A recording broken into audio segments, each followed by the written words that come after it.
I think you're all fucked in the head. We're 10 hours from the fucking fun park and you want to bail out. Well, I'll tell you something. This is no longer a vacation. It's a quest. It's a quest for fun. I'm gonna have fun and you're gonna have fun.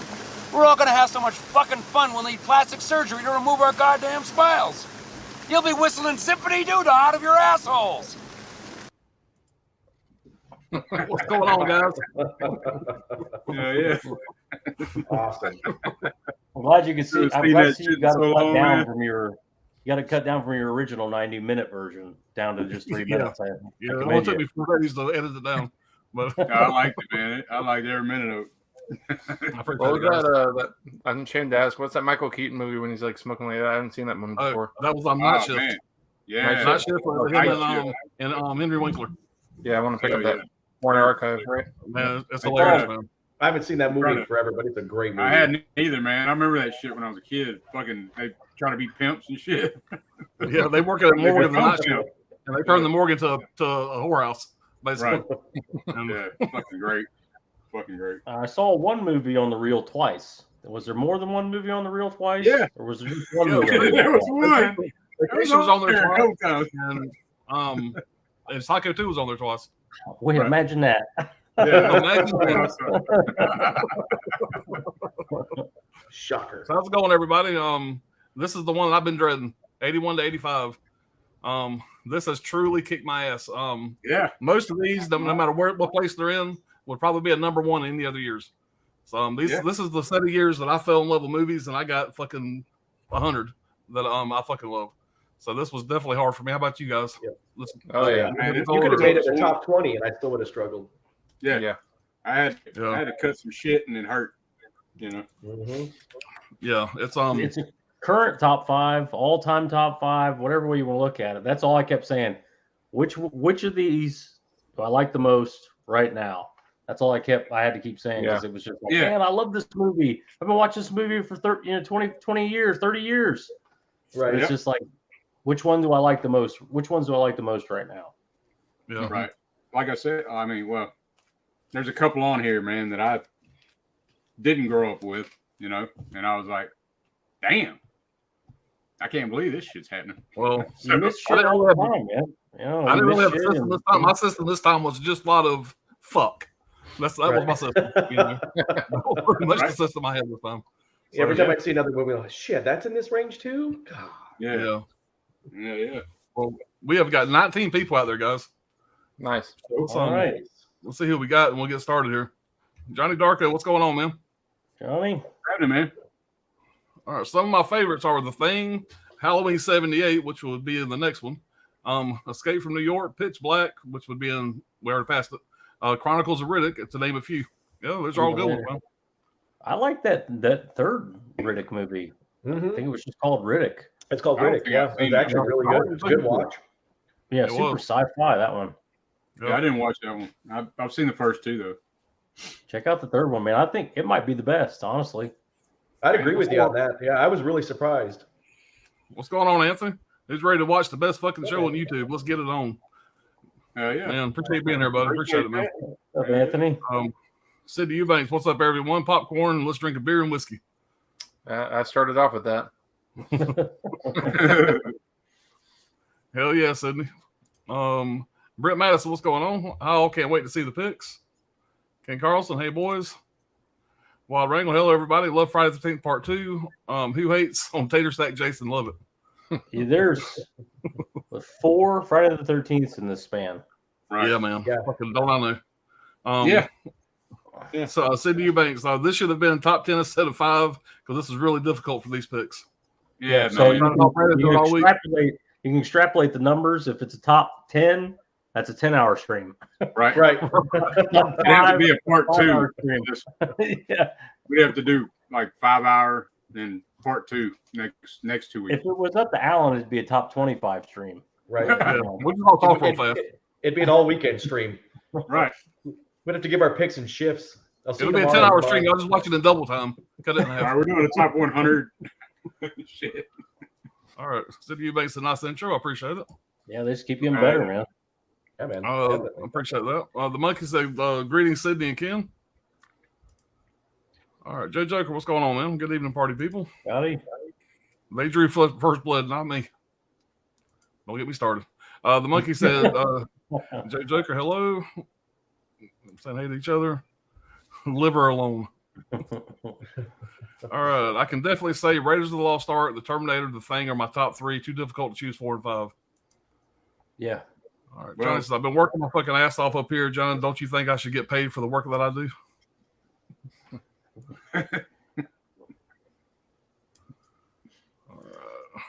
Equalizer 3, Denzel Washington, September 1st, 2023. Yeah, okay. Oh yeah, damn right. I knew it was rumored, but I didn't know they had a date yet. That's awesome. Yeah, I didn't see that. That's cool. All I know it's howdy, gents. Let's break the record and go for 6 hours. Hey, might be the one to do. Why do you think it was murdered early? Yeah. Hello there, Holland. What's crack-a-lackin'? Scratch Burno, what's going on? All right. Yes, liver is always good. All right. What's up, everybody? Man, the chat's going off. I think y'all are all fucked in the head. Yeah. Natural Vacation Holiday Road. Man, such a good movie. That song's in your head now. Night Shift, so good, man. I love Night Shift. Y'all haven't seen Night Shift, and y'all got to check that out, man. It's so fucking funny. Yeah, it is a good movie, man. All right. The monkey says, magic hands are your hands really magic? And that's the first movie I seen in Henry Winkler where he wasn't the Fonz. I grew up with Happy Days and the Fonz. And in this movie, he's kind of an insecure, kind of a wimpy guy. It was so fucking weird to see him. And that's pretty much what he's played ever since this movie. But this was his first time playing a role like that. And it was really strange after growing up watching him as the Fonz. So, all right, Holiday says, Brad, I finally figured out the Dick Necklace meeting. It was just something to leave a lasting memory. Yeah. Must be talking about the masturbating. The masturbating government. Yeah. Dick in the box. Well, let's hope that's what he's talking about. There's something more to that. We're gonna have to delve deeper into that one. And right. Yeah. You guys want to chat off stream, Fred? He gave the devil his dick, so he didn't have that problem anymore. See? And now he cursed that goat forever. And he didn't have to do that. He could have just done like I did and give it to my first wife. Yeah, there you go. The goat is the devil. The devil's in the goat. All right, my only favorite is Brokeback Mountain. I need a 4K release now. T2 has to be in this. T1 and T2. T2's not these years. No. Or T2 isn't. Yeah, you're right. What am I thinking? T2 is, that's right. It was. Texas Chainsaw 2, destroyed my toilet after a bag of candy and taking all my pills for nighttime, ready for stream action from before sleepy bye-bye. All right, Gizmo was drugged up. Yeah, he got his cocktail. Don't forget Mazes a Monster starring Tom Hanks. Yeah. 1985, I had my first job working at a movie theater. My first day was the Friday Rambo 2 opened. Yeah, I remember that Mazes and Monsters. It was kind of like Dungeons and Dragons and shit. You remember that movie? Tom Hanks? I know I've seen it. I don't remember much about it. I haven't seen it. I never saw it. I remember it, but I never got around to seeing it. I don't know why. Yeah, I think every Friday, if you worked in a movie theater in '85, every Friday would be fucking crazy. Like, yeah. That's the only thing to do. If the Terminator is not on your list, I will nuke you all with the Norwegian poop bombs. All right, well, we got the year 85 T1. Yeah. All right, the best equalizer is LaQuifa. Talking about the TV show. Yeah, that's the show. I forgot about. The damn sex bots already showed it. Y'all talking about dicks and goats and shit. Right. All right, closing time out. We're seeing that one. Our 40 years of the Thing in Halloween 3 and many, many more. And does messages was me saying hello to you all. Cool. All right. What's up, Pete? What's up, Khalil? I don't know. To expand a bit, Brad, it's like when a crazy bitch leaves something at your house after you break up as an excuse to see you again.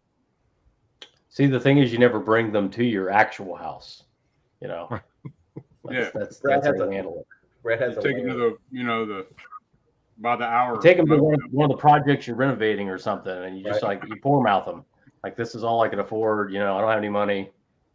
And ideally, it's got an abandoned well in the basement. Yeah. Yeah, we have another stream coming up. Brad's dating tips. Y'all be sure to join in. Yeah, listen, I can keep you unmarried for 35 years. So 35 and 0, bitch. ET is my favorite, number one favorite of 82. All right, guys, we're gonna get started here. Get this ball rolling. Yep, it's gonna. We're gonna get Alan goes. We're gonna get started. I'm last. All right, let's see if I can figure this shit out here. Alan's starting it off tonight, right? No, not tonight. Yeah, let's take a break. Let's see if we can get Alan to start. If Alan starts it off, and then the rest of you guys just watch. If Alan starts, have a nervous breakdown. No shit, that ain't me. Hold on. There you go. All right. So, like everybody was saying, it's just like Alan was saying. This is the year that I cut my teeth on movies. So this was near impossible. I hate putting movies in that were blockbuster hits. I don't know why. I shouldn't feel bad about it, because if they were movies that I loved that much and they just happen to be blockbusters, who cares? Yeah, right. But I feel like there's a lot of movies out there that get a lot more credit. But this one I could not put in, and I'm going to start it off with good old-fashioned Poltergeist. Okay. Yeah. I see. So 1982 horror film, iconic horror film. I don't know who would have not seen this by now. But of course, written by Steven Spielberg, directed by Tobe Hooper. I'm sure if those of you that are into movies know that there's a lot of controversy around this about whether or not Spielberg actually directed it. I don't know why, I went down a rabbit hole one night and read for about 3 hours on this. And it's kind of a moot, irrelevant point. It's Spielberg hired Tobe Hooper specifically because of what he did with Texas Chainsaw Massacre. Yes, he was on set every day. Yes, he helped shoot. And Spielberg has said time and time again, even after Tobe Hooper died, he said, "I don't know why we can't put this to bed. We collaborated on it." I mean, the MPA even investigated it and said, no, Tobe Hooper was the director. What I found is, for whatever reason, so those that haven't seen the movie, it's about a family that lives in a little standard subdivision, and some crazy crap starts to go on with their house. The reason that this movie is so good is it is straight, pure nostalgia horror movie. and not horror movie in that I cut my teeth on it, but it's also got the nostalgia piece. You know, I come from the time when it starts off with a dad passed out in front of the TV. For those that are watching that, remember, for most of them that don't, TVs used to go off in the middle of the night, about 2 a.m. After the last program was over, you'd get the Star Spangled Banner, and that was it. It would go straight to snow. And you were done for the night. And that was it. VCR came out, you were fucked. Yep, and it was a highlight of our life growing up to stay up for the end of TV. You know, that was kind of that was the shit, you know. And so there's just a lot of nostalgia in this. They've got an old we had the same VCR player that's in this. And one scene in the there's an Atari in there. I had that Atari console. So there's just a lot of great nostalgia in this movie.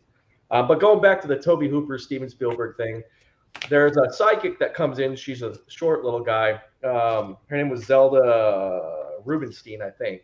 But for some reason, when you read about all this controversy, she just seemed to have it out for Tobe Hooper. She did not like the guy. She said that he seemed like he was always on drugs. And in every interview that stirs up this controversy, she's behind it for some reason. But anyway, he is always on drugs. Yeah, right. So I mean, this is a Tobe Hooper movie. But if you watch this movie, and you go back and watch other Tobe Hooper movies, you see Hooper's directing elements in this. He does a lot of silhouetting. He does a lot of these profile shots. And it's just a great movie because of those elements combined with Spielberg. You've got Craig T. Nelson, whose performance in this is amazing. This guy just sells this movie as an average dad who's trying to deal with this crazy ass shit that's going on. Who played the mom? I'm blanking on her name. Jo Beth Williams, also amazing. You know, playing this mom that's trying to deal with, protect her kids from this demonic force that she doesn't understand. Just great writing, you know, great acting. It's a great storyline. I feel like these are the guys that really made the fake ending or the twist ending a thing, you know, because they kind of sell you on that. Just an all-around great movie. It was a highlight of me growing up at this time, and it had to be in my top 5. Yeah, man. And that bathroom scene when you know, that's Hooper all the way. I mean, that's classic Tobe Hooper. Where dude's clawing his face and shit, you know. And I actually read about it. So it's Tobe Hooper directed that scene. This is a great example. Steve Spielberg kept saying, like, you can show you that we collaborated. Tobe Hooper was directing the scene. He said those were my hands actually clawing the guy's face. So Spielberg is in it while Hooper's directing it, you know. But people they want to get on this bandwagon that for some reason, you know. And another good point is, like Spielberg said, he said, I was on the set every day for Back to the Future. But nobody claims that I directed it, you know, and not Robert Zemeckis. He said, I was on the set every day for Gremlins. Nobody claims that I directed it and Joe Dante did. But he said, for whatever reason, the press has got this. Yeah, because it's Hooper. Yeah. It's lighthearted for a Hooper movie. That's why, you know, because the Hooper movies are generally heavier. But I did hear. I don't think there's any like real evidence that he directed it, but I do know that his guys edited it. And that might be where it comes in, like where it feels more like a Spielberg, because it was cut by Spielberg's boys. Right. So yeah. I heard there was a Hooper cut, but I don't know. Like, because Spielberg had everything, you know, laid out. You know, if there is, I've never seen it. I've seen this movie a gazillion times, and I've never seen it. Right. No, there will be. There's a Hooper cut, but yeah. But it'll never surface. It'll never surface. And first of all, they're very close. They were very close friends. And if you got Spielberg on your set, it would be stupid not to, you know, bounce ideas off of them. Right. Who would go like, no, I don't need your input here, Steven Spielberg. Right. He's hired. Hooper's one is hired. I mean, got it. Steven, this is my fucking movie, okay? Right. Yeah. Go fucking over there with ET, you know. Right. Go play with your little puppet. Go fuck with Bruce again. I think the controversy comes from, you know, the whole contract situation with Spielberg, who was under contract to direct something else. They said he literally could not have Right. directed this, or he would have been sued. Right. So, you know, that for probably millions of dollars, I'm sure. So that's why there's the point of contention's there, I guess. But yeah. you know, when I was one of those guys, I was like, oh, it's a Spielberg movie, until I found out, you know, a little bit more about it, and you know that he was hired. It's the Spielberg's production company. You know, it's still Spielberg's production, and you know his boys edited it. That's why it feels like it to me. Right. You know. But some of the things I read are just seem so ridiculous. Like, oh, well, Steven Spielberg hired Tobe Hooper specifically because he knew Hooper was weak-willed and would just let him do everything. I'm like, that doesn't make any fucking sense at all. Doesn't sound right at all. You know, I mean, I can't see like, and again, these guys were friends long before this arrangement ever came out. Yeah. He did him a favor. Really, he did. Yeah, He did him a Nick favor Connors by really directing did. it. There's an ongoing argument on that shit too, you know. Yeah, I don't think it'll ever be put to rest. You know. No. Yeah. I mean, So Anyway. Dirk or Brad, who was next? I don't remember who was next in line. Dirk was next. Dirk, yeah. yeah. Yeah, hell of a pick, man. Hell of a pick. Hell yeah. All right, man. Well, my number 5 has got to be the greatest werewolf movie ever made, in my Hell opinion. yeah. Hell yeah. And I know everybody's got this. Oh, came so close. But yeah, man, I remember shit in the 80s. I didn't see it when it, first came out. Of course, it came out in 81. But I remember in the 80s when I first seen it. I seen that transformation scene. I was fucking just blow the fuck away. I was like, what the fuck, man? Because every other werewolf movie I'd seen was like real dark and shit. This is all in the light. You know what I mean? Yeah. But that's what grabbed me. But like John Landis, I mean, he was known for comedy and shit. So he took a completely different route with this movie. He decided he just did the Blues Brothers. So he decided he wanted to do, some horror shit. Yeah. But to me, it's the perfect mixture of comedy and horror. Where they're separated. Yeah. They're separated. They're not intertwined. Like the true horror is like the true horror scenes, Yeah. And the comedies. Right. I mean, it's mixed a little bit with the undead friend and shit, but fucking great. The Undead Friend definitely has he brings a great, and it's a comic relief that doesn't overpower how great of a werewolf movie it is. Yeah, and it's 2022, and it's still the best werewolf transformation. Oh yeah. Oh yeah. It's still it's crazy. Because there's a debate about the howling, and I'm like, what the fuck, man? That shit's like goes on for how long? Like 5 minutes, and it's D. Wallace is just standing there. I'm like, bitch, go get the fuck out of there. Yeah. But I'll argue Wolf Cop has an excellent werewolf transformation. yeah, It's a newer movie, but it has an excellent werewolf transformation. It starts at the dick. right. I mean, you won't see that in American Werewolf in London. No, they cut that out. How do you argue that? Or whatever. Yeah. But yeah, Rick Baker, man, is a man though, But Yeah. man, it's this movie was like just the shit growing up, man, when I seen that shit. But Michael Jackson liked that shit so much that he wanted John Landis's team to do, the Thriller video. So they did the Thriller video. I'm trying to think what else. There's every in the movie has the title Moon. I mean, has the word Moon in the title. Every song that's in the movie. I didn't notice that. Yeah. And I love how the victims of the werewolf, they're all haunting his ass. And they're telling him that Right. he needs to fucking kill himself. So they can rest. You know what I'm saying? Yeah. But yeah, I just great shit, man. It's an updated take on the Wolfman story. It's just like the old school Wolfman story, but just updated. And it's not a happy ending, So No, it's not. but anyway, yeah, man. American Werewolf in London. I'm sure everybody's seen it. If you haven't, Man. Hell yeah.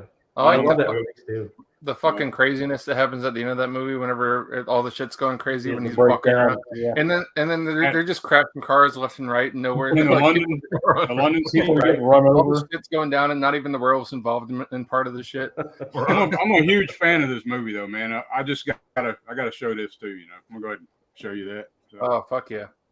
Oh, that's yeah. but you I still got it in there. Oh, hell yeah. Yeah.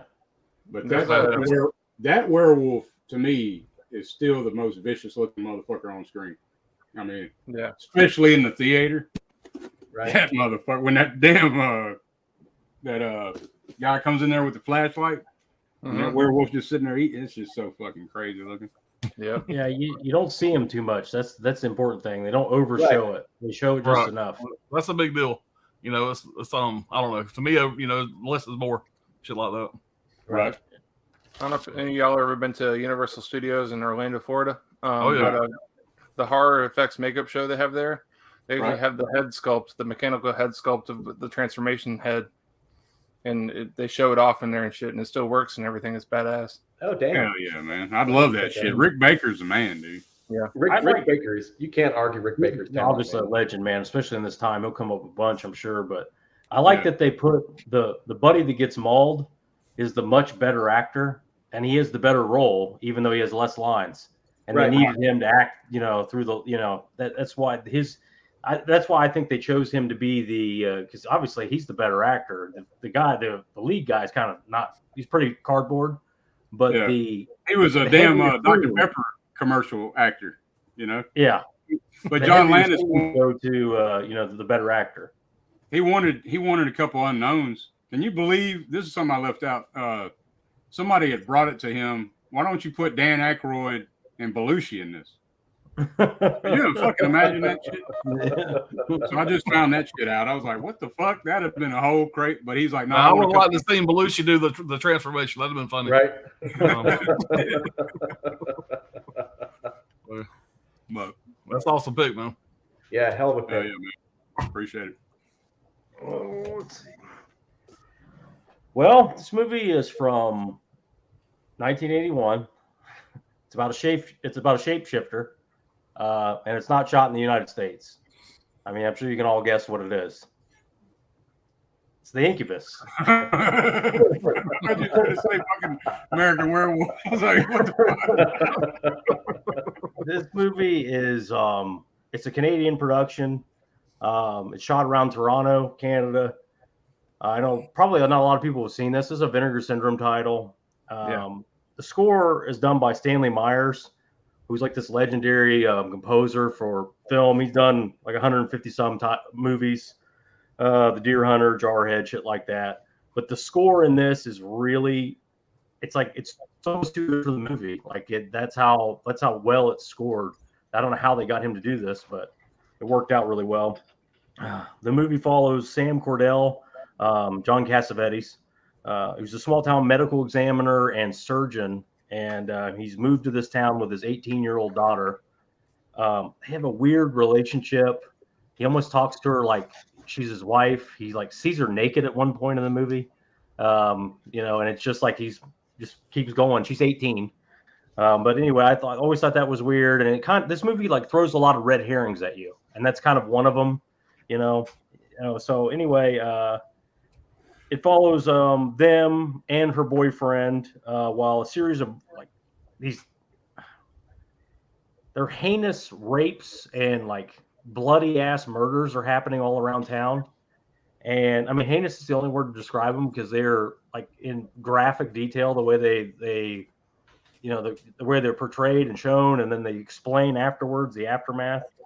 Over the course of the movie, they assume a gang of men is committing these crimes. That's how brutal they are.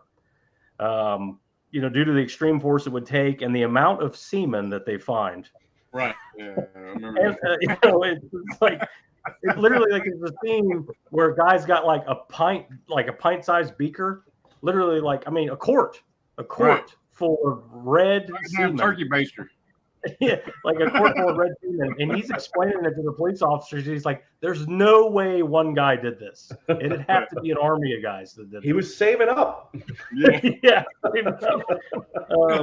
But it turns out to be an incubus. I don't know what an incubus was. This cover doesn't really do it any kind of justice. I don't know. You know, this is kind of a strange. You will look at this cover and I go, "Is this something like Masters of the '80s would like?" You know, some kind of strange like beam. Like it's not that at all. It's 100% serious. Serious as a fucking heart attack, and really well done, well shot, everything about it. But it turns out to be an incubus, which is it's this fucking like drooling like sadistic, ravenous, shape-shifting rape beast. That's about the best way you can describe it. It's this heinous monster that's like, it's just drooling, and it's all it wants to do is fucking rape. That's all it's happiest when it's just raping and killing and ripping people apart. Nothing is off limits in this movie. Nobody is safe from this thing. It rips a teenage girl right off the toilet, rapes and kills in broad daylight in a building full of people. It rapes and kills two sisters back to back, one of them in a goddamn wheelchair. This movie pulls no punches. It's insanely underrated. I don't think anybody saw it. I think Vinegar Syndrome has kind of dug this thing out, a small Canadian production. It's wholly original, and it really should be more popular. I can't really talk in detail about it because it is a mystery. Like I said, there's a lot of red herrings and a lot of strange things are happening in this movie. The violence is great. The gore is great. The score is tremendous. And if you had to pick this thing up $13, $14, whatever you can get it for, you don't need the fucking slip. Just get this thing and check it out, man. This is a winner today. Yeah. It's a good one, man. I like it. Yeah. Good pick. See, I was But thinking we're only 30 minutes in, and we're already talking about buckets of semen. yeah. It wasn't a bucket, man. It was like literally like a quart sized beaker full of this red semen, and he's like, They holding could it up, have made. looking at it. They could have made surely they could have made several sequels. I mean, because how many women he raped, right? I mean, he all ran his through. semen, all his demon incubus semen, whatever the fuck. They don't survive the encounter. Oh yeah, that's shit. Unfortunately. I only seen it the one time, so they couldn't handle it. They couldn't handle it. And every time they find one, it's just like this twisted, mangled mess in like a bathroom. There's blood everywhere, and they're like, cover that up. Jesus. That's a good one, man. The thing is terrifying, and like I said, it's just this drooling, just savage fucking rape beast, and everything about it is fucking, I mean, terrifying. And like I said, there's real peril, and this medical examiner is like playing it 1,000% straight. He's got a young 18-year-old daughter in town, that maybe he wants to bang her. He doesn't want her to get raped and ruined. I don't know. Like, you get a vibe from that movie, but it's, like I said, very underrated. I don't know why people don't talk about it. I don't know why people haven't seen it. I know Brian's seen it. Oh yeah. It's kind of in the same vein as like, it'd be a great double feature with like Beast Within. Yeah, it would be. Hell yeah. Yeah. I've checked it out. I've never seen it. Never really heard of it. I think I knew Vinegar Syndrome had it, but I've never watched a trailer or anything like that. Yeah, it's hard to come by, Alan. So I need to check it out again. But I'll put it on the list. Yeah, the slip's gonna be expensive, Alan. But fucking Ryan heard. Wait a minute. The protagonist is a doctor. I'm in. He's like Loomis. He's like solving the fucking case, running around town, like kidnapping people and shit. You want to see the slipcover for it? Yeah. I think I've seen it, but let me see it.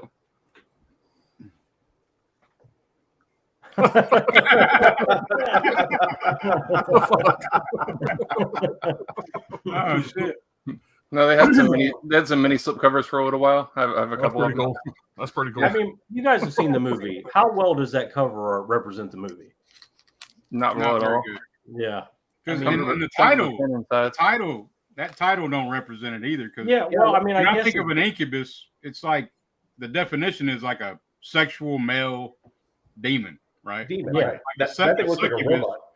Yeah, the succubus is the woman. So I mean, it is that. It's like it's a shapeshifter. It is all those things, but it's just like that cover. Like it's they could have done a million things with that cover. Vinegar Syndrome could have went crazy with that cover, and that's what they come up with. That was a little strange, but yeah, I guess that's the it's an older title. It's an older art, though. It's the old art. Yeah, right. This is a better representation. The back art. Yeah, absolutely. Yeah, see, that's nice. Yeah, that looks cool. That looks badass. Yeah. But hold on, y'all. I'll be right back, man. All right. I go looking for Dr. You want to go? Yeah, I'll go ahead and go. My number 5 pick is a movie that's going to get a re-release in January. Pops probably know what it is. The Last American Virgin.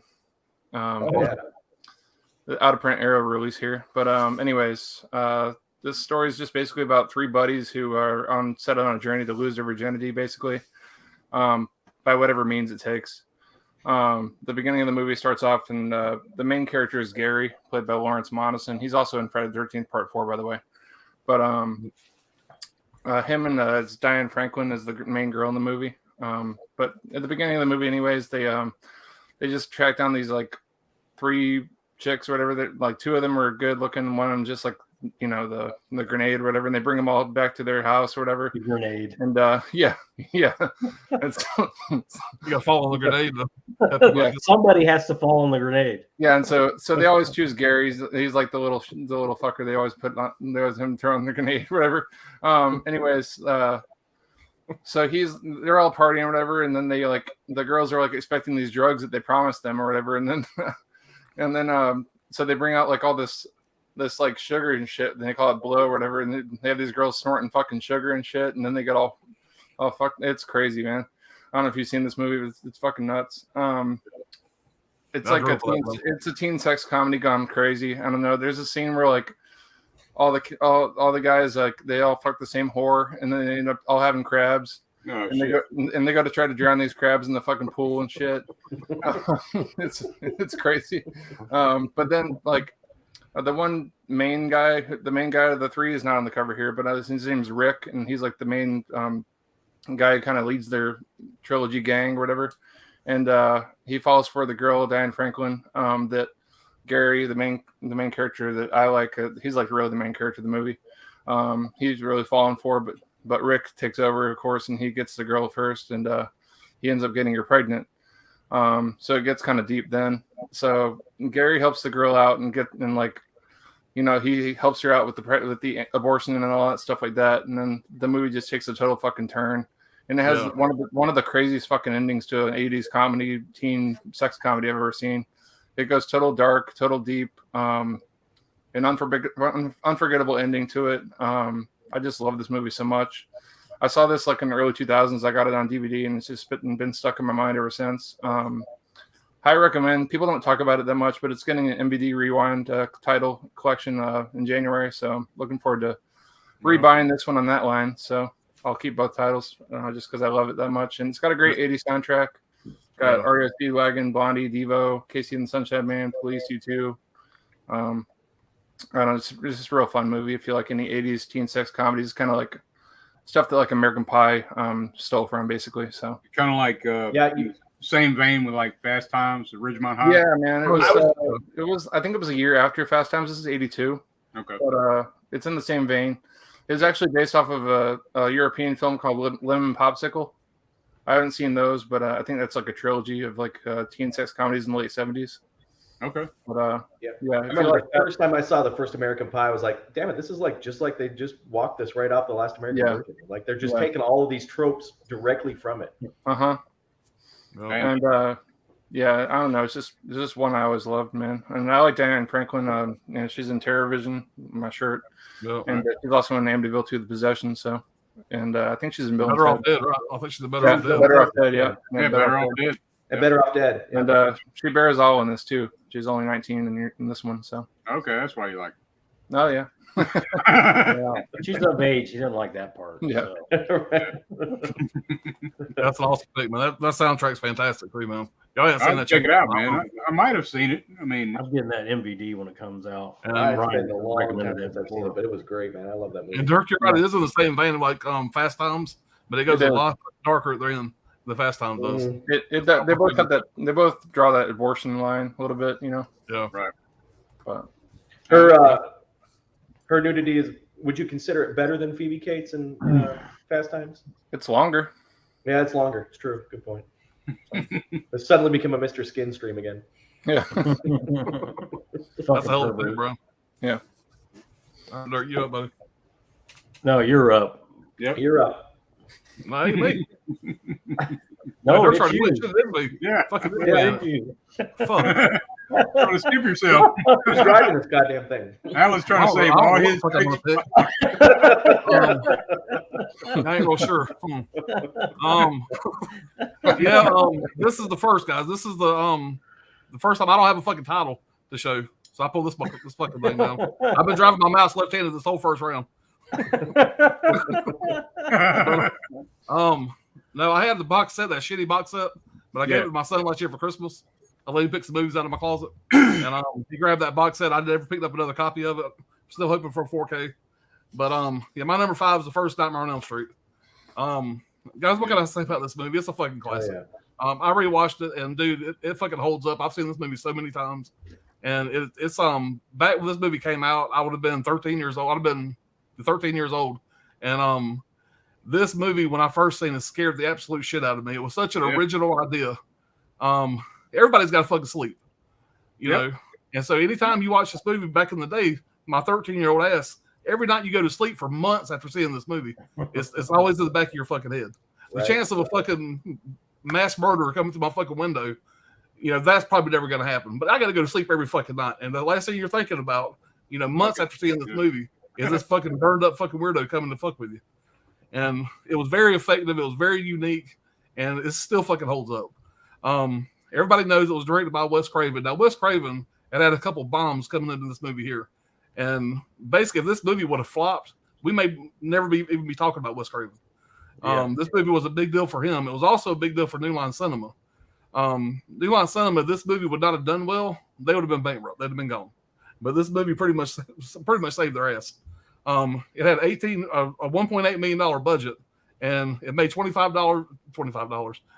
million in the States and around $25 million overseas. It was a huge fucking success.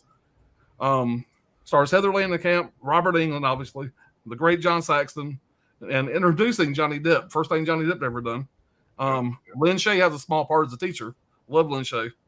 And I didn't write anything down about this, but I think the producer or somebody involved in the movie was Bob Shay. And I think that must be maybe her husband, maybe. I don't know. I'm sure somebody out there probably knows that.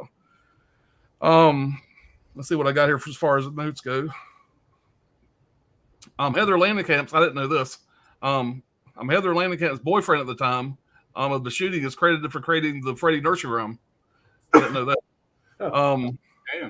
Heather Langenkamp beat out over 200 actresses for the role of Nancy Thompson.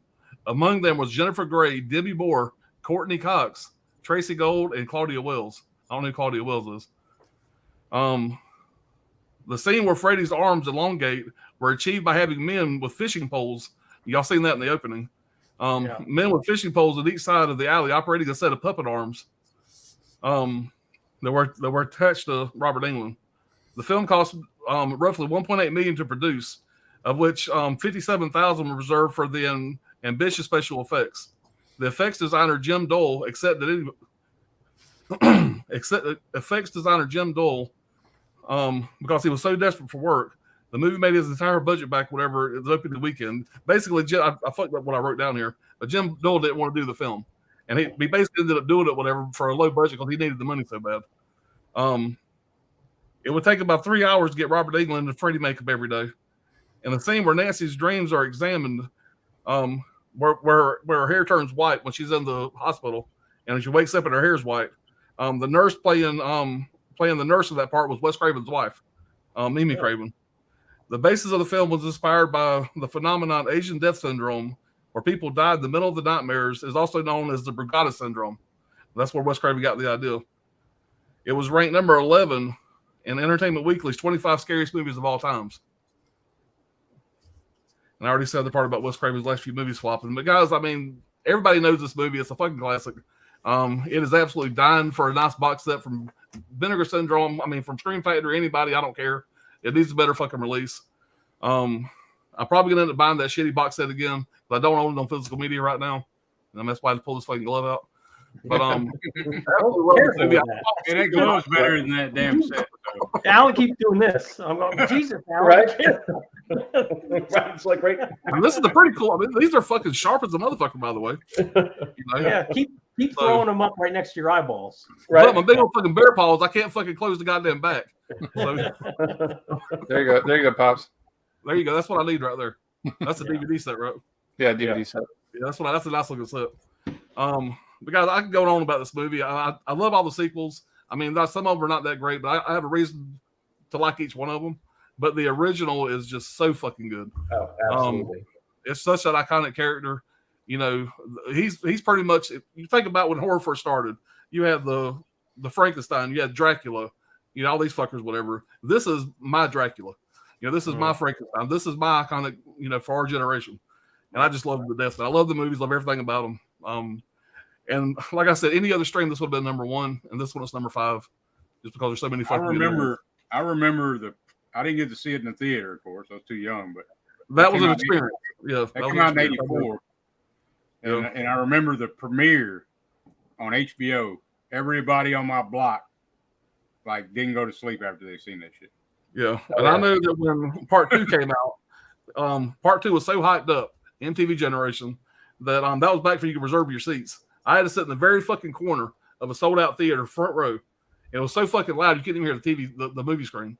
I mean, I had to go back and see it a second time because everybody was hollering and cheering. That first scene on the bus when you see Freddy Krueger's glove, everybody lost their shit, and the whole movie was it's like watching Rocky Horror Picture Show in theaters. That's what it was like. Yeah. It was such a fucking fun experience. And so I had to go back a second time to actually know what the fuck was going on because it was so fucking loud. But yeah, great memory. I love them. Oh yeah, man. We had the same thing, Derek. When I meant to mention that with Poltergeist, one of the ways that I saw it was the part of town we lived in was right when cable was getting started, and HBO was trying to do a promotional thing. And so because of the cable that we had bought, we were getting HBO, I think, for a month as like a promotional thing. I actually had to drive down, which would blow people's mind, and go to the cable store and get a special box to put on top of your TV, so that it would pick up HBO and turn the damn UHF knob all the way around. I remember that. So we had HBO. Part of the HBO's promotional thing at the time was they paid for the rights to release both Poltergeist and Nightmare on Elm Street, even though they'd only just come out, a year or two before. So my mom, I'm trying to remember because that's how damn long ago it was. My mom had to work. I think this is when she was working nights or afternoons. My dad had his brothers over. He was supposed to be watching me, and I must have been about 13 maybe. And he went off and played cards with his brother, and I just found HBO, and I watched that Poltergeist and then Nightmare on Elm Street, and I was scared shitless my mom was pissed because I wouldn't go to bed. I was sleeping in the hallway. Right. What the hell did you watch? I don't know. He was watching that HBO, whatever you got that box for. I just remember, man, the next day going to school, all the fucking kids, because I'm a little younger than y'all, but I was probably 84, 85 when it came on HBO, probably 85, but 85, something like that, yeah. So I must have been 8, I guess. But I just remember all the kids talking about that shit. Everybody trying to find unique ways to make that squeaking noise with their fingernails on chalkboard, whatever. Trying to freak people out. Yep. To this day, I still cut down every damn tree that's within 200 feet of my house. It's fucking crazy thinking about how much shit we can just watch now. It's mind-blowing. That's right. Yeah, man. You had to sit there and look at a TV guide and shit, man. It's fucking I mean, y'all really think about it, an average night. Let's say we wasn't doing a stream tonight, just hanging out at the house, bored watching TV. Think it, say 1 o'clock. You're done. There's no more TV. Yeah, there's no more movies to watch. You're fucked. Yeah. Right. You actually might have to read. Or go to bed early. I mean, play fucking Atari. Well, the darkness is fallen. We must luckily play Pong on fucking Atari. I had the original Atari, so I could always play fucking Pong and that kind of shit. Yeah. Too big. All right, let's get caught up on the chat real fast, guys, and we'll move on to our next round. All right, Brad takes them on a pontoon boat. I'm not sure, but on the phone. The dating advice comments. Oh, there you go. Gizmo said, Poltergeist is a family fantasy. I cannot find any horror in it. Is Spielberg directing the real sequel to E.T. a great choice? Okay.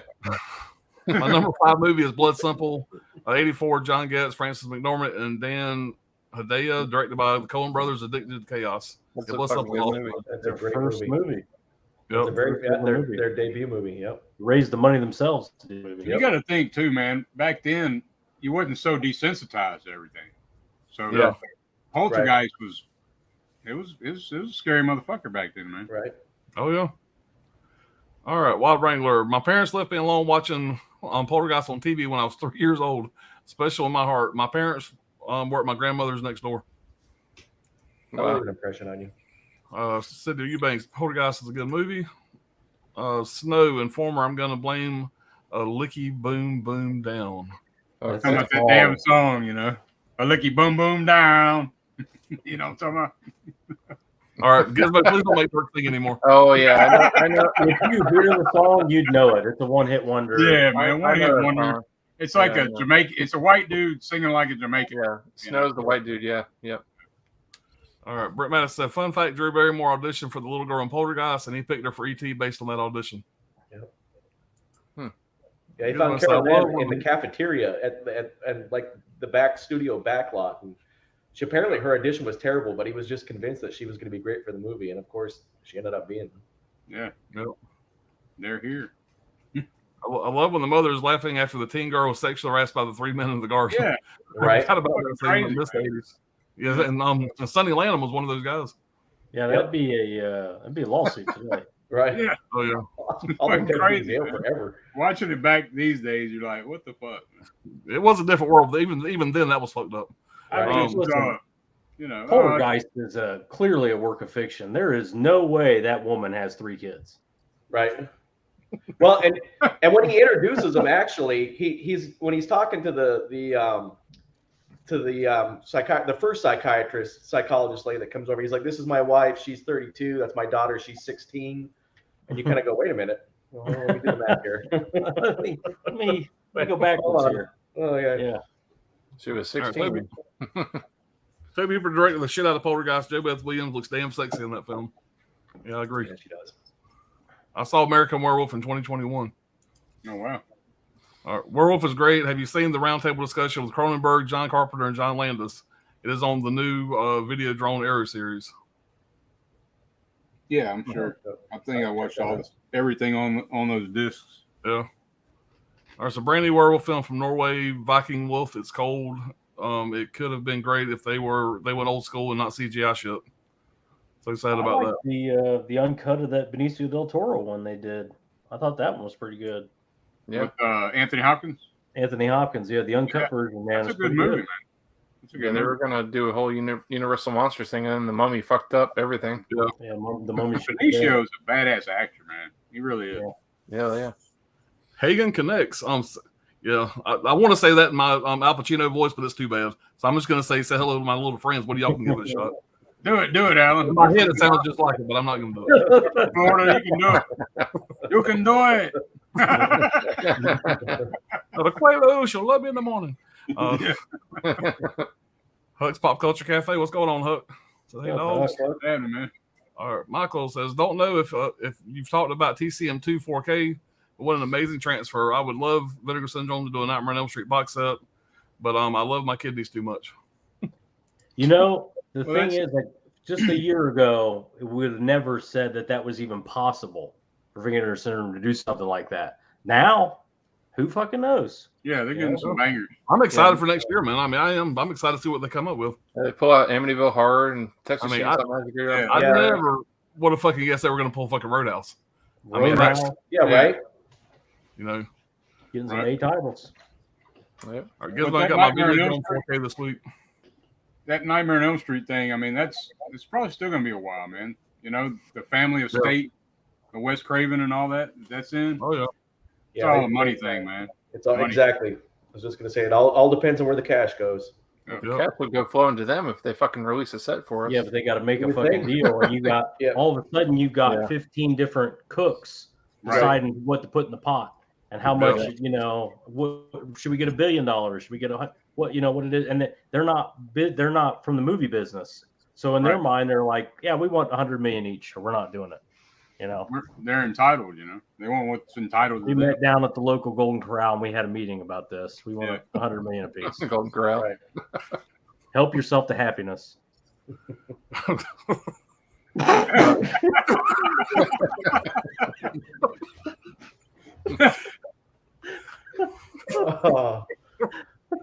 right. I'm just thinking about 4 fucking millionaires eating at the fucking Golden Corral. Yeah, no shit. Did you see the chocolate fountain? We have a coupon. All right. All right.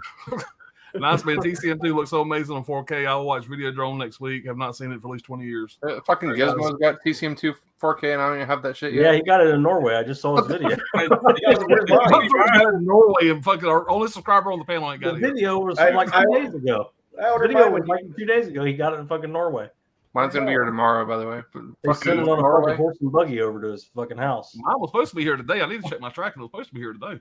I never got it, but my next door neighbor's probably watching it right now. What the hell is this? You hope they like the fucked up Christmas movies I ordered. Did you get the Videodrome with original artwork? Was worried I wouldn't get it coming from the UK because of Royal Mail. All right, guys, let's try to keep this into the top 5 or what we're talking about these years. If not, we'll be here all night. We'll save this for our bullshit stream. All right. Yes, original artwork. You got it, Brad. That's exactly the Merriam-Webster definition of incubus. Thank you. I'm sure he didn't look up the definition. The rape beast. The fucking savage, fucking drooling, fucking rape beast. Like, whatever I said. That heinous a lot. Heinous. That's the best word for it, man. That fucking thing. Word. That's a great word anyway. That thing is, it is really serious about rape. It just loves raping. That's the only thing it likes doing. Yep. All right. Gary Sherman avoided having the color red be visible in the film until you see the kills, so it would have more impact. That's pretty awesome. Dead and Buried. That is. Yeah. Why do I know that? That's the Blue Underground that got released, right? Yeah. The one with the dude from Willy Wonka. That's a good flick. It's got England in it, right? England's in it, yeah. Robert England. I mean. Seminal fluid all over the channel now. Oh yeah. It happens. All right. What is the matter? What is the matter? An American stole my balloon. A naked American stole my balloon. Yeah. Yeah. The grenade, I remember that from Jersey Shore. Grenade scene in Top Secret is also great. Oh, yeah. I mean, stole my balloons. A naked American man stole my balloon. Stan Winston completely outdoes himself with the practical effects he creates for this film. The guy in the full body cast that gets stabbed in the eye is actually a mechanical dummy that Winston made. That's an underrated movie for sure. Yeah, Brian, I have that on the watch list this month. Cool. Fast Times, Mr. Hand. You dick. Yeah. All I need is some tasty bud. Nightmare on Elm Street, 1984. I was born. Okay. And Nightmare on Elm Street is an awesome movie. My introduction to horror movies, or so I thought. That's what I introduced my oldest son to horror movies on. Actually, 2 of my sons got introduced to that. My other son said, "Fuck you." He ain't watching that. But my other 2 sons, and Ryan, you know which one I'm talking about. Oh, I do. My other 2 sons, whatever, they're huge fucking horror fans. So you must have made the local therapist. You must have made the local therapist rich in your town. Yeah, how's Freddie built? He keeps playing these damn horror movies. Right. I can't sleep at night. Freddie Blunder. Yeah, Freddie Blunder. Yeah. All right. Robert Shea is the founder of New Line Cinema. That's what it is. Okay, Robert Shea. I think I said Bob Shea, Robert Bob, whatever. But yeah. All right, it was fun. They almost crashed our film because they did not have enough money to pay out post-production in the lab. Think about it if Nightmare on Elm Street. Nightmare on Elm Street, yeah. All right. Never was released. Yeah, think about it, guys. Think about it if we didn't have Texas Chainsaw. Think about if we didn't get Halloween. How would things have changed? I'm sure we'd have got something fucked up, but it'd have been different. You know, Black Christmas. Yeah. I mean, Black Christmas, if that never came out. Oh, yeah. Shit. Psycho. Fuck. A lot of movies owe Black Christmas, a lot, I think. Yeah. Yeah, I agree.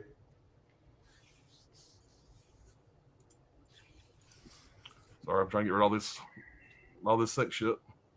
Y'all saying fucking seminal fluid and shit. Y'all fucking me all up. It was red. It was red seminal fluid. Right. All right, where we at? All right, the next Nightmare box set that we have is the New Line Platinum Series box that Brian showed. Beautiful looking set with sniper cases. Yeah. I'm gonna have to grab that. That ain't super expensive. I think that's pretty reasonable. I think. I want to say Movies and Sue got it recently for like $20 or $30. Yeah, I may pick that up. Look good on the shelf. It's got 3D glasses for Freddy's Dead too. Oh, cool. Oh, no shit. Oh, that'd be cool. Yeah. All right. Who you will choose a Toxic Avenger best superhero movie ever? Ken Carl said, I really thought we were getting Poltergeist 2 on 4K this year as well, since it's the 35th anniversary. Yeah, you would have thought, but I mean, I'm sure it's coming eventually.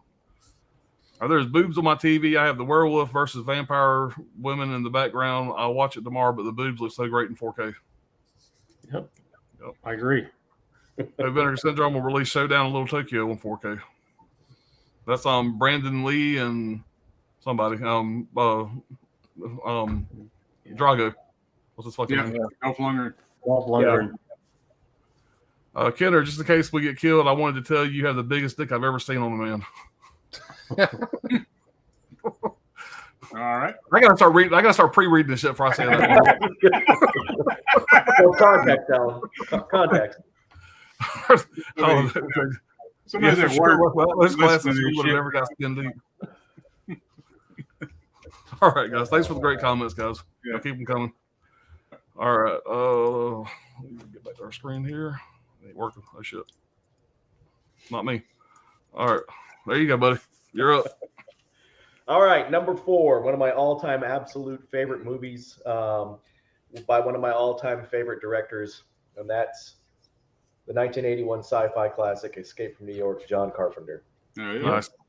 Love this movie. Absolutely love it. Premise of this movie, if you've never seen it, is it's in the future, all of 1997, if you can believe it. Right. And the post-World War III dystopian apocalyptic world is one where the entire island of Manhattan has been turned into a prison. A wall was built around it, and everybody was just sort of left to fend for themselves. And then, unfortunately, there's a little bit of a political backstory, but the president's airplane crashes into Manhattan, and the president has now been taken hostage, and they got to send somebody in to get him out. And who better to do that other than Snake Plissken? Just a fantastic movie. Great John Carpenter movie. This was the first time that John Carpenter really had an actual budget to make a movie. I think it was like $6 or $7 million. He wrote this movie actually long before he did Halloween and the other movies, but nobody would pick it up because they thought it was too dark. And it really does have a very dark premise to it. I love Carpenter's movies. And if you watch Halloween and if you watch The Fog, they're great horror movies, and they have a very dark sort of undertone to them with a lot of like socio-economic and political stuff. But this one, he kind of really lets it fly while still having a great, fun movie. It's got an all-star cast. You got Kurt Russell in this thing, Donald Pleasance, Lee Van Cleef, Ernest Borgnine, Isaac Hayes, Adrian Barbeau. They really had to fight. Carpenter had to fight hard, and Kurt Russell had to advocate for himself hard to be in this movie.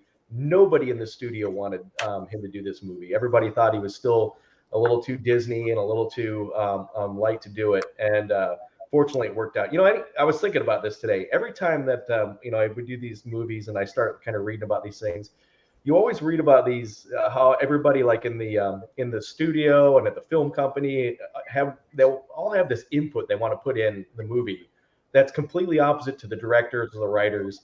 And it's just funny how they think they know better than these guys that make movies. And apparently the studio was just adamant about Kurt Russell not doing this movie.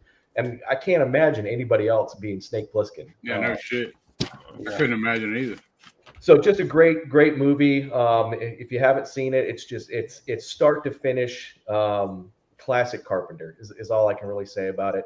I love this movie instantly when I saw it. Went back and saw it back to back several times. Hell, one of my first dogs' name was Snake Plissken. So movie became an instant cult classic. Russell says it was his all-time favorite movie he's ever done. He said Snake Plissken is his all-time favorite character. One of the things I thought was interesting was they were trying to figure out how they were going to make this sort of dystopian New York City, because it's very dark. It's a classic Carpenter movie in that it's super dark. And the cinematography of it really kind of does a lot of great does a great job at really highlighting the undertone themes that he uses. But they knew it was too expensive to try to like recreate New York, and they didn't want to use a studio backlot.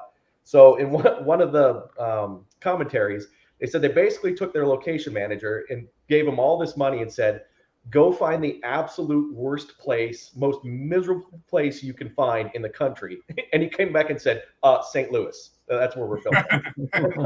And that's exactly what there. Apparently, there was a section of St. Louis on the river that had, I guess they'd had a fire there, and all these buildings were just basically left burned out and abandoned. And they would go to the junkyard, load up trucks with crap from the junkyard, and then drive it back to where they were filming and just dump it in the streets. And that's where they would film. That's Cundy too, right? Dean Cundy? Yeah, yep. Pretty sure. Yeah. I mean, just all around great movie. If you haven't seen it, check it out. You will not be disappointed with this movie. It might be my favorite Carpenter movie, which says a lot because, I mean, you can't. How do you beat The Thing? How do you beat Halloween? But, Halloween. Something about this movie that's just it's a great watch. Oh yeah, man, I agree. Great pick, man. Oh yeah. All right. Well, it's kind of a surprise going through all the damn movies and shit, and I was trying to decide which one to pick, but out of this Gates of Hell trilogy or Death trilogy or whatever you want to call it, but that's the Beyond. Oh yeah. Oh yeah. So now the first 30 minutes of this movie are pretty straightforward. This chick, inherits a hotel in New Orleans. I was going to say, where's that set at? Go ahead, Dirk. Keep talking. Yeah, after the first 30 minutes, you're going off into Fulci's mind. You know what I'm saying? Just fucking straight, crazy ass metaphors. I guess some fucking. The master of gore, man. This is his masterpiece, The dogs. Right. But yeah, this is part 2 of the Gates of Hell trilogy. This shit was called 7 Doors of Death. I mean, it has multiple titles, man. This didn't hit the States until 1998 1998. When it was remastered by Stallone's son, of all people. Did you know that shit? Sage? Sage. And Really? No shit. yeah, I found that shit. I was like, what the hell? But yeah, this was Quentin Tarantino's favorite horror film in 1983 when it was released. So, but yeah, it's shit drives you crazy though when you're watching it, man.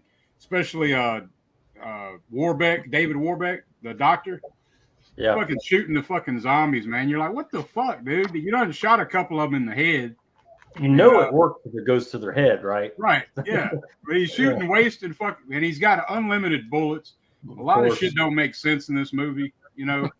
It's like fucking, you don't know what's real. You don't know what's not real. I mean, it's just dreams. Fucking, is it dreams? Are you in hell? Fucking, I don't know, man. You got a blind bitch that's got a dog, and she's on the bridge of Lake Pontchartrain. At the time, was the largest bridge in the world.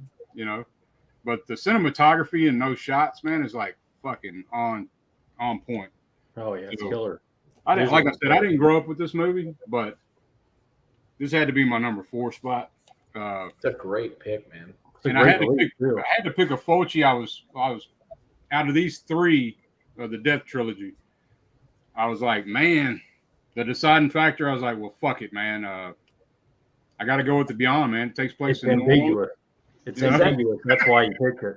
Right, right. It takes place in New Orleans too. So yeah, you got to represent Louisiana. Is that a Grindhouse release? Yes, Grindhouse releasing. That's badass. That slip glows in the dark, don't it? The slip glows. Yeah, it glows in the dark. You can get on I got that Amazon. release. I haven't watched it yet, but it's on the fucking shelf. It's on the list. Should I show Ryan the steelbook so he? Look at here. Yeah, pull that soundtrack. steelbook. Check the steelbook out. It's fuck. You get the soundtrack with it, So. Yeah, Grindhouse releasing, man. Everything they put out, their releases are killer. They don't put out a lot, man. What they put out is good, man. man. It's fucking killer. Dahlia. Yeah, literature in there. Great. Yeah. There's it's supposed to be get a new 4K release sometime soon. I heard. Is it? Yeah. Okay. So, I'll probably keep this one. I mean, I'll probably end up getting it, to be honest. Oh hell yeah. Yeah, I'm the steelbook. freak. So. Arrow did these steelbooks for Fulci's movies. They're crazy good. They look What is great. that? Is that That's Beyond Steelbook. Yeah, it's a Beyond That's Steelbook. yeah, Oh shit! Yeah. I was looking at that. I didn't want to pay 130 for it though. that's purchase rectum right there. Anthony over in the UK can get them cheap. He sees them at the store he goes to. Even with the shipping, it'll be cheaper if you go through Anthony. I'll have to get a hold of them. The final end scene though, man, is fucking one of the greatest endings to a horror film. One of the greatest. Absolutely. I don't even know what the fuck happened. Well, they fucking went to hell. I mean, that's why. And then they went to the painting, you know. And it's like fucking, are they in hell or are they in the painting? Well, to me, restoring an investment property in Louisiana, to me, sounds like hell. Right. So, I mean, I'm thinking they're coming out of hell. They got into the beyond. And then they started in hell. Yeah. That house was fucked up. Okay. That house was a fucking mess. It was, man. Joe the plumber. I mean, the first thing that it does there's more eye mutilation going on in this movie than any other Fulci movie. Yeah. You know, staple. Somebody's eye's got to get cut out. So, like, some of the greatest quotes in there was, oh yeah, there's a have y'all noticed that scene where the doctor's fucking loading? He's putting a bullet in the gun, right? Yeah. He's putting it in the fucking front of the barrel. Yep. Like the primer's facing out. Yeah. You know, I'm like, what the fuck, man? But anyway, so, and you will face the sea of darkness, and therein may be explored, and then woe be unto him who opens one of the 7 gateways to hell, because through that gateway, evil will invade the world. So, you know, anyway. Yeah, it's just a fucking batshit crazy movie. You've never seen The Beyond, check it out. Great pick, man. It makes a lot of sense, but a lot of people just won't get it. You know, I don't think it makes any sense, but it's still awesome. I thought there was a thing there for a minute. It makes sense that it doesn't make sense, and that's how I read all of his movies. Though is the whole point is it's not supposed to make sense. It's supposed to be this chaos, you know. Yeah, man. It's out of stock on Zombie. Nothing about it makes sense. She's refurbishing this place, and the place is first fucking 30 minutes down. makes sense. You know, it's falling down. Kill this warlock guy. About to be condemned. This place, and the first thing she does is have the whole thing painted. Right. Well, you wanted to look at the paint on there. Don't worry about these structural issues. The whole fucking basement is flooded. No. I want a coat of paint on this fucker, or we're not going a step further. Yeah, we need to get the exterior painted because humidity's bad. Humidity, And the fucking painter, you know, they're like, call the doctor, you know, like he's fucking dying over here. Blood's fucking dead. I think he falls, I believe. Yeah, he falls and he sees the goddamn movie poster in the window, you know, like the bitch with the blind eyes, you know. I guess she's like reincarnated. Look at that window trim. Yeah.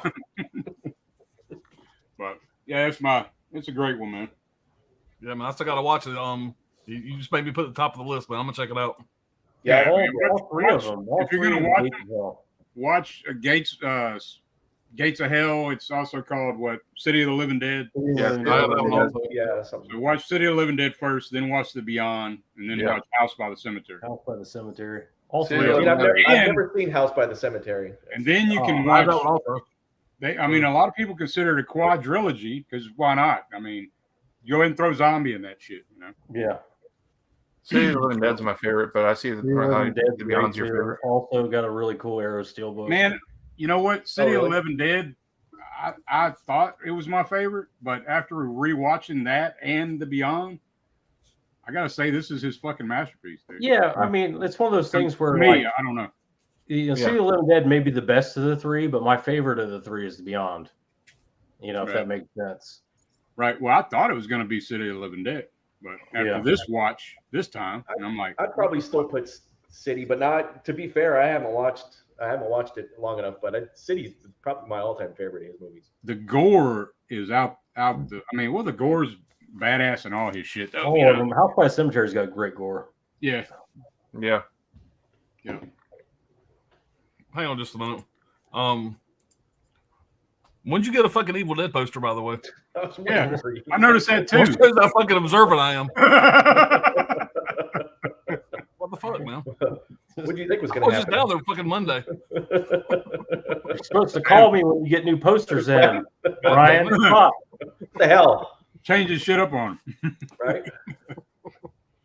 All right, man. Good pick, Dirt. Yeah. Appreciate it. Well, here we go again. Directed by Lucio Fulci. The New York Ripper. Okay. Oh, yeah. 1982. I was on the fence, man. I was on the fence.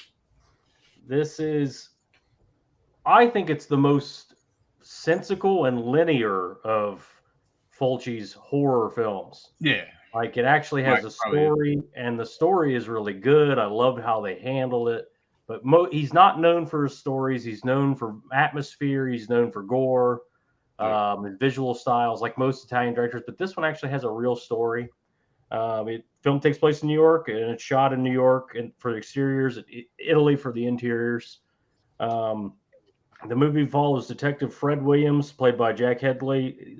He's been in numerous Fulci films, and he uses the same voice actors, so they're all very familiar.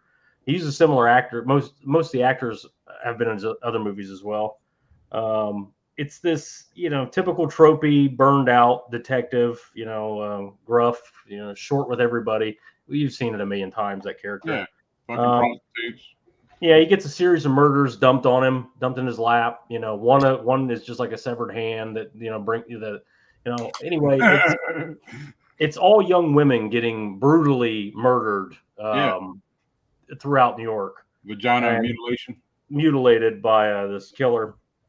And during the investigation, he starts getting calls from the killer, who's using this like Donald Duck like quacking voice, which I think turns a lot of people off to this movie because it's so fucking out there and bizarre, but it all fits together really well with the movie if you watch it as a whole. He'll sound like Mickey Mouse too. Yeah, some parts too. Yeah. And the Donald Duck voice and the Disney voice is really strange considering the way he kills, the way the killings happen and the way he kills these women, and they all start with, as the medical professional called it, the victim's joy trail. And then he goes from there. And of course, it's a Fulci movie, so eyeballs are getting mutilated, of course. It follows the detective, a psychologist, and the only person to survive the Ripper and her boyfriend throughout the story. This movie is like, it's extra violent and it's extra sleazy. All that's true. I get it. But mixed in there is a great story, which I like. There's tons of red herrings. There's mystery. There's a mystery to it. I can't talk too much about it because I don't want to spoil it. But it is, with the exception of one 5-minute scene, I think his best movie. What scene is that? Dirk, you know what fucking scene it is. The toast. There's a 5-minute scene. There's this rich. Yes, you lie. There's this rich, like, she's like this bored housewife, and she has an open marriage with her husband, and she goes down to like this pool hall to find these like 2 Dominican guys. She's like, she hires gigolos regularly, even though she's attractive. She goes to sex shows, but she goes down and finds these 2 like Dominican guys playing pool and kind of like gives them the eyes. They come over and sit at her table and start like fondling her under the table with their bare feet. Yeah. And this goes on for 5 minutes. It feels like 5 hours. You lie. You lie. Absolutely no point to it whatsoever. With the exception of that scene, this is a great movie. And again, stuff like that. That's one of my favorite scenes of that damn. Yeah, I'm sure it's one of your favorite scenes. Fuck that scene. The movie has all your typical Fulci gore, but it's particularly mean-spirited, which is different from a Fulci movie. Like, this killer is all about butchering these broads, and he's menacing about it. He's just he's very angry, and even some of the cast seems to be angry with women. Like, don't be a dumb bitch. Like, the detective calls this whore a dumb bitch, and like, there's this girl that gets into it with the fucking this guy on a barge, and he's like telling her, you should be at home where you belong, whore. And shit like that. It's just a random person, not even a killer. Like, women don't get a good shake in this one. Again, that's probably another reason people. A lot of women don't like this movie too much. but he's super mean spirited and vicious as hell. And the gore, of course, is there, and just he's the saw motion as he's fucking literally. I mean, it's graphic shit. Yeah, it's slow, like panning shots of cutting fucking titties. Yeah, and shit. It's like early in the movie, the first kill on the barge, you think it's going to be an off-screen kill, is what they set it up like. Like the horn goes off, like it's a very typical 80s shot where it's an off-screen kill. No, it cuts right back to him just sawing fucking right into this shit. So that's what I love about Fulci. There's no such thing as an off-screen kill with Fulci. Nah. But this one is very story-based, unlike most Fulci movies where they do have an element of ambiguous element to them. Some of them, like the story just is not that important. Kind of runs off a cliff, a lot of his stuff. This one doesn't. It ties up nicely. I just really like how the story, runs through all the red herrings and how the final showdown happens. I just think, man, it's the one that works the most for me. It's the one I go back to the most. Like I said, I like ambiguous stuff, certain things, but like at the same time, I like a good story that wraps up, gets a nice bow on it too. And this one does it. But if you haven't seen this movie, if you've avoided it because you're a little bitch or something, definitely check this one out. It's kind of a slept on Fulci. It doesn't get mentioned like the other ones, like Zombie or it really doesn't. I haven't seen it yet. No one really bitches out there. Yeah, it's a great one to watch. It's a great one to watch with your mother-in-law. Yeah. Watch it with your mom or grandma or something. I haven't seen it. You got like a super like feminist girlfriend. Watch it with her. Go with it. Yeah. Good advice. Again, the other stream. Live tips. Come over to the 4K tent revival. We'll have a how to stay unmarried. We'll work on that. All right, number 4. Save us, Brian. Number 4 is Cropsy Lives. Okay. Oh yeah. Man. That's a banger. So this 1981 summer camp tale. Basically, all these people at summer camp, they hate this character named Cropsy, who's the summer camp counselor, whatever, and they play pranks on him. They play a horrible prank and burn him basically alive. They have this like skull that has a candle inside of the skull or something like that. And it kind of just like it kind of topples over and burns his whole body alive. This crazy scene where he's walking out to sleep with open kerosene fucking canisters and food he has all around you. Yeah, see, he just got like an open fucking kerosene gas canister. Just his whole body's in flames when he's walking out and going outside of this this building or whatever, the campsite. Then he falls like 40 feet. Yeah. So he basically goes back to the camp or whatever, just like any other Friday the 13th type of ripoff movie. And he comes and kills a whole new slew of kids that are staying at the summer camp. Yeah, man, I love that damn boat when he's on the boat. Yeah, the rap scene, killer. Rap, it's a mass killing, mass murder. All the characters in this movie, I feel like are pretty like likable for me, anyways. The cast actually does a pretty good job at like their story and everything throughout the film. I like seeing what's his name from Seinfeld in here, Jason Alexander, real young. He actually has hair. Yeah. Brian Backer's in here from Fast Times at Ridgemont High. He's fucking creepy as shit in this movie. He's just like this little like creepy fucker that's always checking out chicks and stuff. This is the movie that Tom Savini skipped over Friday the 13th Part 2 to do in 1981. He totally passed that one up to do this, and I think it's a good thing that he did, because I think the movie would have been nothing without him. It would have been nothing. Totally been different. Even little things like as whenever Cropsy's getting burnt in the beginning of the movie and he's kicking his legs, that's Tom Savini's legs. That's not the guy who's acting his legs. I don't know. He said that he wasn't really a fan of the way that Cropsy's face looked, because he only got 3 days to work on the mask for him, which is a little disappointing. He probably could have made it look even cooler. Right. And another side note is this is the the first movie that Harvey Weinstein produced, and he also wrote the movie too. So Oh shit! a Really? little bit of controversy there nowadays. I didn't know that. Yeah. So it's like the first thing that comes up is like Weinstein production, like instantly. I think he's going to make a comeback in this movie. What's I that? think he's going to make a comeback into the movie business. Weinstein was like, "You want a part in this movie?" Yeah. Got all the actresses outside his door, you know. Yeah. Which part do you want? Yeah, he did that with Tom Savini. That's what made Jason Alexander lose his hair. Yeah. But I love the whole part when they lose when they don't know where their fucking their canoes are and whatever, and they're going after the canoe, and it just I don't know. He just jumps out of there, and it's that scene. He just cuts out the fingers and fucking slits the guy's throat open, and Yeah, I don't know. It's like a great shot. It's like a minute long scene. Not really that long, but it's a pretty cool fucking scene. Yeah. And the whole ending scene's badass too. I just like whenever they're burning him alive and everything, and towards the end, and you see a lot more of his face. And I don't know, just overall classic to me. Needs a 4K upgrade. That'd be cool. Yeah.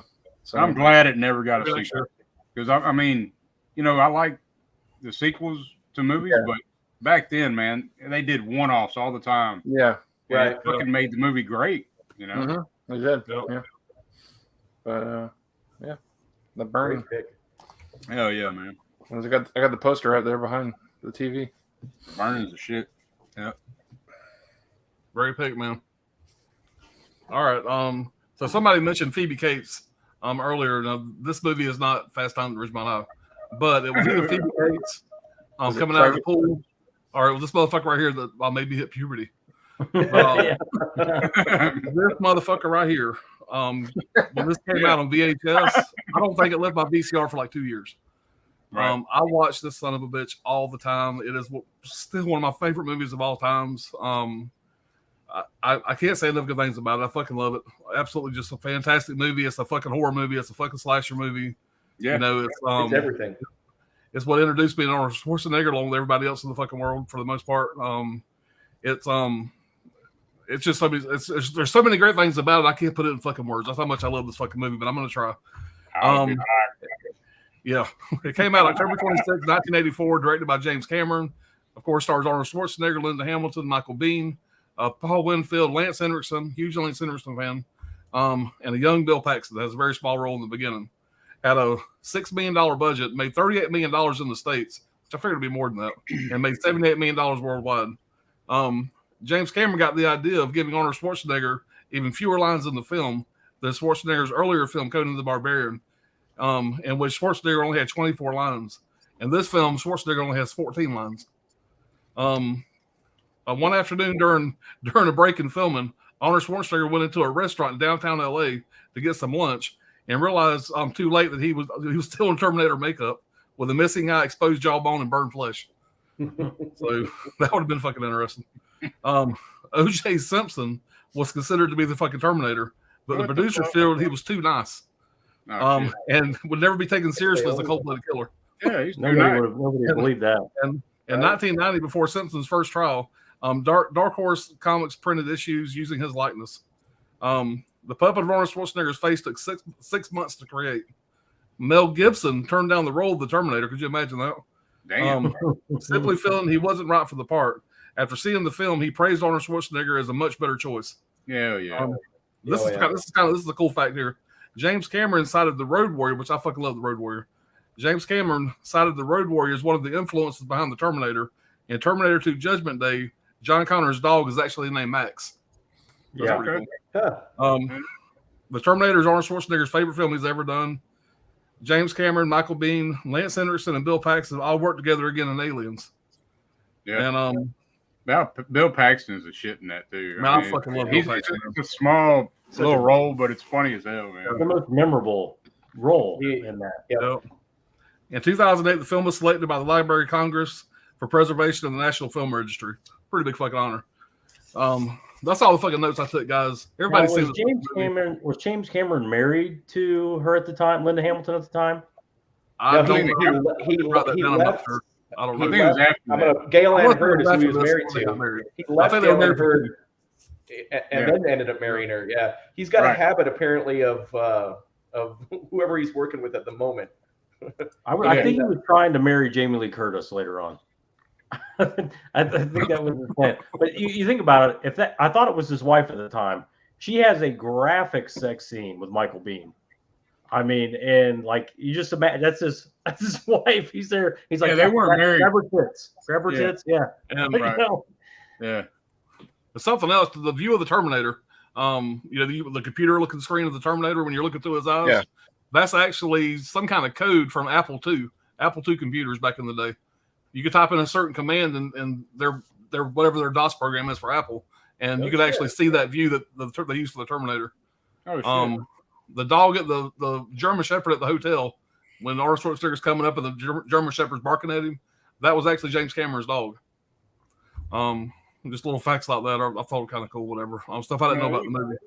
But the movie's so fucking badass, but so fucking iconic.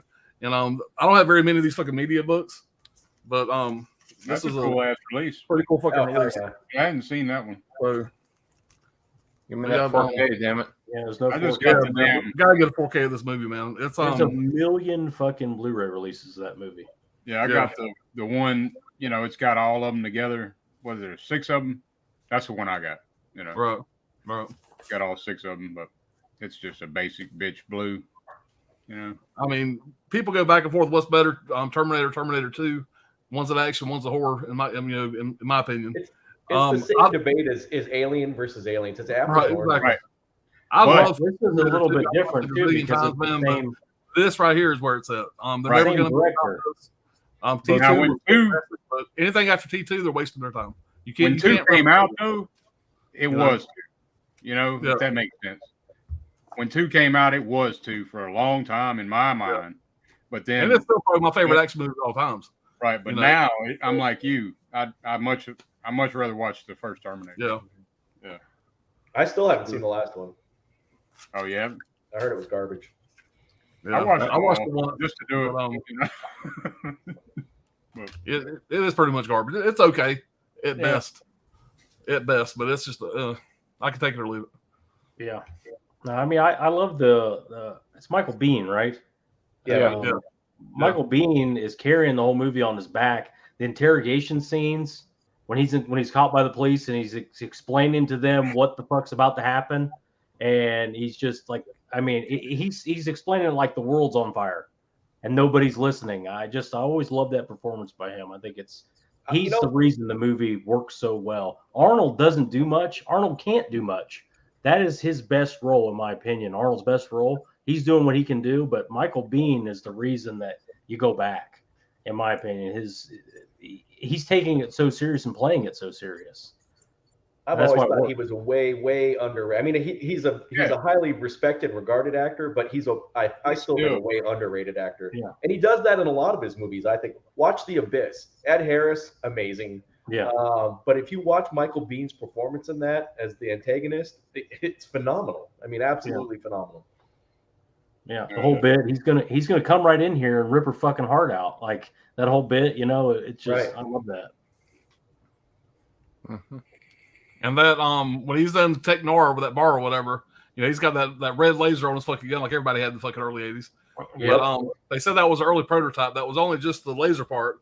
That normally that has had like a big battery that came with it. He actually had a wire up his sleeve, whatever, when he was holding the thing, whatever. But I don't know much about guns. But I figured That's you guys. that's an early Surefire, I believe, design. Yeah. Yes. You're right. Yeah. It was It's called like something. They're called Surefire now. They were probably, names. that shit was probably It was more than a gun to have that laser. Right. The laser That was pretty much a more than prototype a you see in the movie. So,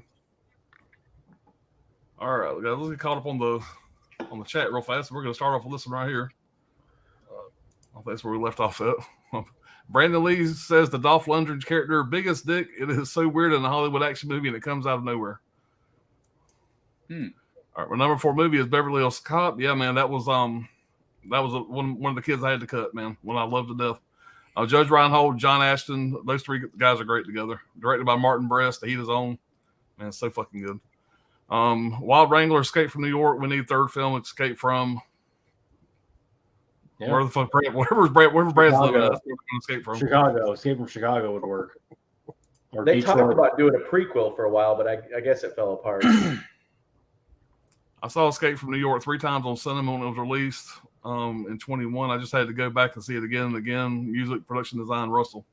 Yeah, man. Kurt Russell was born to play Snake Plissken. Great movie. I agree. Escape from New York, very good movie. Sorry to change the subject, but has any of you seen The Headless Horseman? Chaos has made it. No. Headless Horseman. Yeah, which one? I've seen a couple of them. All right, Gizmo, The Beyond is great. I put it on the second place of the trilogy. I love everything in the film, but I think the ending could have been better. Shit, I like the ending. It's fucking great. But Fulci always struggled with money. He never got to shine. Just think if he got the money to do something big. My favorite is The Devil's Honey. Oh, shit. Devil's Honey.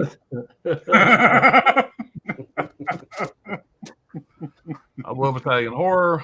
Number 4 is Day of the Dead. Thomas Savini gives us some of the best score you'll get in any horror film. I love that the zombies are the least of your worries in this world. The people are way more terrifying, which is the case in a lot of zombie movies. Yeah, Roads. Yep.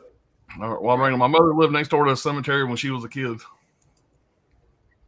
Yeah. All right, Gizmo says The Devil's Honey, New York Ripper, City of the Living Dead, The Beyond, Zombie is my 5 Fulci list ranked. Okay, can I change my number 4 pick now?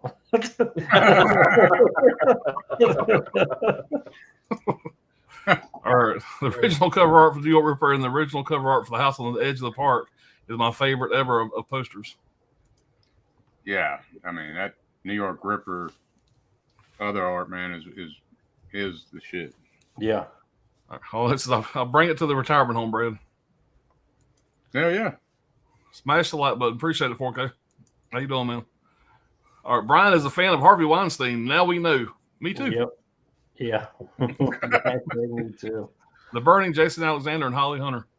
Yeah, it was Holly Hunter's first film, actually. Yep.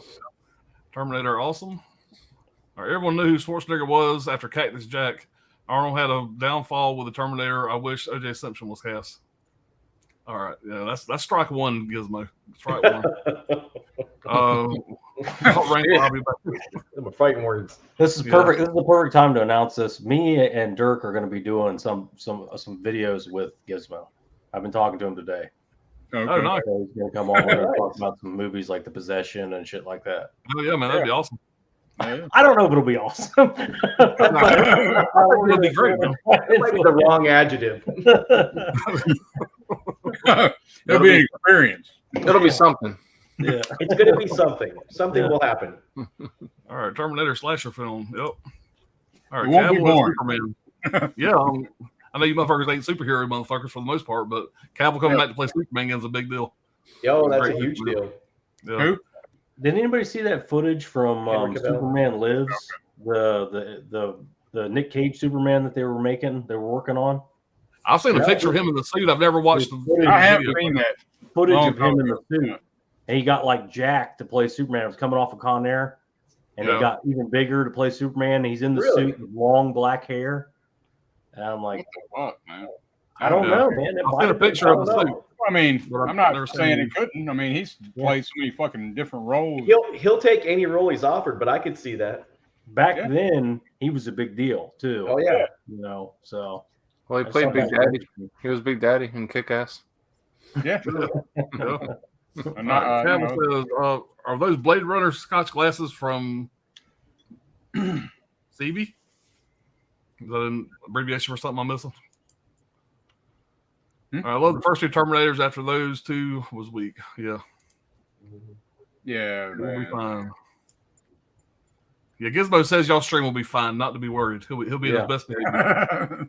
mhm. I hope he shows up butt ass, bookie ass naked. I don't wonder who's going to get canceled first out of the 3 of us. That's the game. Well, guys, we are already on our 3rd pick. Already on our 3rd pick, by the way. It's been an hour each pick. Hey, man.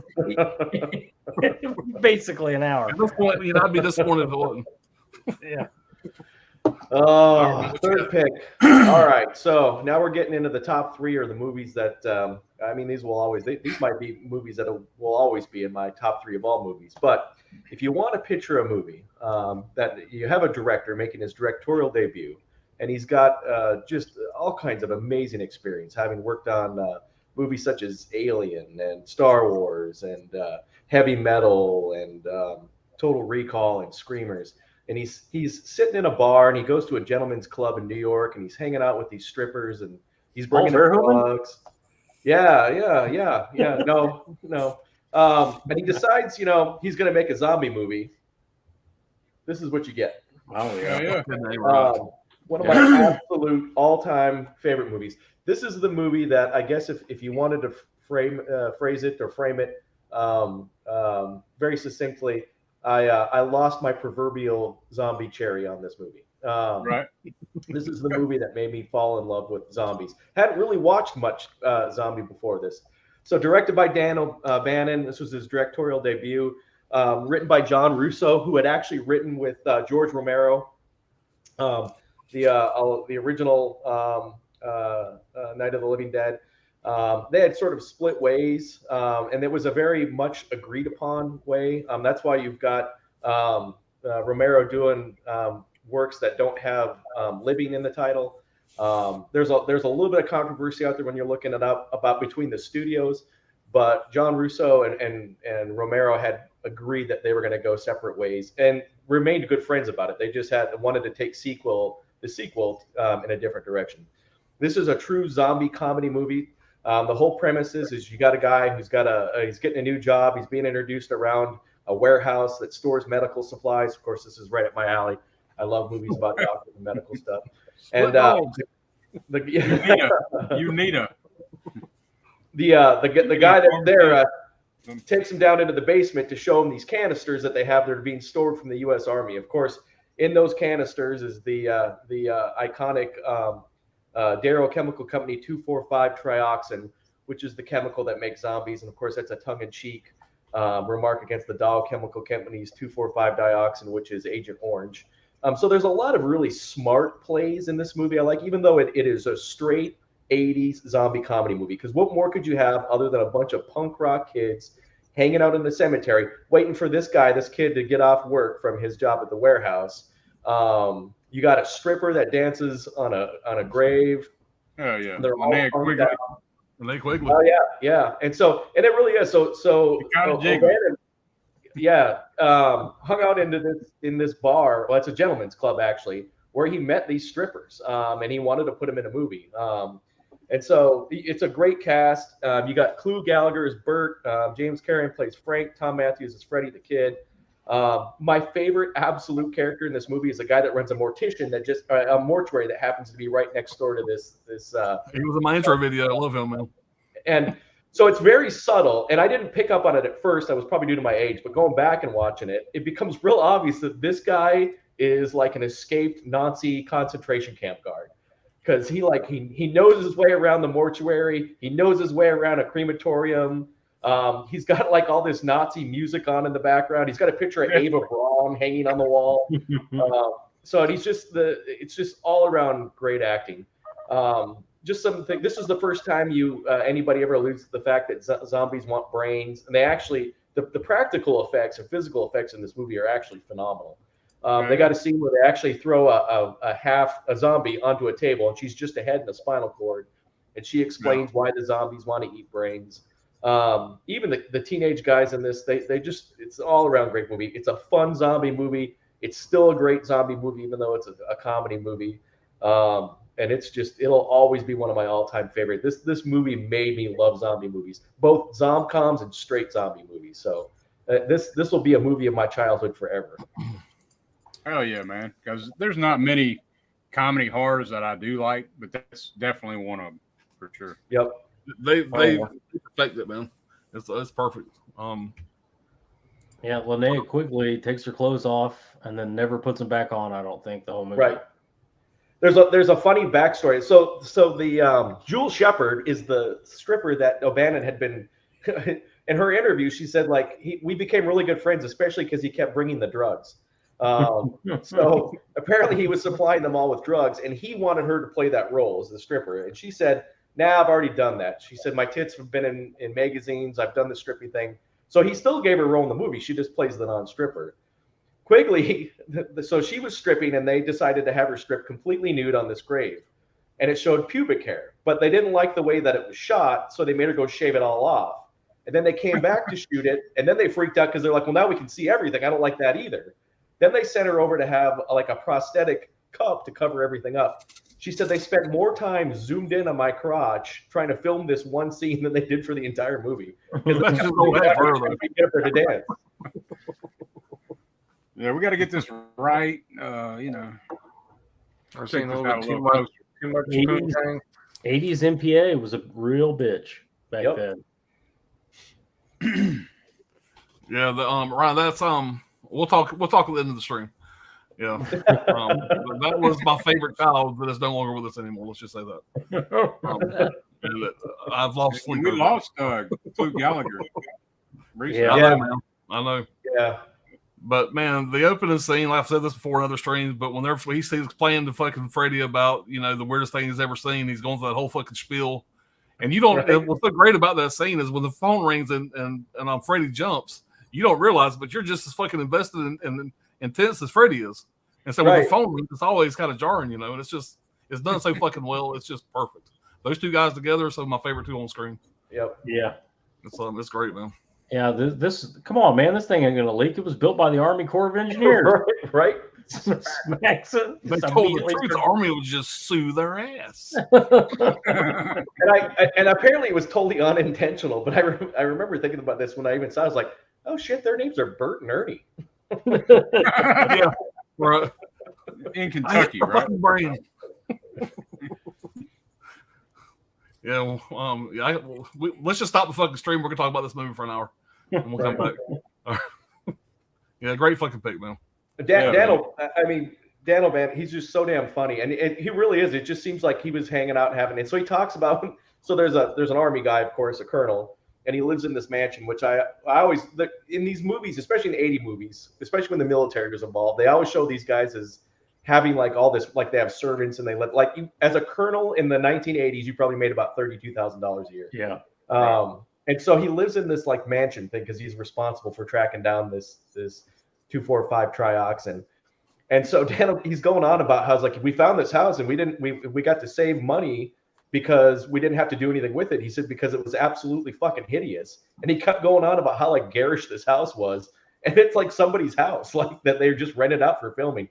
And he just keeps ripping on. He's like, the curtains were horrible. Everything was with a shit of horrible ass people that had their worst taste ever. And I'm like, dude. Yeah, man, fucking Tarman. The effects they used for Tarman, that was so fucking great. Yeah.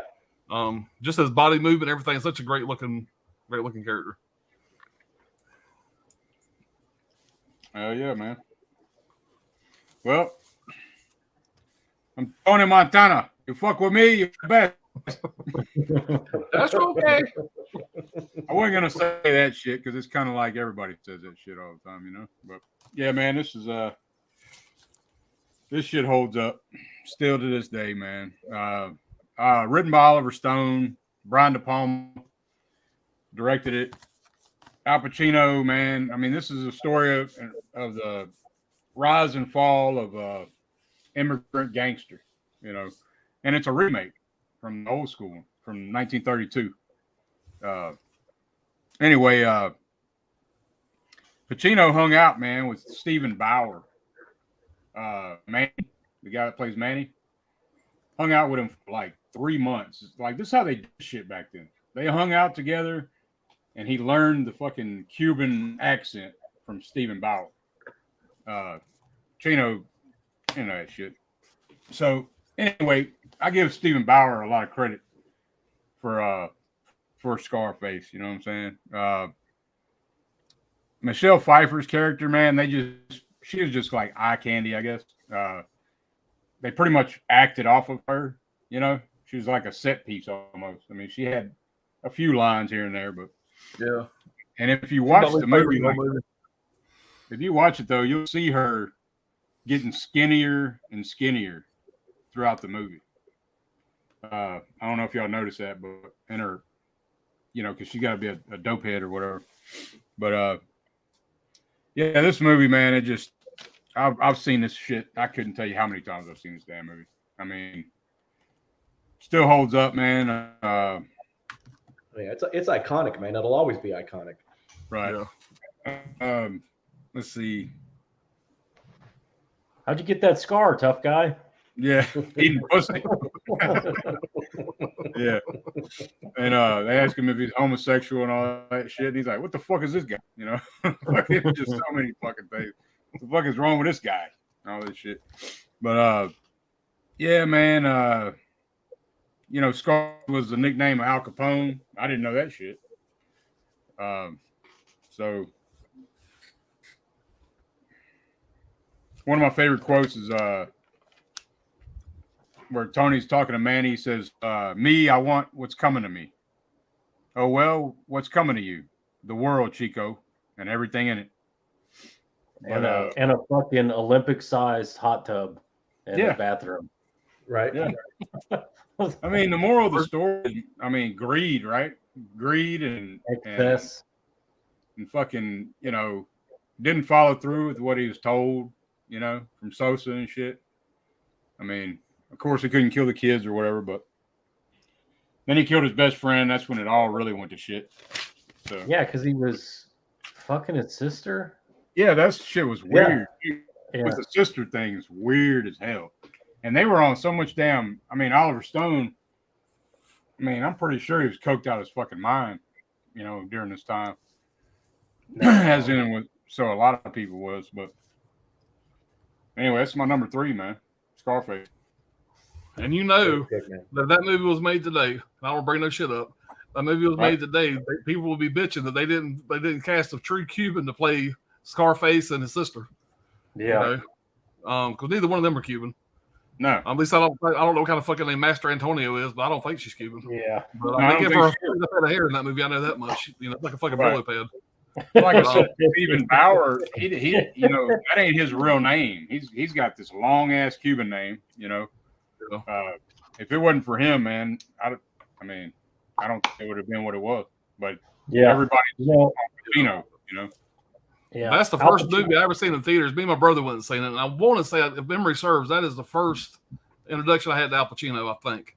But that's the first movie I ever went to in theaters, but they had an intermission. I thought that was, at the time, I thought that was wild. It's what, 2 hours and 58 minutes? 2 hours and 50 minutes, I think it is. Yeah, it's long as hell, but it's, you know, it's highly rewatchable. Oh, hell yeah. I'm watching it right now, actually. Yeah. I'm right in the middle of it right now. But yeah, man, it's fucking great, man. Great pick. Got so many damn lines that are quotable, that so much gangster. Oh yeah, that's something I forgot to bring up. When they re-released it, I think the 30th anniversary or one of the anniversaries, they asked De Palma to rescore the movie with rap artists and shit. And he's like, "Fuck no, I ain't doing that shit." You know? So yeah, bro. Yeah, it's one of the few roles Al Pacino is absolutely suited to play. You know, with the bombastic, you know, voice of modulation, and you know, like, he's perfect for that. Yeah, man. Yeah. It still holds up. Man, it's been a while since I've seen it. Yeah. And you're right. It's rewatchable as hell, man. First you get the money, then you get the power, then you get the women. Yeah. He had it all twisted, though. He just power hungry, greedy. You know. But it is a take on the old one. It's a remake of 32, Scarface. Yeah. So Brian's up and he's not back. Should I go ahead and go? No, I'm up. Yeah. You know me. I got my mind on other shit right now. I can't focus on y'all. Listen, Alan's had a rough couple of weeks here. He's in crisis. You know, it's all right. Well, so far the last 2 fucking picks are 2 that I just goddamn got to be in my top 5. These are the 4 sures. Well, I'm sure you're gonna cover it better than I did, man. No, man, you did a fucking great job, man. Great job as always. I mean, I didn't, you know, everybody's seen the Scarface. Yeah. Kind of hard to explain it in a way. My number 3, first time director, 1981. I'm a big fan of this movie, and I don't know why it's not more celebrated, but it's Thief with James Caan. Oh yeah. Michael Mann's first movie, arguably his best movie, his least Hollywood movie. That's one thing I really like about it. It's shot in Chicago. It's set in Chicago. Another thing, like I bring that up a lot because I fucking hate this lazy ass shit where we just make everything. We'll just shoot it all in Los Angeles and we'll make it look like wherever. I don't like that shit. I like when they actually go and shoot a goddamn movie. The movie follows Frank, played by James Caan, who's a high-end heist man and local business owner, general hustler and ex-con, trying to make up for lost time after receiving a disproportionate prison sentence to the crime he was convicted of. And he gets arrested originally for stealing $40, and he did, like, I believe 11 years over the whole bit. So, he gets out of prison and he wants to reconstruct his life. And he's 4 years into that when the movie picks up. I use this phrase all the time. It's a real hardcore crime film, which there are very few of. And this is probably the best example. Michael Mann at his best. It has all the great Michael Mann, gritty urban landscape shots. He's big on that, shooting things from under a bridge and, raining, and has to be raining and dark and bleak. The underbelly of the city, whatever city he's shooting in, and that's no different with this one.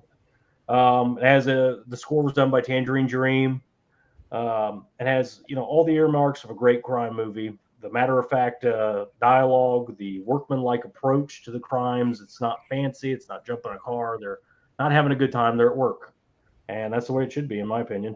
Of course, the heist, the gunplay, it's all great. It's all your typical thief. But underneath all that, you have Michael Mann's really good character studies on, these flawed characters that are, hyper driven focused on success. And, if anything, they're accountable. That's the way I would describe all these characters. If they tell you they're going to do something, they're going to do it. And that's really what the strength behind all of his characters are.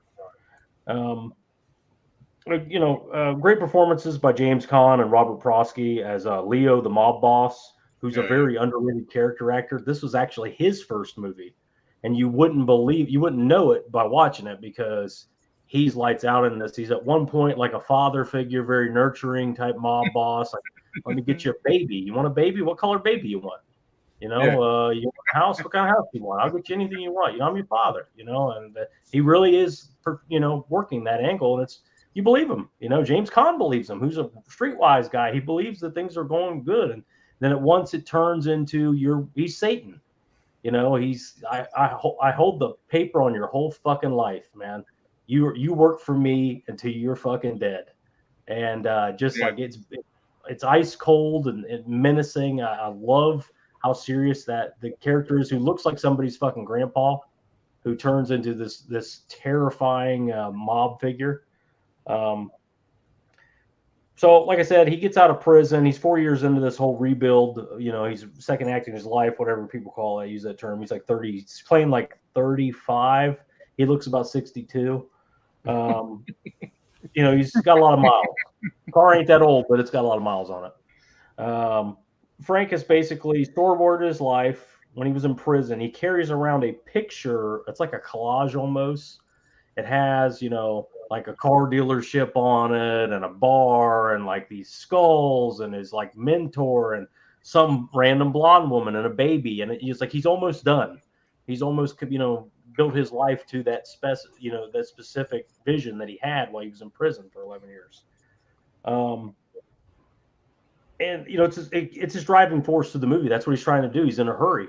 He's in a hurry everywhere he goes. The whole movie, he's constantly on the go. He can't stop, and he's really interested in it. And he pulls a heist and it goes wrong and all that stuff. And the Leo character offers him a big payday, a high six-figure job, and that he sees that as the one last job to get him out of this.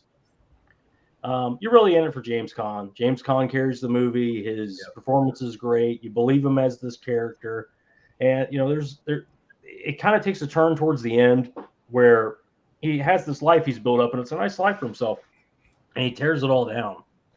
And people don't quite understand that. That's a big point of contention with this movie. Like, that doesn't make any sense. Why is he blowing up all his own shit? I mean, if you don't get it, I can't help you. That's basically, I'm not going to sit here and explain that to you. If you get it, you get it.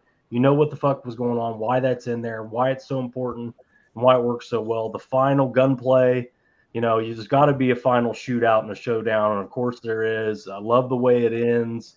I love the final score, and it's not this typical cookie cutter, like linear, like happily special. ever after.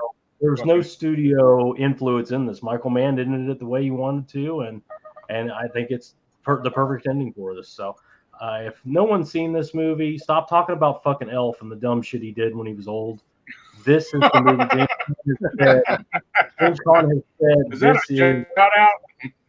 Yeah, James Caan has said this is his best performance. This is his favorite movie that he's done. This is the one he's the most proud of, and for good reason, man. He is lights out on this, and like I said, the best compliment you can give an actor is I believe he is Frank in this. Yeah, I was just going to say the same thing. So this is his best performance ever, hands down. Absolutely, and it's kind of like James Caan has some of those iconic personalities like Pacino or De Niro, But when you watch this movie, he's not James Caan, and I think it's a combination of his acting and Michael Mann's directing. But this is one of the few movies you're not like, okay, I'm watching Al Pacino play whatever. You're like, this dude is real. He's a real guy. It's the real way storytelling is supposed to go, and you're just watching this dude's life from every bit of its actual organic sense. You're seeing his thoughts. You're seeing his thought process. You're seeing the way that he sees life. You're seeing everything. And Caan just sells it. He sells it. Yeah. He just disappears into this character. Yeah, and he trained, obviously, the gunplay and stuff. He trained some hand-to-hand stuff, and he is an accomplished martial artist himself. But what I like about the movie, I like everything about the movie, let's be honest, but there are times in the movie where he's kind of just making his way through the day. He's bringing change to the fucking bar. He's checking on the car dealership. He's checking on this package of diamonds, whatnot. His coworkers are like, "Hey, boss man, how you doing?" They obviously love him and everything. He's like, "Hey, guys, how you?" I'm fucking busy. I don't have time to play grab ass. I got time for your shit. Everybody. He goes in a bar and like a regular that he owns the bar. A regular starts like razzing with him. He's like, yeah, just right by him. There's a point in the movie where he's got Tuesday, the actress Tuesday. And he's dragging her out of a bar. William Peterson, this is his first ever performance, comes from around the bar to try and stop him from kind of harassing this girl. And he just fucking shoves him as hard as you can, like really shoves him. Will Peterson, you could tell, is like not ready for it at all. And then pulls a gun, like he's like, "Hey, step off, Flash." Then he goes outside, and there's another guy just walking down the fucking street. James Caan just pushes him like a guy's like 6'5", 300 pounds, just pushes the shit out and wasn't planned at all. No, like that guy was not an actor or anything, but the guy just like he didn't want to fuck with him. He didn't want to fuck with James Caan. He didn't even know it was a movie. Right. There's another scene like their first heist at the beginning. So James Caan learned how to bust open safes, and that was part. He wanted to do that. He wanted to know what he was doing so he could look like he actually knew what he was doing. So he really breaks open that safe. And it's not gimmicked or anything. It was locked. Breaks into the safe. He didn't know there was a second door that was locked behind it. So you can see him in the movie. He literally goes, "Oh, fuck. What is this?" And then he grabs this is all like live, real take, grabs a fucking chisel and a hammer and busts the fucking locks out and really breaks in, and gets in. You can see him literally like kind of celebrate a little bit. He actually got it, and like it's all like Michael Mann's thing. He wants to make it as real as possible. That's a real vault door that they cut in half. They really cut a vault door in half. Yeah. He's like, that's the only way we could do it. It has to be real. That scene too, as I was going to say, I think it's again, they're his directing and James Caan acting, but he has such a great ability in this movie to use nonverbal, like they don't need dialogue. You know exactly what this guy is thinking. Yeah. It's Caan acting. He's so in the character, just his facial cues. He is. There's no dialogue. They don't have to explain anything. He doesn't have to pretend like he's talking to himself out loud. Yeah. You know exactly what he's going through, what he's thinking. When he cuts the fucking safe door, the vault door in half, and then he sits down and starts digging for his cigarettes. Right. He's just so pleased with himself. He's like, It's I'm like, done. That's it. Yeah, fuck, I've job done well my done. fucking job, and Yep. I'll never have to do this shit. I'm retired. You know, Yeah, he just sit there and it's all worked out. That card that he has, that storyboard little like collage, he's like, I got all the pieces, man. I'm done. Right. You know, I've built my life. Yep. Yeah. Great pick. Yeah. That's a great great movie. movie. Great movie. You notice I threw him in my montage too, by the way. Over Yeah. the video. Yeah. I'm the last guy in this world that you want to fuck with. I still never fucking seen it. Yeah, if you watch the movie, you'll notice there's no or or anything like that, or you know, they don't just add s to the end of a word. It's I am this way doing this thing. It's very clear and matter. It's the crime dialogue, and that's what you come to expect from a crime movie, because they're not talking, they're not chit chatting, they're communicating, they're trying to get something across. And I always love that and appreciate that when they do that right in a movie, because that's how it would be. We're not buddies. This is a fucking business here. If shit got out on me, man, I'm just letting y'all know. This is what's going on right now. By me. Oh, you're getting damn. Yeah, there's a fucking I guess tornado that's there. coming our way after you. I don't think it's going up. So It's coming up to me. yeah. Yeah, it's headed to Brad. I don't know if y'all can see that or not. But Yeah, Brian's like, fuck y'all, we've had enough down here. We've had too much. He's like, Brian, look at that pussy little storm. Right? You call that a storm? fucking tornado, but it tore some shit up in New Boston about I don't know, about 100 miles away. But damn. Yeah, them tornadoes don't fucking play around. Yeah. You're talking about that scene with James Caan pushing that guy. It reminded me, I forgot to mention it. It's irrelevant, just trivia. But apparently when Kurt Russell was still in Snake Plissken character, and they were done shooting with him. They shot everything at night in St. Louis and East St. Louis. And he wandered off the set. I guess he was just decided he was going to go roaming around. Apparently he wandered into this gang territory. And there were these gang members around an actual barrel on fire. And he walked up to him inadvertently. He didn't mean to. And he said they just looked at him, and his costume was so menacing, they didn't fuck with him. They just turned around and left. It was like, he said, what they didn't know was I was scared shitless. Well, since you did that, I forgot to say something about Nightmare on Elm Street that I noticed the last time I watched it. I watched it end of last week, I think it was. The continuity at the end of that movie, when she's outside and she tells her dad, come wake me up exactly at 12:20 or whatever. And she sets her alarm, and it's like 11:40. And she goes and says booby traps, goes and has a conversation with her mom, contemplates. And she does. It would have took her fucking 3 hours to do all the shit she did. 20 minutes. She did it in 12 minutes. Took a bath. My younger self, I've watched it a million times, but that was really blaring because I was really watching it, trying to decipher this movie, and so I was really paying attention to all the intricate parts, and that was the one thing that was just blaringly stupid. But it's funny how that shit sneaks out to you though when we really pay attention more than just right. Watching those when your adult self sees it. Yep. Well, I haven't seen this movie in a while, but I put it in my top 5 just for the fuck of it. I didn't revisit any of these. You know how I go. But this one is probably the most Brat Pack of all the movies that considered Brat Pack movies back then. This has most of them in there, and that's St. Elmo's Fire. Oh yeah. Joel Schumacher written and directed film. Love this film, guys. It's got Emilio Estevez, Rob Lowe, Andrew McCarthy, Demi Moore, Judd Nelson, Ali Sheedy, Mary Winningham, Andy McDowell.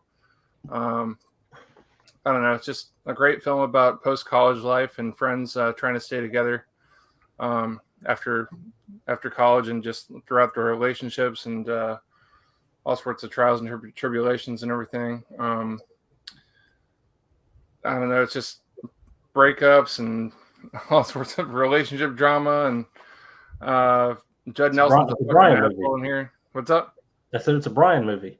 It's a Brian movie. Yeah, it is.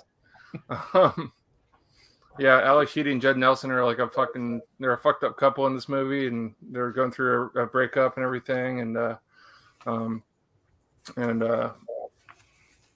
Mary Winningham is she's kind of like the outcast of the whole thing because she's kind of the most like she's a virgin in the film, and but she's all obsessed with Rob Lowe's character and everything, and he's got a kid, and I think he's like a father to some other chick, but she has a crush on him and everything, and I don't know. It's just this movie. Just every time I see it, it's just like there's something about it that just touches me, and that the whole Man in Motion, like opening, like the theme song of the film, the whole, I don't even know, the score of it, I guess, just gets me every time. I don't know. It's just the whole thing is they meet up at St. Elmo's bar, and it's just kind of their place to hang out and take it back to the old days, you know.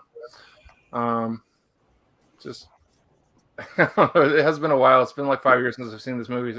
Yeah, Rob Lowe, American Pie, before American Pie. Yeah, Rob Lowe. Yeah, that's the only one I can think of right off the bat. It's a great movie, man. I mean, American Pie King 4. of Fire was like American the Reunion. precursor of what The Big Chill was later on. You know, it's yeah, like, yeah. You know, Yeah. they both have the very same vibe. That I love those movies. It's like these. Yeah, right, it is so very here's these similar to The Big friends, and Chill. here's later on after this guy has died. You put those, watch them back to back, and they'd be great watches together. One of my favorite scenes in this is whenever Emilio Estevez's character, his name's Kirby. He's like obsessed with Andy McDowell's character. He just all of a sudden goes really ballsy and like kisses her out in the middle of where she's at with her family and everything. Like right by like her. I don't even know if her husband sees it. He might see it, whatever. But I don't know. It's just like kind of like one of those moments where you're rooting for him and everything. I don't know. He drives off. He's all happy about it and shit. Yeah, I don't know. And Demi Moore's character just kind of has a mental breakdown. I think she's on drugs in this film, possibly. Yeah, she's all strung out. And they're all trying to help her in one scene, like a apartment scene where I think she might be trying to go out a window or something. But yeah, St. Elmo's Fire is my number 3 pick. That's before Bruce Willis put his Nakatomi Plaza inside her. Yeah. Before she had her implants and striptease and all that. Before Demi Moore got all fake and nasty and shit. Hey, it's a great pick, man. Never criticize a woman for trying to improve herself. Yeah, we don't fuck with Demi on this street. Come on. There's With another the Demi Moore and the Rob voice Lowe one, movie that I like a lot yeah, called About Last yeah. Night too. It came around the same time. Yeah, I remember that one. Yeah. good pick, man. What I'm thinking to say about this movie, you would think it'd be my number 1, but this falls in the very elite category for me personally that I consider to be a perfect movie. And that is Back to the Future. All right. There's no way this could be in my top 5, man. I mean, this is just a fucking banger of a fucking movie, man. Directed by Robert Zemeckis, stars the great Michael J. Fox, Christopher Lloyd, Leah Thompson, Crispin Glover. Everybody's seen this fucking movie. Everybody knows this fucking movie. It's iconic. Like I said, from start to finish, it's rewatchable as fuck. Doc Brown and Marty. I don't know if you guys seen it. They just put something out there recently where the two of them kind of had a reunion at some kind. Yeah. And there's just the scene of Marty McFly being in such bad shape, but hugging Doc Brown. That was just, brought fucking tears to my eyes. I ain't gonna lie. Grew up with this fucking movie. I fucking love it. One thing about this movie that's really unique is, and I don't remember all the details or the dates, but I remember going to theaters to see part 2. And it was the only time that while I was watching part 2, they showed a trailer for part 3. And part 2 and 3 were actually in the theater at the same fucking time. Because all these movies, when they came to theaters, they stayed in theaters, it seemed like a fucking year. Right. But I remember watching part 2, seeing a trailer for part 3, and going back in my mind, it was like the next weekend to see part 3. And they were both playing at the same time. We would go back and watch 2 and 3 back to back, stagger the times to have a double feature. I mean, it was just such a fun movie. Crispin Glover is absolutely fucking great in this. I wish they would not have fallen out the way they did. And he could have been in more of the movie, the sequels. But Crispin Glover's He was fucking in the second one. He was great in the second one. He's great in the second one. Okay. Yeah. That was really fucking up. And as much as I love the movie, I kind of side with Crispin Glover. I know he's a difficult son of a bitch. He's got to be a pain in the ass to be around because I've seen him in interviews. He's a weird bitch. That's a weird son of a bitch. But in this right here is by far his favorite role. I love him in River's Edge. I love him everything I've ever seen him in. He's unique Willard? as hell. I love him in Friday the Like him in 13th. Willard? I got Willard back there. I haven't seen that Willard with him in it yet. I've seen the original. I haven't seen the one in a minute. But I have that's that one. him, man. He's not acting in that one. Yeah. That's really him. Yeah. And Brian said something about Universal Studios. I remember I ain't been to Universal Studios probably since the late 90s, maybe early 2000s. But the Back to the Future ride, if you guys have never done that, man, for a fan of the movie, it's just such a fucking event to ride that ride back in the day. The first time I rode that, man, it was so fucking memorable. You know, it's fucking. Sorry to interrupt, Pops, but on the third Back to the Future 3, the disc or whatever has the ride on there as a special feature. It's fucking awesome. Has the whole videos on there. I got a Quest VR or whatever. They actually got the entire ride that you go on. They have that entire ride, which is now closed down at the park, whatever. But they have that entire ride on VR now. And it's just like going to the ride again. It's actually really cool. I found that the other day. The notes I took on the movie, that's just me bullshitting about the movie. The rights to the film and its sequels are owned by Robert Zemeckis and Bob Gale. And in 2005 interviews, Zemeckis maintained that no reboot or remake of the film would ever be authorized during his and Gale's lifetime, which is great. This movie should never be touched. No. The script was rejected 44 times before it was finally greenlit. I bet you those first 43 are kicking themselves in the ass over that. Christopher Lloyd stated that he always wanted to do one more movie in which Marty and Doc Brown time travel back to ancient Rome. That would have been great. It was a top grossing movie, top grossing release of 1985. Michael J. Fox was allowed by producer of Family Ties to film this movie on the condition that he kept his full schedule on the television show, meaning no write-outs or missing episodes, and filmed most of the movie at night. He was not allowed to go on Back to the Future promotional tours, which kind of sucks. The movie holds the record for staying at number 1 at the box office for 3 solid months. Think about that nowadays. Right. Billy Zane makes his first on-screen appearance of the film as Match, one of Bill's cronies. And this is kind of cool. DeLoreans are still built today, even though they don't make them anymore. DeLoreans are still built today in Texas using old stock and reproductions. The models built now feature a flux capacitor, which of course is just for decoration. So I'm going next week to get me one, even though my big ass ain't ever going to fit one. I have to leave the doors open. I don't mind getting it.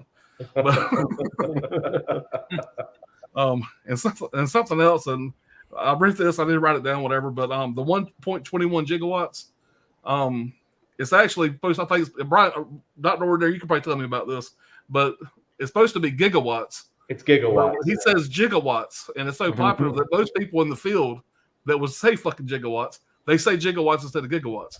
But he's almost changed the fucking terminology or how it's said. It's iconic, guys. Everybody knows this fucking steelbook. All three together makes the car. Yeah. Right. But man, I adore this fucking movie, and I was really surprised going into this. I thought it was gonna be my number 1, but I've been all fucked up. It's number 3. That's where it's at. So. Yeah. All right, we get caught up with the chat here. All right, Gizmo's reassured he's going to be fine on y'all's channel. My number 3 movie, City at Eubank says, my number 3 movie is 48 Hours, 1982. Man, I love that fucking movie. Eddie Murphy and Nick Nolte, directed by Walter Hill. The Boys Are Back in Town. Another movie that would never be made today. Shit, watched it earlier this year, and a lot of motherfuckers get answered over that movie. They watched it now. Comes on 4K next month. I know. Yeah. I got to pre-order that and another 48 Hours, which I like another 48 Hours. Not near as good, but it's great. People hate it. People rip on it, but I thought it was great. Yeah. I like them both. City Eubank. So, question: Eddie Murphy, better chemistry, teamwork, Nick Nolte, 48 Hours, or Judge Reinhold and Judd Ashton in Beverly Hills Cop? I love Beverly Hills Cop, but personally, I'm going to have to say the relationship between Nick Nolte and Eddie Murphy. I love fucking Nick Nolte. I fucking love Nick Nolte. And those two are fantastic together. Yeah. Tough question for me. It's going to be 48 Hours. You know, it would be I'd agree with you, Mel Gibson and Danny Glover. That'd be a hard one. Yeah. No I don't know if I can pick out of those. Wild Wrangle says, Return of the Living Dead is great. Anthony says, you did what? You opened it, you stupid moron, you idiot. What's the matter with you, Frank? Haven't I already told you never go near those goddamn tanks? I'm saying it in my mind just like him. Right. Rest in peace, Clu Gallagher. Wild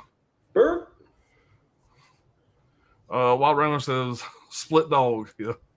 Yeah. Get a lot of orders for split dogs. Ba ba ba boo. I've seen them so many fucking times. I like 48 Hours more than Beverly. It's just darker and more gritty, and Nolte is always perfect. I always said this about Nick Nolte. He's one of those motherfuckers that seems like he hates his job. God damn, I gotta go fucking act. God damn it, fuck. He just seems like he hates his fucking job. He's the only actor who seems like he hates his job. He has to go to work. Yep. Gizmo says so many say Scarface is overhyped and blah blah blah, but I love the film and the 4K was amazing. The 30 version is also good, but a little more Disney. And I actually have that from Imprint back there. I haven't watched it yet. The 30 version. I mean, The 1930 original. Oh, 32. Okay. Yeah. City of Banks says my number one movie is Scarface. That movie made me become a fan of Pacino. Yeah. Jamie Hart, what's going on? Good to see you. Hey. It's a great one, man. All right. So this is I want the world, Chico, and everything in it. Yeah. The world is yours. And one thing I remember I was talking about, that was the first movie I seen with and this don't fucking matter. The first movie I seen with the fucking intermission.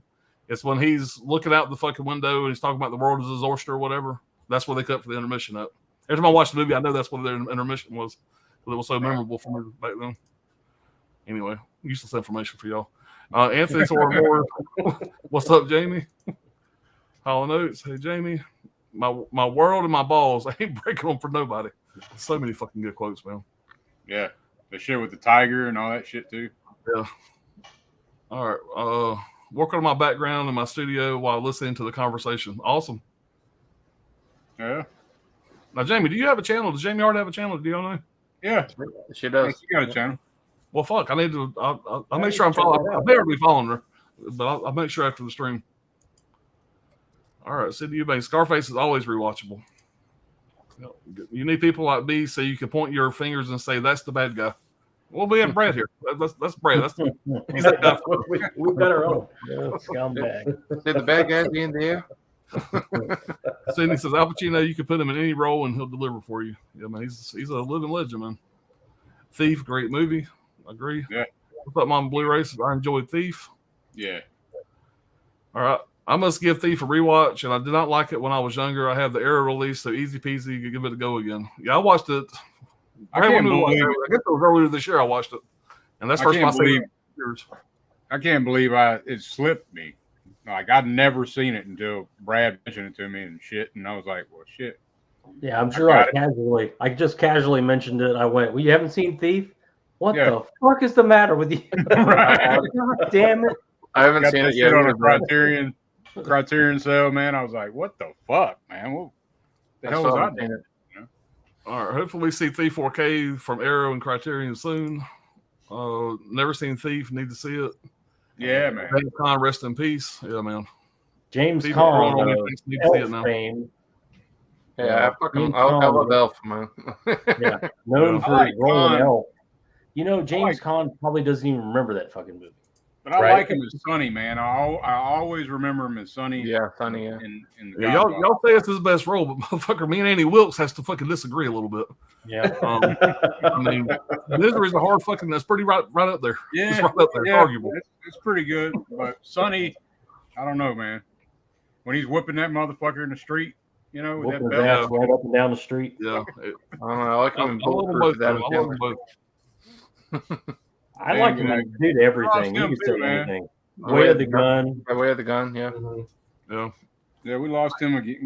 I'll still maintain my argument in all those movies, including Misery, and I love you, Pops. He's James Caan. Yeah. I mean, you know he's James Caan. Yeah. And you know underneath that shirt, his shoulders are hairy. Yeah. Holding the shoulders where he goes on set. Like the beach, there's a beach scene in Thief, ain't it? Yep. Oh yeah. Everybody else having a good time. Everybody else having a good time in the water. He's just sitting over there by himself, shoulder hair blowing in the wind. Yeah.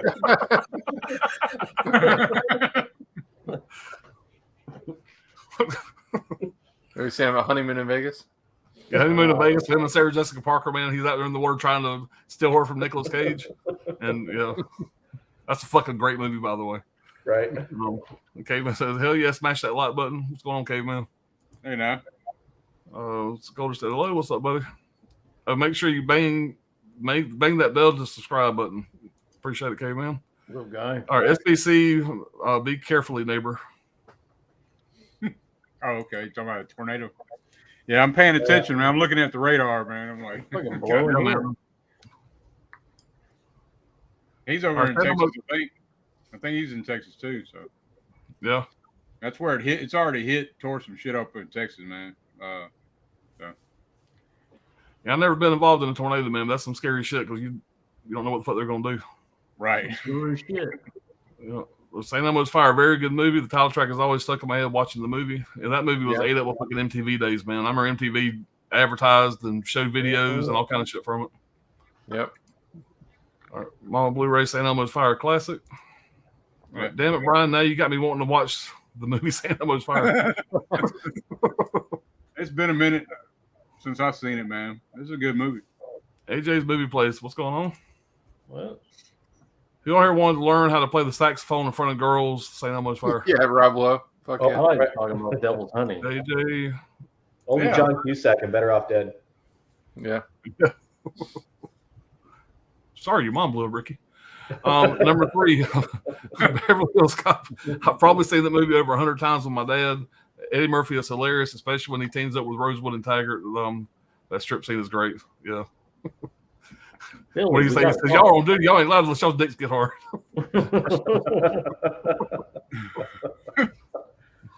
Might got to fall for the banana in the tailpipe. Beverly Hills Cop, probably read that one. Forever Demi. There you go. Hashtag Forever Demi. You arrested me for I got thrown out of a window. If I get hit by a car, you gonna arrest me for jaywalking? And what's crazy is the fucking guy from Mike from Breaking Bad is the asshole hitman. Yeah, that's right. It's like it's crazy to think that, man. Well, Yeah. I mean, I keep thinking, okay, I seen him back then. Now I say how old he is Mike. If he's that old, then fuck, I must be getting old. Yeah. All right. City Eubanks is Back to the Future, great movie. I was like 7 years old and wonder what the fuck is up with the motherfucker in the film, incest freak. But it's beautiful 80s where everything is okay. Let's talk about that. Back to the Talking Future. about Scarface. Because that is some weird shit with his sister, man. Yeah. Fucking all He's talking about Incubus. When the doctor comes home and his daughter's just in the shower with the fucking door open. Oh, is he? 18-year-old daughter. I'm just going. What bothers me is we've got 3 movies on here that are competing for incest. Yeah. No, it's my movie. Welcome to the dream. It's only going to get worse from here. Yeah. It's only going downhill from here. Ronald Reagan, the actor, Doc Brown, president. The actor? All right. Yes, I love Back to the Future. I have 3 limited 4K releases of all 3 films. All right. He was in Charlie's Angel, Crispin. The Thin Man. Was that his name in Charlie's Angels? He was creepy umbrella swords. Yeah. Yep. All right. There are new DeLoreans being made, all electric vehicles. Great picks, guys. I love the classics. Can never get enough. What happened to Eddie Murphy? Yeah, he's supposed to be making another I think another Beverly Hills Cop, I think. I can tell you what Beverly Hills Cop. I can tell you what happened. Yeah, he just needs to quit, man. He got fucking rich and hung it up for 20 years. Yeah. Why would he? Driving Porsches around.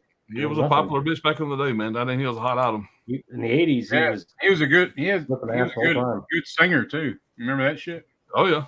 Yeah, he did right. Exactly. Yeah. And his stand-up comedy, man. I got lucky enough to see him live stand-up here in my hometown, whatever, back in the day. Me and my older brother-in-law went. And I was way too young for that show. I probably shouldn't have never went and seen that. He's doing stand-up it was called the Lord Have Murphy Tour.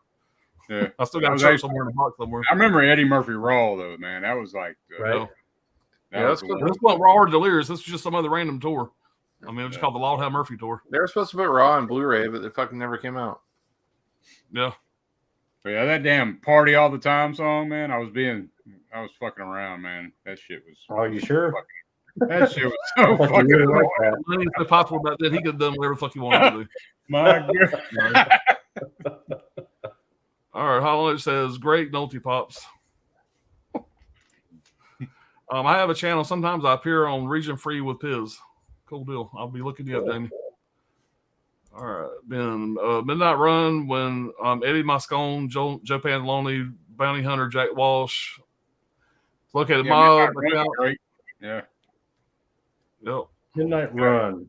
That's Yep. isn't that Robert De Niro when they take what's his name across the country? Yeah, Charles Grodin and Robert De Niro, I think. Sure. Yeah, That's a shout select. Yeah, that's a good ass movie, man. Yeah, Ken Carlson. Thief is far superior movie than Heat, in my opinion. Oh yeah, yeah. Oh, by far. Thank you. Yeah, it is. Jamie. Thief is amazing. Shot in Chicago. Yeah, I saw a review recently. The guy was yammering on about all these. He was like a Criterion type piece of shit, and he's just yammering on about the fucking movie, this and that. And he's like, and you can just feel those LA vibes and this and that. I'm just going, Jesus Christ. Like he thinks it's shot in Los Angeles.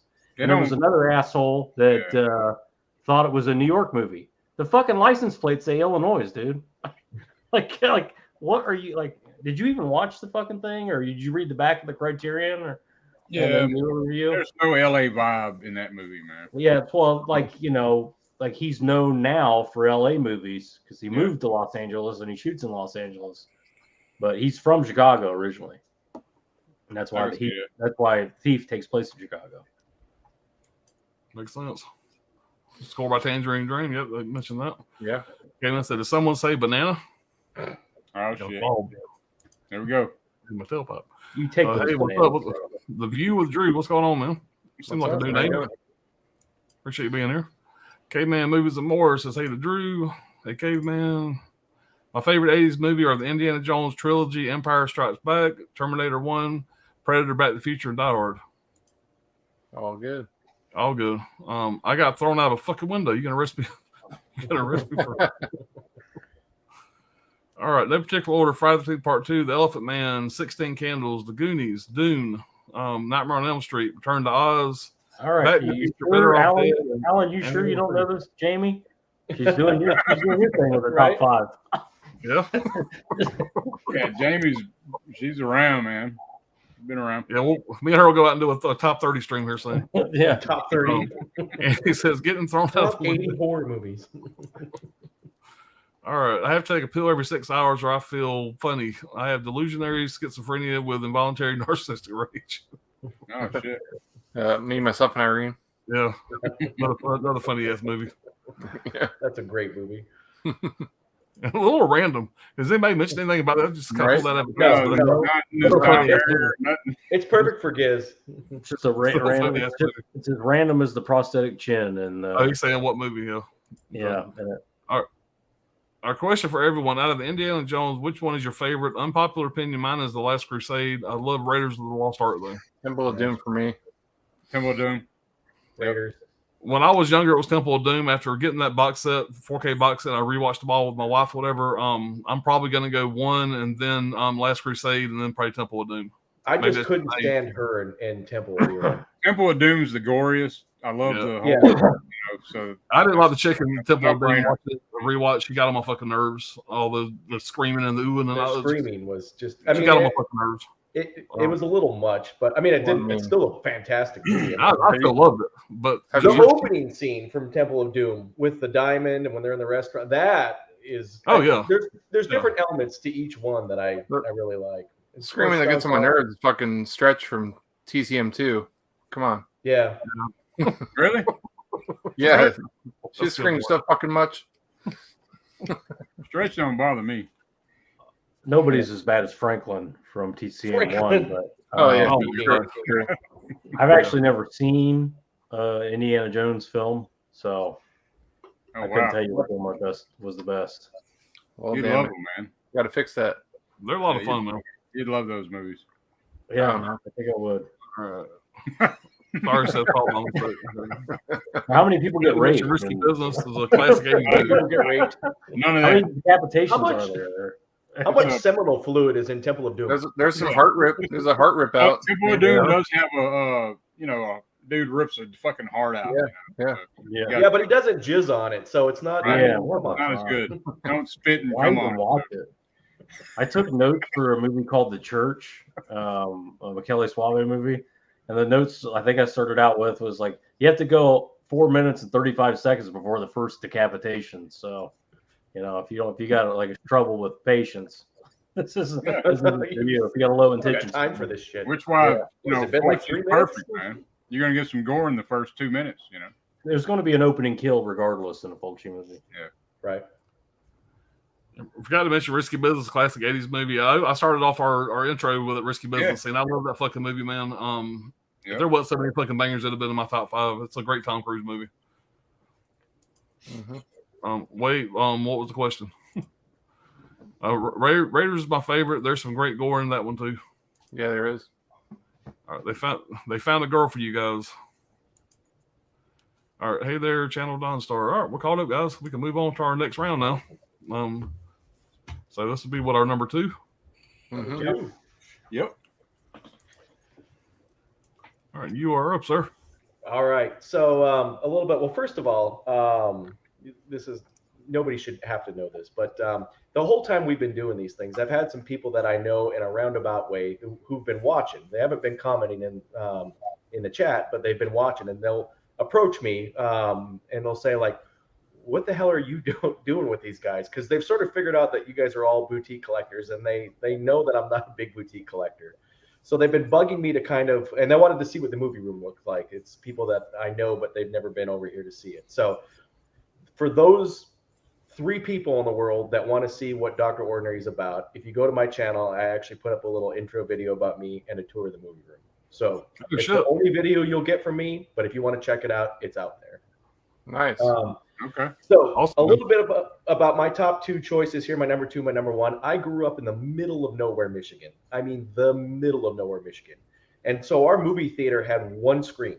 And because of the way movies worked back in the day, you had to pay money to get the reels to you. So the reason like a lot of I don't have a lot of big blockbuster, major mainstream movies in my top 10 is I didn't really see them until later on. And so what I did see was a lot of independent films. And a lot of independent films were horror films back in the day. So my number 2 is one of my all-time favorite movies. It was long before I went to medical school. It was while I was in medical school. We watched this more times than I can count while I was in medical school. It also goes back to my days of being a voracious reader and loving sci-fi movies. And of course, it's 1985's Reanimator. Oh, hell yeah. This will always be one of my all-time favorite movies, based off of an H.P. Lovecraft story. It's about a medical student named Herbert West who's developed a serum where he can reanimate dead tissue, because when is that never not going to be fun? His experiments go a little bit awry when he's overseas, and so he finds himself in the States where he sort of sneaked his way into a medical school there. And then he wants to continue his experimentations. And if you've never seen this movie, this is a classic horror movie. If that was my zombie movie that popped my zombie cherry, this is the movie that popped my horror movie cherry. Classic, known for its gore. 26 gallons of blood, fake blood, were used to make this movie. So what happens is Herbert West, the medical student, finds himself becoming a roommate with another medical student who's dating the daughter of the dean of the medical school. And then he sort of, it just goes down from there, downhill from there. Starring Jeffrey Combs in one of his first roles, one of his first major leading roles. It wasn't his first role, but this movie totally typecast him as a horror actor from then on out. He never really could escape that role. Barbara Crampton is in this movie, which was just fantastic. If there's no other reason, if you've never seen this movie, this is like classic, as most gratuitous nudity of Barbara Crampton, a very young Barbara Crampton as you can get. Oh yeah. Some great scenes in this movie. Other people, David Gale stars in it. Bruce Abbott's the medical student. Robert Sampson. A lot of great iconic scenes in it that were a lot of controversial. There's one where you have a reanimated corpse who's lost his head, and he uses his head to, shall we say, provide some head for Barbara Crampton, who's nude on a gurney in this movie. It's just all around fantastic. Stuart Gordon was the director. He coordinated with Brian Usna. They did a lot of movies after this. This was his directorial debut. It does have some comedy to it, but it's just a great horror movie. Jeffrey Combs' delivery in this movie is really what sells this. There's an opening scene where he's killed his roommate's cat, he's only lived there for like a day. And Barbara Crampton and her boyfriend come back, and they find the cat in the freezer, which was a real dead cat, ironically. Yeah, in his room. In his room, right. And so he says, what? Why? He said, oh, yeah, I found your cat. Your cat was dead. And the roommate says, you couldn't have told me? You couldn't have said something? And Jeffrey Combs is so deadpan. He just says, what was I supposed to do, Dan? Leave a note? Cat dead, details later? I mean, it's just through the whole thing. His delivery of his lines is perfect. Shot in only 18 days, only 16 days of principal filming, which is unbelievable. By the way, so David Gale was the actor who had his removed head that went down on Barbara Crampton. Supposedly, once his wife saw the scene of this afterwards, she stood up, screamed at him, "How could you?" And she left him after this movie. Damn. Yeah, because of that whole scene. There's a scene at the beginning, which I think is just classic Stuart Gordon, where the medical student, not Jeffrey Combs, but the medical student and his girlfriend are sitting on the bed, and there's a Talking Heads poster behind them, which is kind of a little bit of great foreshadowing for a Talking Heads video concert. Ironically, it's a real poster, and that concert was actually later on. Jonathan Demme actually directed that concert, who would then go on to direct Silence of the Lambs. So that's kind of cool. Just it's all around fantastic acting. It's fun. It's a great horror movie. It's plenty of gore. If you've never seen this movie, I think a lot of people probably haven't seen. They've probably heard of this movie because it became an iconic horror movie for its gore. But if you haven't seen it, it's a movie that doesn't disappoint. It'll forever hold up. Oh yeah.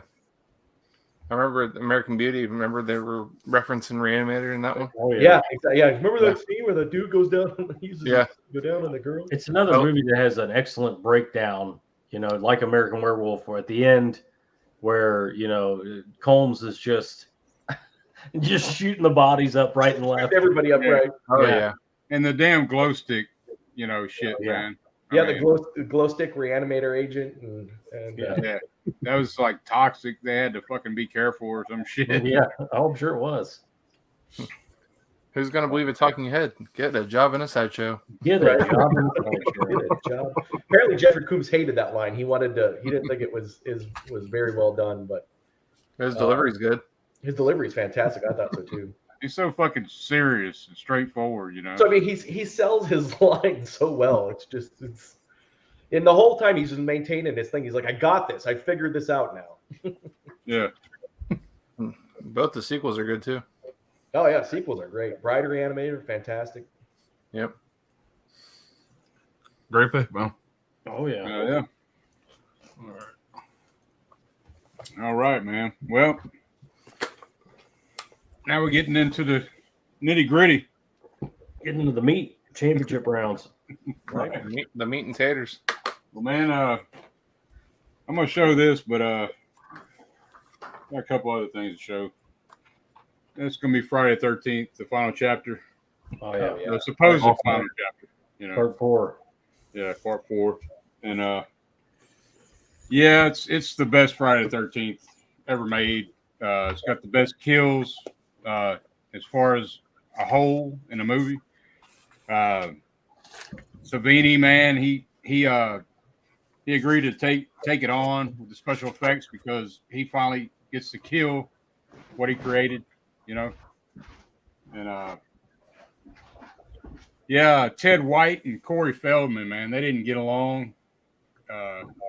Ted White was a great stuntman. He was 57 playing Jason, but him and Corey Feldman didn't get along at all. He said he was the meanest goddamn little kid.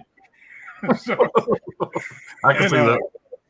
But his the scene where he crashes through the window and grabs Corey that's an authentic, genuine scare from Corey Feldman. I mean, he didn't know that shit was going to happen, and Ted White had been pissed off at him. So I'm sure he loved that shit. He was supposed to come through the window, on his ass, but he waited.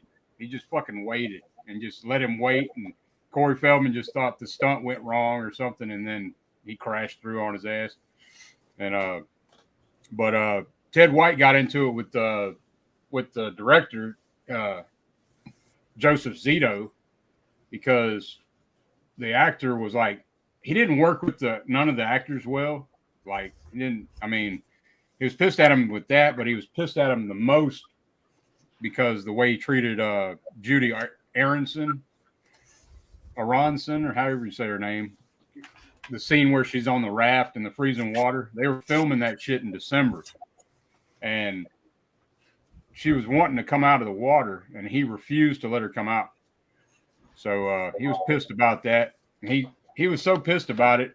She got hypothermia. Ted White was so pissed about it. He said, "Your movie's a piece of shit, and I don't want my name in the credits." So his name's nowhere on the movie. Kimberly Beck, the girl that played Trish, she had a stalker during production, during the movie, and she had somebody watching her. She said that while she was running, she noticed that somebody kept watching her. She was getting random phone calls at night and shit. That's the girl from Massacre.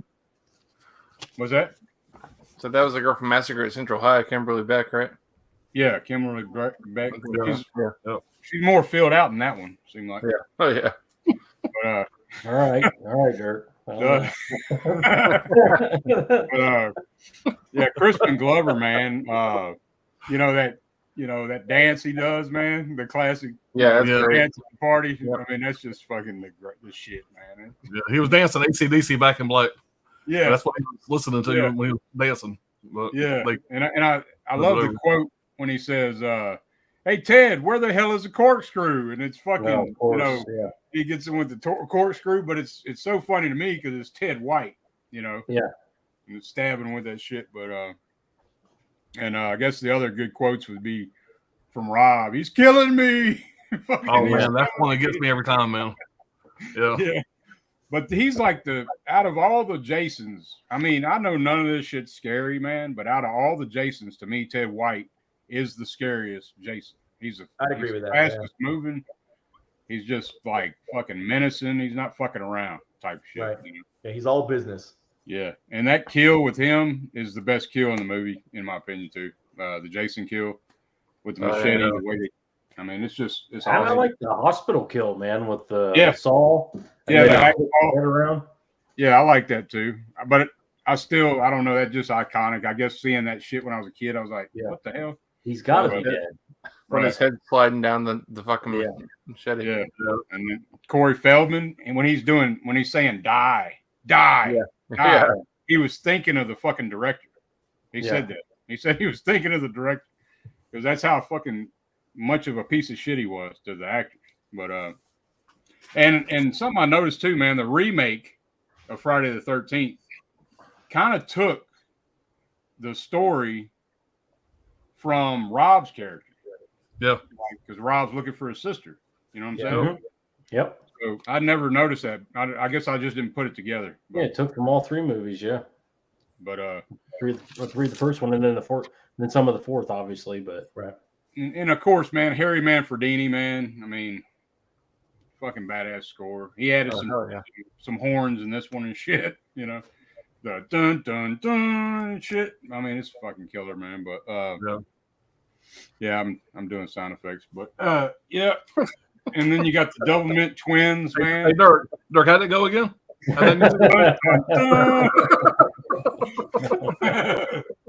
But no, man, the great Ted White is no longer with us, man. He was 96. Man. Rest in peace, man. And I got this. That's awesome, man. Oh, nice, man. Ted White. But, totally jealous of that. That is awesome. But I just, man, something else. I know I'm going on a little bit, but so I got this. This is the only thing that I got, and nobody's ever brought this up. I've never heard anybody mention it. I completely. I mean, maybe somebody has, but look, I got this knife when I was 15. My dad died. This is the only thing I got from my dad, right? Mm-hmm. So this knife here is on the cover of the movie, right? Yeah. It's a buck knife. This is also the knife in Scream. Yeah. Yeah. Anyway, I just never seen anybody talk about that or anything, but it's always stuck with me. They use that knife specifically in Scream because it's so widely available. It's a very popular and well-made, knife. It's affordable, and that's why they used it. And that's why they used it in Scream, because it's hard to track it down. Right. But yeah, I didn't notice it until I got it. Well, like my dad died when I was 15. I never met him. This is the only thing I got, and I noticed it later on when I was 15. I was like, damn, that's the damn knife in That's awesome. Friday the 13th and Scream. Yeah. That's pretty cool. Yep. So that's my number 2 pick, man. Friday the 13th, part 4. 2 was almost there. 2's a great one too. 3. I watched it. I thought. Man, I got to. We'll talk at the end of the stream.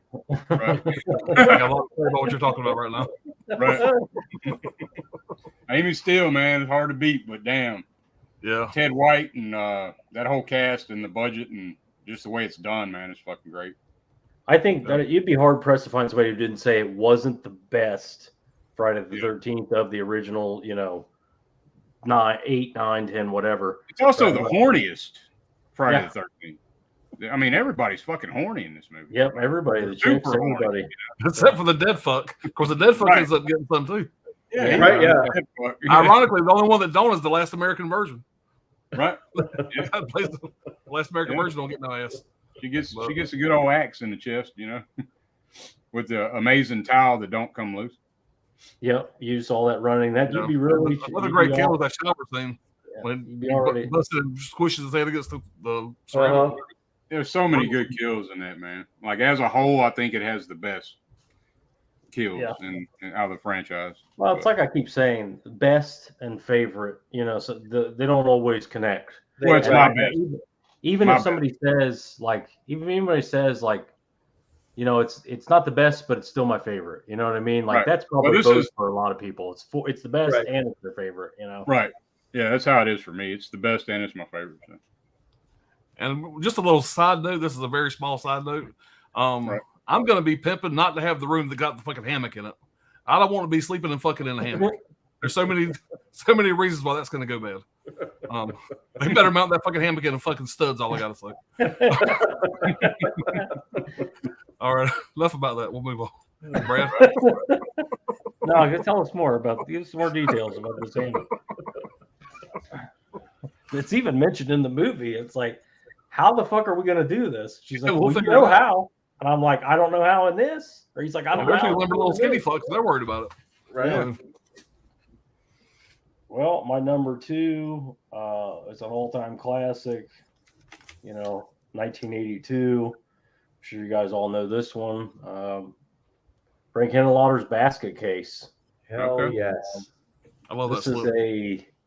I do too.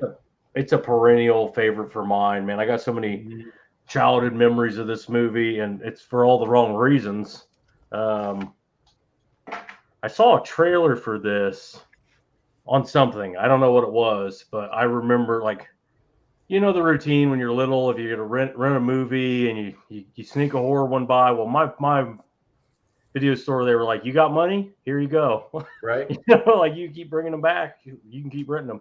So I'd have to wait till everybody went to sleep, and then a couple hours later, I would go in the living room, one TV. We barely had a VCR. This is like 90s, so VCRs were like a lot more affordable then. I watched a trailer for this, and I wanted to see this movie for years. Finally, one of the video stores in town got it. Had a copy, or a copy came back. I don't remember what the details was, but I was able to rent it. The right person was there or whatever. I rented it.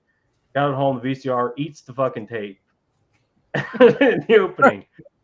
So it's like 1 a.m. I'm trying to put a VCR back together. I'm trying to get all this back together. I remember them days. And I'm like, do you have another copy? This one got ruined in the VCR. And it was like, I went years without seeing it.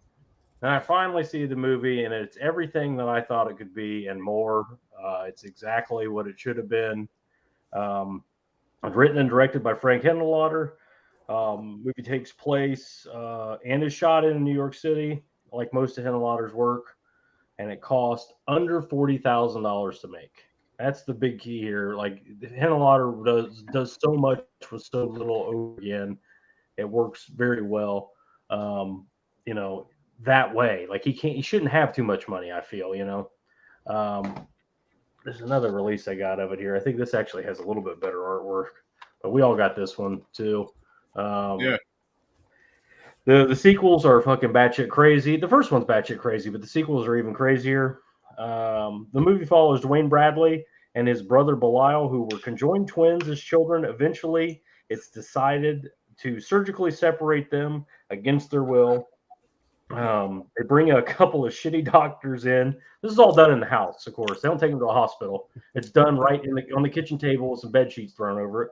Totally sterile. They bring a couple shitty doctors in and a veterinarian to do the surgery in the house. And after the surgery is somehow a success, but you see the surgery, it's disgusting right on the table.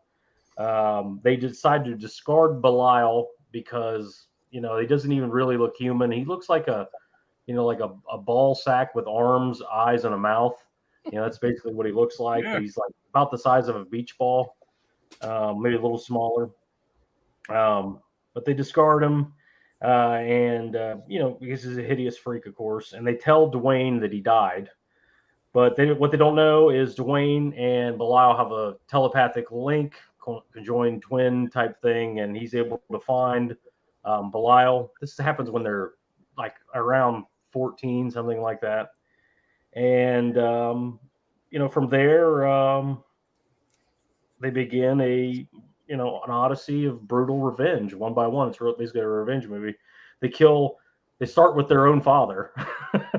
So, I mean, it's that kind of movie. They build this contraption to kill them when they're 14. And it's just a crazy ass fucking movie. I mean, if you haven't seen this one, man, I mean, slap your mother and watch this fucking thing. This is like, I don't even know. I mean, I don't even know anybody would say they didn't like this fucking movie. I mean, this is the kind of thing you'd be punched in the mouth for saying you didn't like it. Exactly. You got Belial like All right, Slaughter.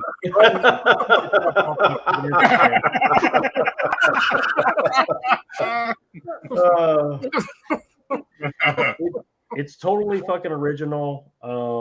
It's grimy.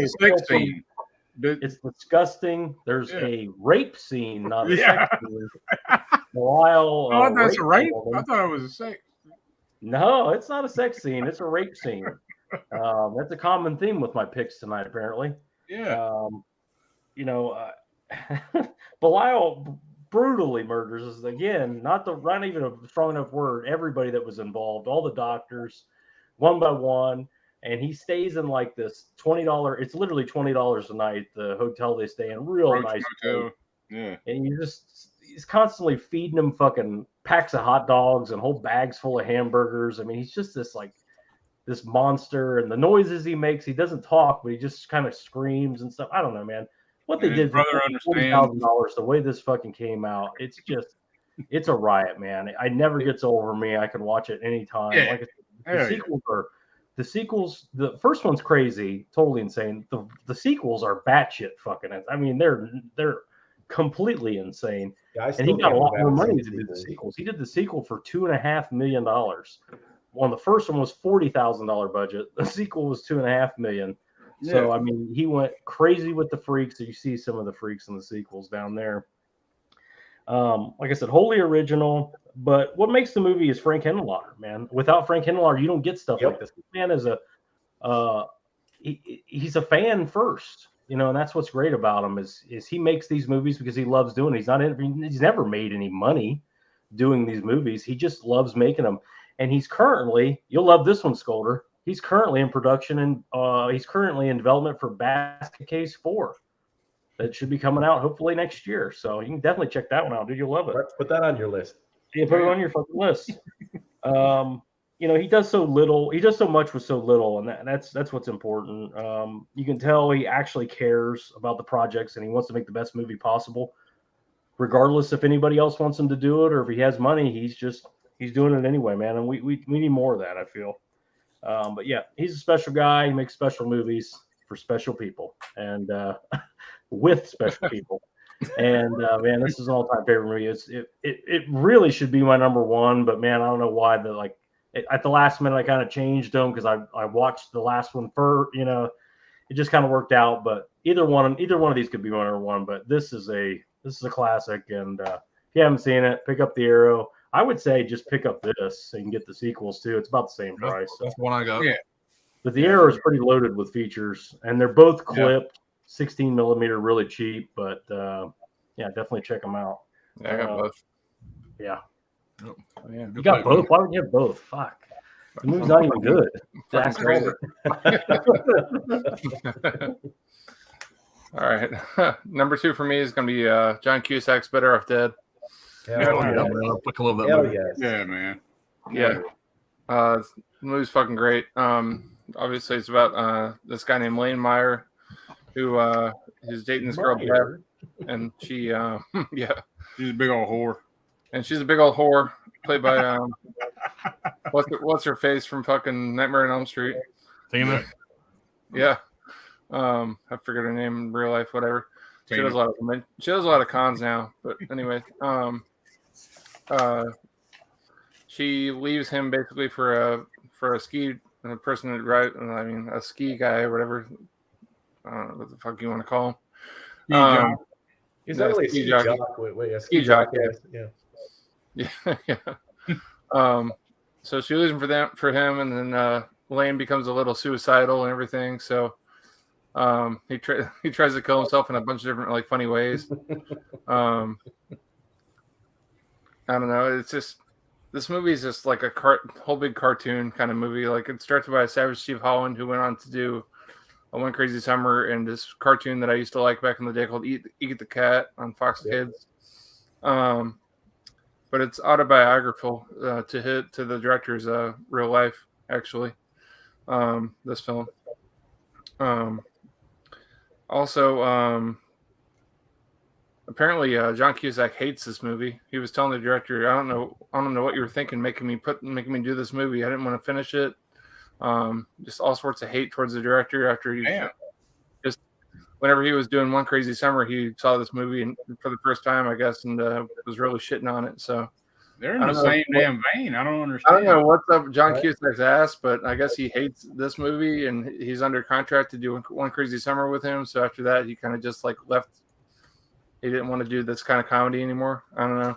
I like both of them movies, man. Yeah, they're both fucking great. Yeah, the Bobcat.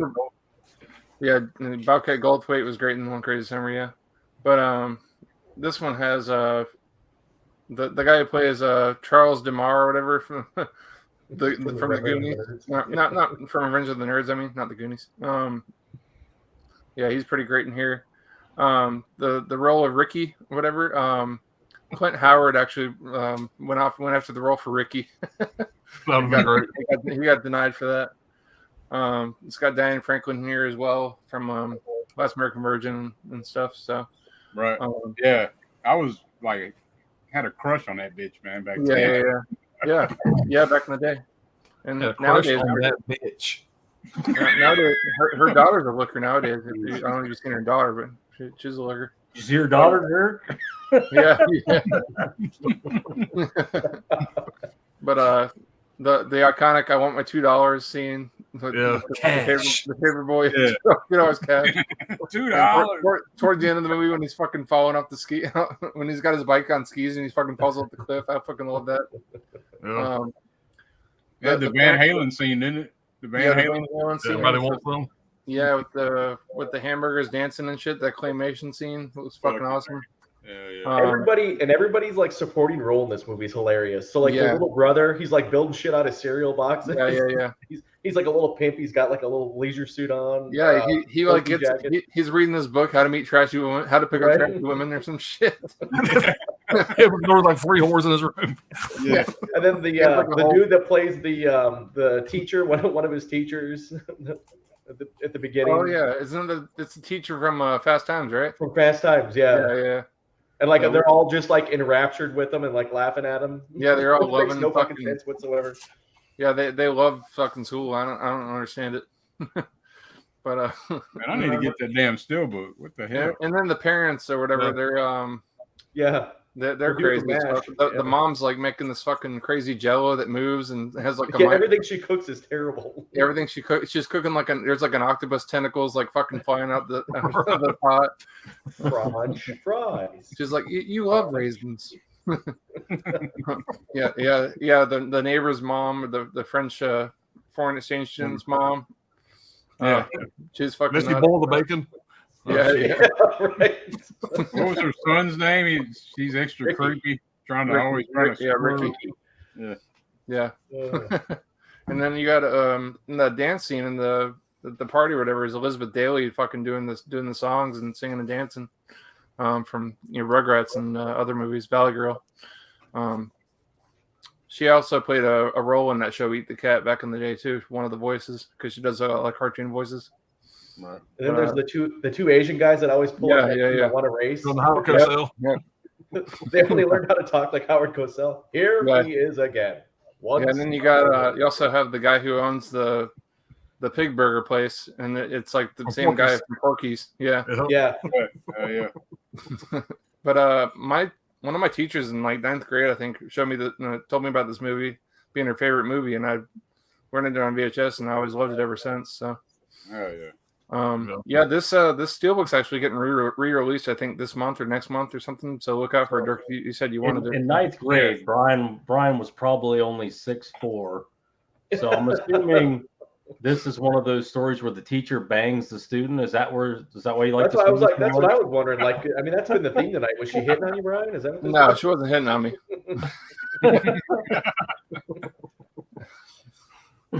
I don't know how it went down. I mean, I was already hitting it. So we were past the courting stage. We were past. Yeah, you were past all that. Coco's poking her head around the corner there. Coco's passed out right now. What you talking about? What the hell was that? What'd you say? Yeah, all the fucking. I don't know. This movie's fucking crazy. I love everything about it. Hell yeah. Oh, it's highly I rewatchable. love even like just the opening scene when they pan and he's got like floor to ceiling pictures of his girlfriend. Yeah. Of Beth. Every clothes hanger's got a picture of the clothes hanger. He keeps seeing everybody talk about banging his ex and shit. And you don't even see Yogi Bear talking about that. Yeah. It's fucking Barney Rubble. Barney Rubble on the TV is like, "Can I go out with Beth, Wayne?" I heard you broke up with Beth, Wayne. The fucking teacher asks if he can go out with her. Right? Yeah. And I think one scene he's driving, like the scene after that, he's like driving her home or something like that too. Right. No, it's crazy.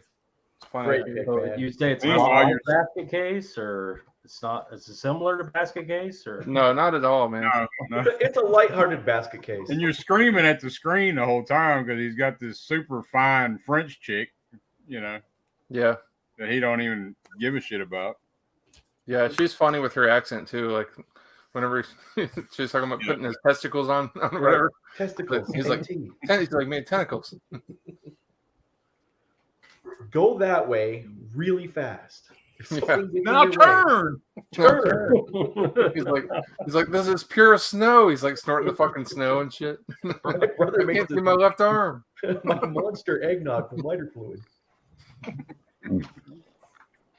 That tells you how much we know, how good that movie is. We just did the entire script. We know all the quotes. Yeah.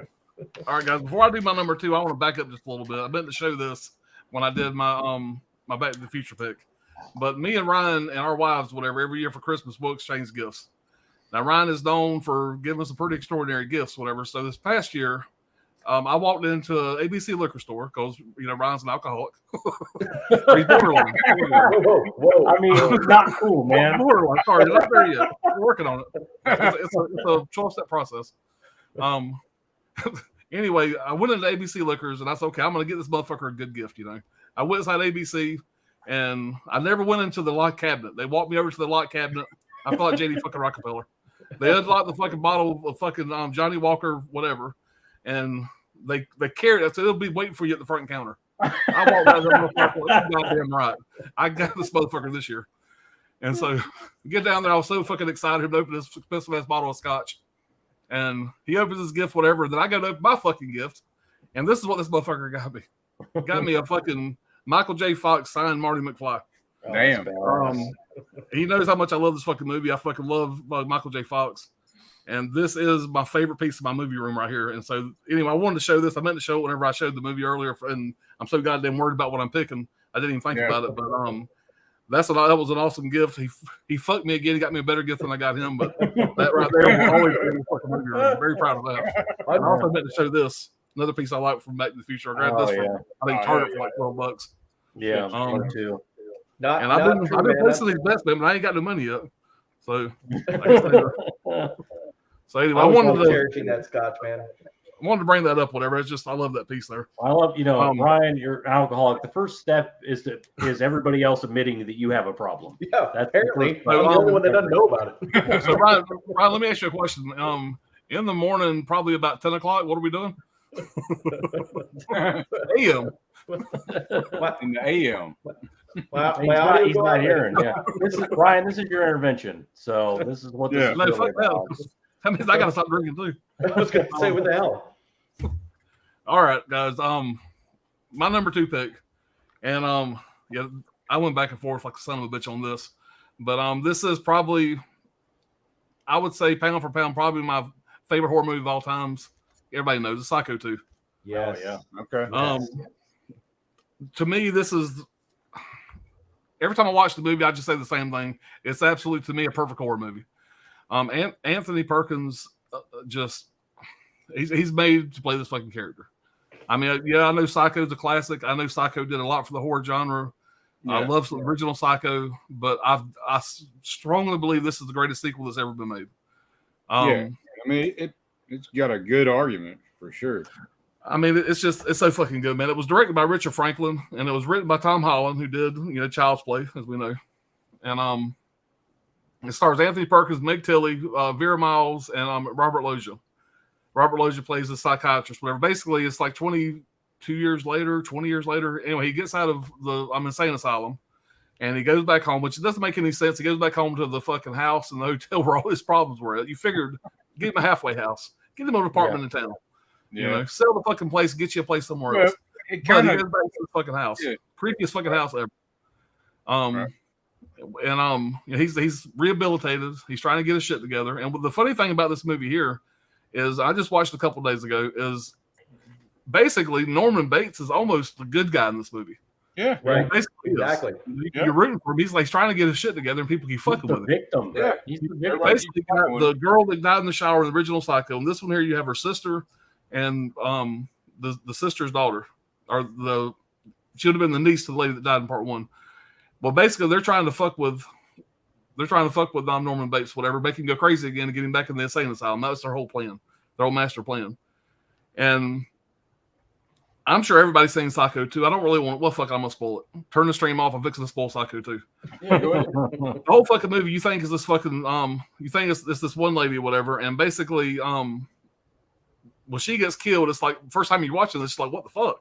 Now everybody's thrown for a fucking loop. Yeah. We'll come to find out whatever that the lady that Norman Bates knew as his mom was actually his aunt. His real mom, whatever, was working at the fucking diner, whatever. This nice little old lady was working at the diner.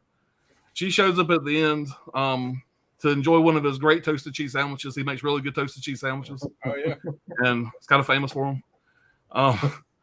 I'm kind of getting off track here, guys, because I want everybody to kind of let's do a live stream and watch this motherfucker right now. Yeah, well, I'm it'll do it justice. It had a $5 million budget, made $34 million. Domestically, $34 million overseas, which that's what IMDb says. I'm not sure. Those being the exact number seems weird. The original house set was used as the and the motel was reconstructed. So the original house set from the original Psycho was used in this. The producer, Hilton A. Green, originally suggested Jamie Lee Curtis to play Mary Loomis, due to her being the daughter of Janet Leigh. And having success with Halloween. Jamie Lee Curtis had a scheduling conflict and did not want to return to the horror genre. We'll see how that turned out. Oh yeah. After getting a huge role in the 1983's top comedy Trading Places. This is actually kind of cool. I never noticed this. I got to go back and rewatch it. I wrote these notes today, but it says at 25 minutes and 10 seconds into the movie, when Mary and Norman go into Norman's mother's room. Before they turn the lights on, you can see an Alfred Hitchcock silhouette on the right far wall. There's like a little homage to Alfred Hitchcock. So I got to go back and watch for that. Yeah. The way that Norman says cutlery, anybody that's seen the movie kind of stutters when he says it. And the scene in the kitchen was conceived after a table read of the script. Anthony Perkins accidentally stuttered when he said the line, and director Richard Franklin loved it so much he told him to keep it just like that in the film. And it's very noticeable when the lady's like, don't you have a knife or something like that? Because he was afraid to fuck with a knife because of his past. The original shower head from Psycho was supposed to have been used in the film, but just before filming commenced, somebody stole the fucking thing. So somebody's got the original shower head from Psycho. Oh shit! I didn't know that. That's crazy. Man. Quentin Tarantino has stated that this is one of his favorite films and that he prefers this to Psycho. So I'm in good company there. Yeah. A title card in the film's closing credits directly acknowledges Hitchcock and says, the producers wish to acknowledge their debt to Sir Alfred Hitchcock. So they gave him a lot of credit. They got a lot of fucking heat for this movie. I mean, first off, it's ballsy as fuck to remake Psycho. Right. Or do a sequel to Psycho. It's ballsy as fuck. Yeah. Originally, Norman Bates, sorry, he is fucking Norman Bates, but Anthony Perkins, whatever, he didn't want to do the movie at first. He was like, I don't know if I want to do that or not. And so they were just going to make it a TV movie. And after he read the script, he was like, yeah, okay. I decided he was going to do it. And they ended up, getting more money, more of a budget, and made it into a theatrical release. So I'm glad he came back to do it because, like I said, this is, I think, the best thing he's ever done. Meg Tilly, who was not allowed to watch, first off, before I ever read this part here, Meg Tilly's a bitch. Don't like Meg Tilly. Don't like her fucking sister, the whore. I don't like either one of them. So sorry, whoever out that offends. Jesus. I don't like Meg Tilly. First off, she goes in this movie and she thinks she's going to be a goddamn movie star. She's wondering. She literally said a quote: "Why is everybody giving Anthony Perkins all the attention and not me?" Bitch, Anthony Perkins is fucking psycho. Right. Bitch. If she was upset, if she had a bad relationship and it caused all kind of like being a bitch to the whole fucking filming process because she didn't understand why Anthony Perkins was getting all the fucking interviews. He was getting all the fucking, back then, magazine articles, newspaper articles. Nobody wanted to talk to her. They all wanted to talk to him. Of course. Well, it basically says here, it says Meg Tilly, who was not allowed to watch much TV when she was a child, never seen the original Psycho, and did not know why Anthony Perkins was getting all the praise for coming back, and she felt overlooked. Even though she was praised for her role, she said, working with the director Richard Franklin, Anthony Perkins was a bad experience. At one point, Perkins tried to get her fired. Even with these issues, people praised her chemistry on film, which they did have a great chemistry on film, but she was supposedly a huge pain in the ass to work with, a real whiny bitch. I don't buy that Perkins tried to get her fired because he could have got her fired, Yeah. You would think Anthony Perkins would have enough pull by that point in time to be like, she's done. Yeah. I mean, I'm watching the Chucky series right now. I'm on season 2. I'll be honest with you, I've never seen Bride of Chucky. Never watched the Bride of Chucky.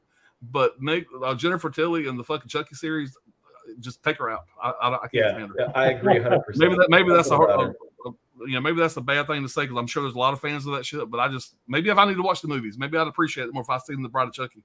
Never seen the Bride of Chucky, and after seeing the fucking show, I ain't never heard to watch it. Yeah, the show's kind of mediocre shit, man. Anyway, I don't know. Anyway, Psycho 2. Brad, you probably thought it was gonna be my number 1, and it came real fucking close, but it's gonna be number 2 for me. I thought it was gonna be number 1. I know what your number 1 is. Well, it's easy to say that shit now. I texted it hours ago that I said I guessed what I thought your number 1s would be.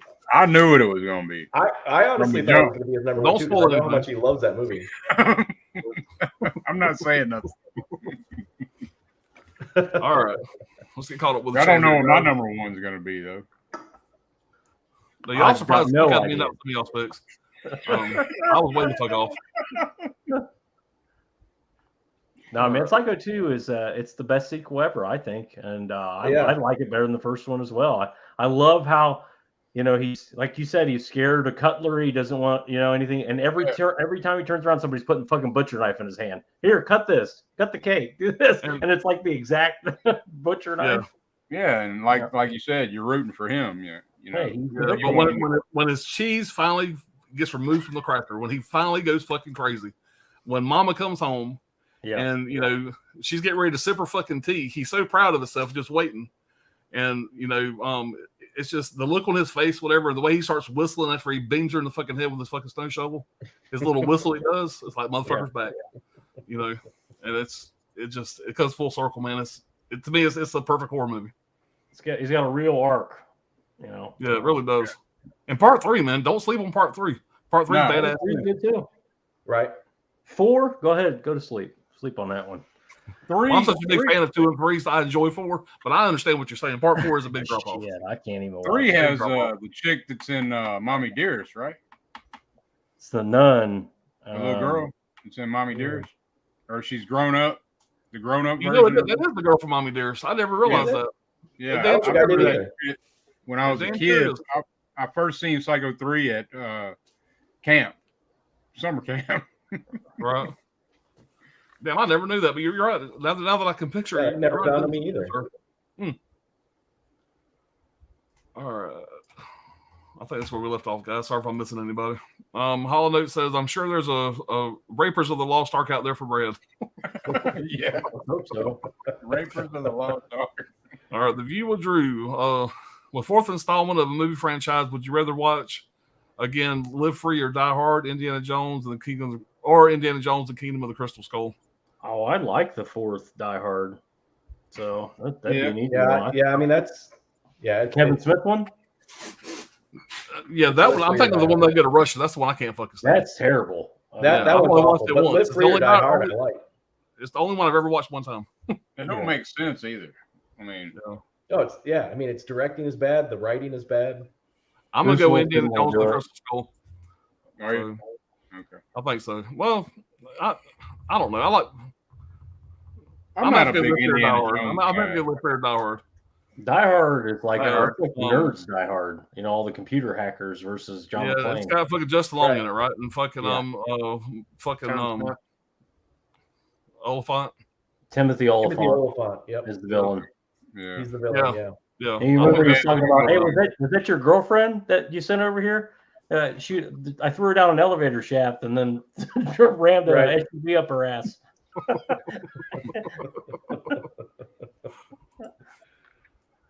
All right, Sweet They Live T-shirt, not ordinary. Yeah, appreciate that. Yeah.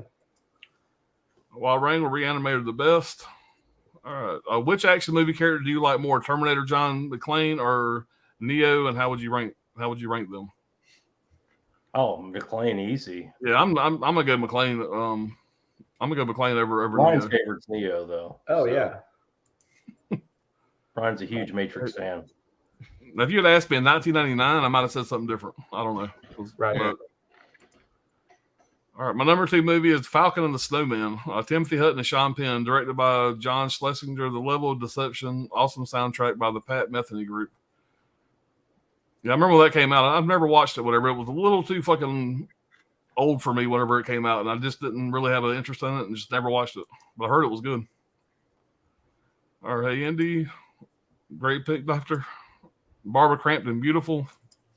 Especially her codpiece she wore. I'm late to the party today. Love Crampton and Coombs is so damn good in Reanimator. I like them both in Castle Freak, too. Yeah. And From Beyond.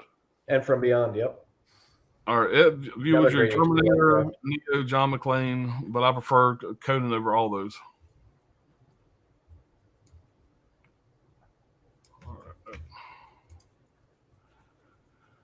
All right, here we go, guys.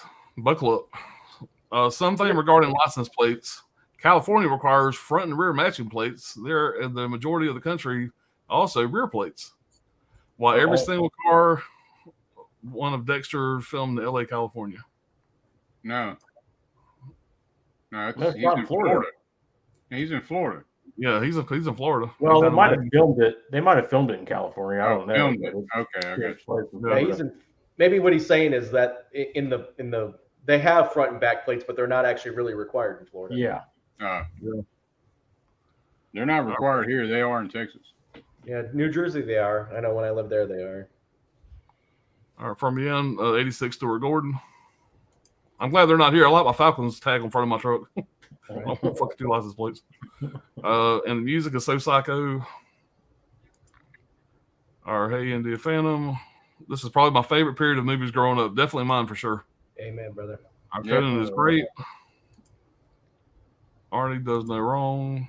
Reanimator would have hit my list too. Stuart Gordon is one of my favorite directors. Ted White said Feldman was a brat and he liked being mean to him. LOL. Ted White, R.I.P. Oh, yeah. Corey Feldman as an unlikable kid is not hard to imagine. I agree. Hey there to Anthony. The Crispin Glover dance is charming. He could get it. They said he danced like that in clubs and shit too. Like when he went out. Supposedly, he has, when you walk into his house, this is like one of the weird Crispin Glover things I came across.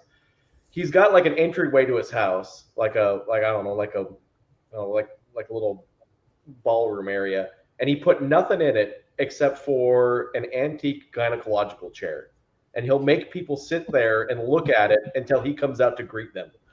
I remember reading one of the interviews. I was like, "That's classic Crispin Glover." Yeah.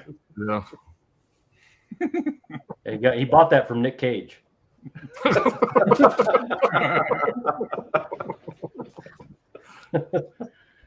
What? Traded him from Dinosaur for it.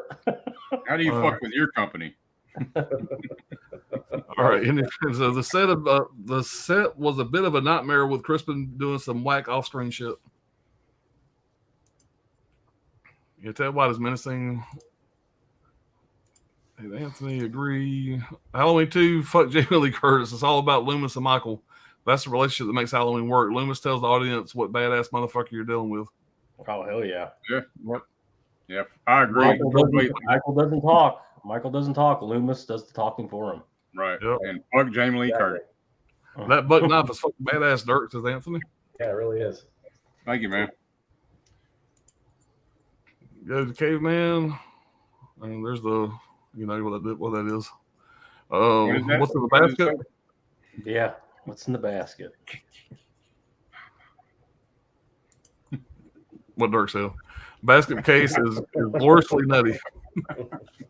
Not a fan of basket case films. Yeah, Brad? leave that comment up. Go back up to the folder there. That's up where you scroll. check your Instagram, dude. I know you can't read it. It's some 4-letter words there. Media pal.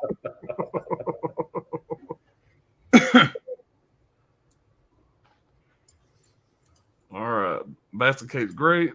That's why I love the stream. You got that, and right below that, you have that. Yeah. Right? All right. I have the bust of basket case. I only take it out to make my girlfriend turned on. I do like Frankenhooker the most. Yeah, Frankenhooker is definitely my favorite of his. But like Basket Case, man, the right down to the ending, man, the way they end up out fighting out the window, he's holding him by his neck. I mean, come on, man. And they fall together and they land in the same position that they originally were. I mean, it's just for $40,000, that's a lot of movie for $40,000. Right. Yeah. I still haven't seen Frankenhooker, but Basket Case is still my all-time. We need to watch Frankenhooker, man. That's awesome, man. Oh yeah, it's watch along. All right. If you think Malignant is an original film, then you haven't seen Basket Case. Yeah, then you haven't seen Basket Case because it's clearly part of it. Basket Case 2, Granny Ruth. Yeah, and Granny Ruth in 3 too. All right. I enjoy both. Are the sequels good? I haven't seen them. I wouldn't say they're good. That's the wrong word. But they are very entertaining. You need to break it down. Totally insane. All right. If I was Bilal or the creature from Malignant, I'd be fucking pissed too. Why should they get discarded like pieces of shit just because they're different? Yeah, different. That's a good word for it. Different. Different. Better Off Dead is great. Too bad Cusack shits on the movie as well. It was One Crazy Summer. Better Off Dead needs a great release. Transfer now is terrible. I forgot to mention this when I was talking about Basket Case. There's the rape scene that Dirk was talking about. He said the whole fucking Frank Henenlotter said the whole set, everybody quit on him, but the actor and the puppet basically, everybody quit on him when he did the rape scene of Belial versus the big titty chick. There's blood and all this stuff. It's just ridiculous. Yep. All right, we got the Sexy Monkey Godfather, and their icon is a dove with a peace symbol. I saw Better Off Dead on a rooftop in the rain in Yugoslavia as a child, and back then thought it was hilarious. Oh yeah, there's It's one funny as quote. hell, man. There's one quote from Better Off Dead I didn't mention that I like a lot. Whenever he falls into the trash thing and he's like, "Oh, folks be thrown away, perfectly good white boy." Yeah. Look at that. All right. When I see movies, everyone like on the channel, it looks like Brian had the most normal childhood. I like it when he takes to get his skis fixed, and that guy's telling him, "You want to ski the K-12? I don't know if I'd do that. Everything looks so easy after the Olympics." Yeah, don't let it fool you. Don't let it fool you. Brian's a twisted fuck. Who do you think recommended Incubus to me? Right. Yeah. Right. Don't let him fool you, man. He's got a wide, vast range of genres. Yeah. I only like these coming of age movies. Yeah. These are just my favorite ones of the times. Right. Yeah. All right. The sequels to Basket Case were just crazy fun. I hope we do get a sequel to Malignant, though. Yeah, it should, man. I think it did well. All right. Are they filled out? Are they filled out? Oh, yeah. Yes, they are. Brian, I remember Eat the Cat. Yeah. So I thought you said Eat the Cat, EAT. Eat It's kind of Eek. I'm not familiar with that. All right, what's going on, Muhammad? My favorite movies from this time period are An Officer and a Gentleman. Man, that's a fucking great movie. Yeah, yeah. The Thing, Scarface, Friday the 13th Part 5, A New Beginning, and A Nightmare on Elm Street. The Okay. Officer and a Gentleman, solid movie, man. Yeah, it is. And then, Brian, I want my $2. All right. The snooze is empty here, so I need to go to bed. Have a great stream. Always fun. Great titles. Better Off Dead as a movie. I remember I liked it a lot. But wait, we're about to do number one. Yeah, we're gonna cut it off for number one. I think his drugs are kicking in. Yeah. By the way, I found Black Christmas 2006 on MediaBook for €25. I will probably have it before December. I give it a go again after all your words. Oh yeah. Well, if you don't make Yeah, it, there's a new release of Black Christmas on Blu-ray, and it's the uncut version, and it's a German release. That's what he's talking about. Comes in November 17th. right. So, Okay. Psycho 2, awesome. Appreciate it, Law Wrangler. I saw Psycho 2 in theaters. Yep, I seen Psycho 2 in theaters. My brother had gone off to college. I'm about to get him that gives a fuck. My brother was going off to college, and I went going up there to visit him. He's 6 years older than me, and me and him went to the movies while we were up there. Went and seen Psycho 2. And at that time, I'd never seen Psycho. So, Psycho is fantastic, but Psycho 2 gives you what you really want, which is more of the legendary Anthony Perkins. All right, Psycho 2 is good, but much better than the basket film. All right, my father saw Psycho 1960 when he was 10. Still today locks bathroom door. All right, Ken Carlson. Hopefully, we get Psycho 2 on 4K next year for its 40th. Yeah, that'd be badass. Bald ass. I could see that happening. Ass. Yeah. Hashtag bald ass. Psycho 2, then his friends. Yep. Hell yeah. Dire 4 is really good. Make sure you watch the unrated cut, though. All right, Caveman said they filmed in California instead of Florida. Yeah, I think I've heard that somewhere. Okay. That damn sex bots have been going crazy tonight, man. Yeah, man. We've been talking about some Right after rapey. bread. Yeah. All right, well, we are caught up on the check, guys. So we're moving right along. Yep. And we're 3.5 in. Yeah. We always say that. And you know how it turns out. All right, we'll see what this motherfucker's got going on here. Yeah. I was like, what are you doing? All right. Buckle up, assholes. Settle in. Hold on one second. All right. Let me guess what it is.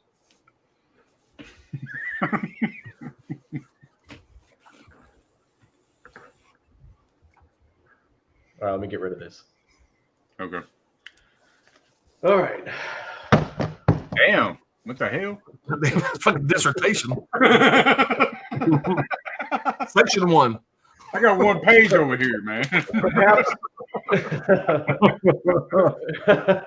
Perhaps my not just my number one movie for this collection or this time period, but maybe my number one movie of all time will always be my favorite. There's a lot of reasons for this movie. It's an independent film. The filmmakers are from Michigan. The way that it was made, the budget that it was made on, the storytelling that's done, the visual effects. You cannot beat this movie. A lot of people like to make fun of this movie. I think they don't understand it because they've only seen the sequels, or they've never really gone back and given it a full appreciation. But the all-time, always will be classic movie from 1981, Sam Raimi's The Evil Dead. Hell yeah. I did not guess that. I knew. So I wouldn't have figured that out. it was subtle. Sam Raimi and Bruce Campbell, childhood friends from Michigan, went to high school together. Also a good friend of theirs from school, Bob Tappert, who produced this. Always interested in filmmaking. They did a lot of Super 8 films back in the day, back in high school. Always wanted to become filmmakers.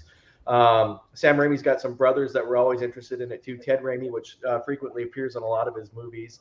Ivan Raimi, another reason why I like this movie, went on to become a doctor. He's an ER physician.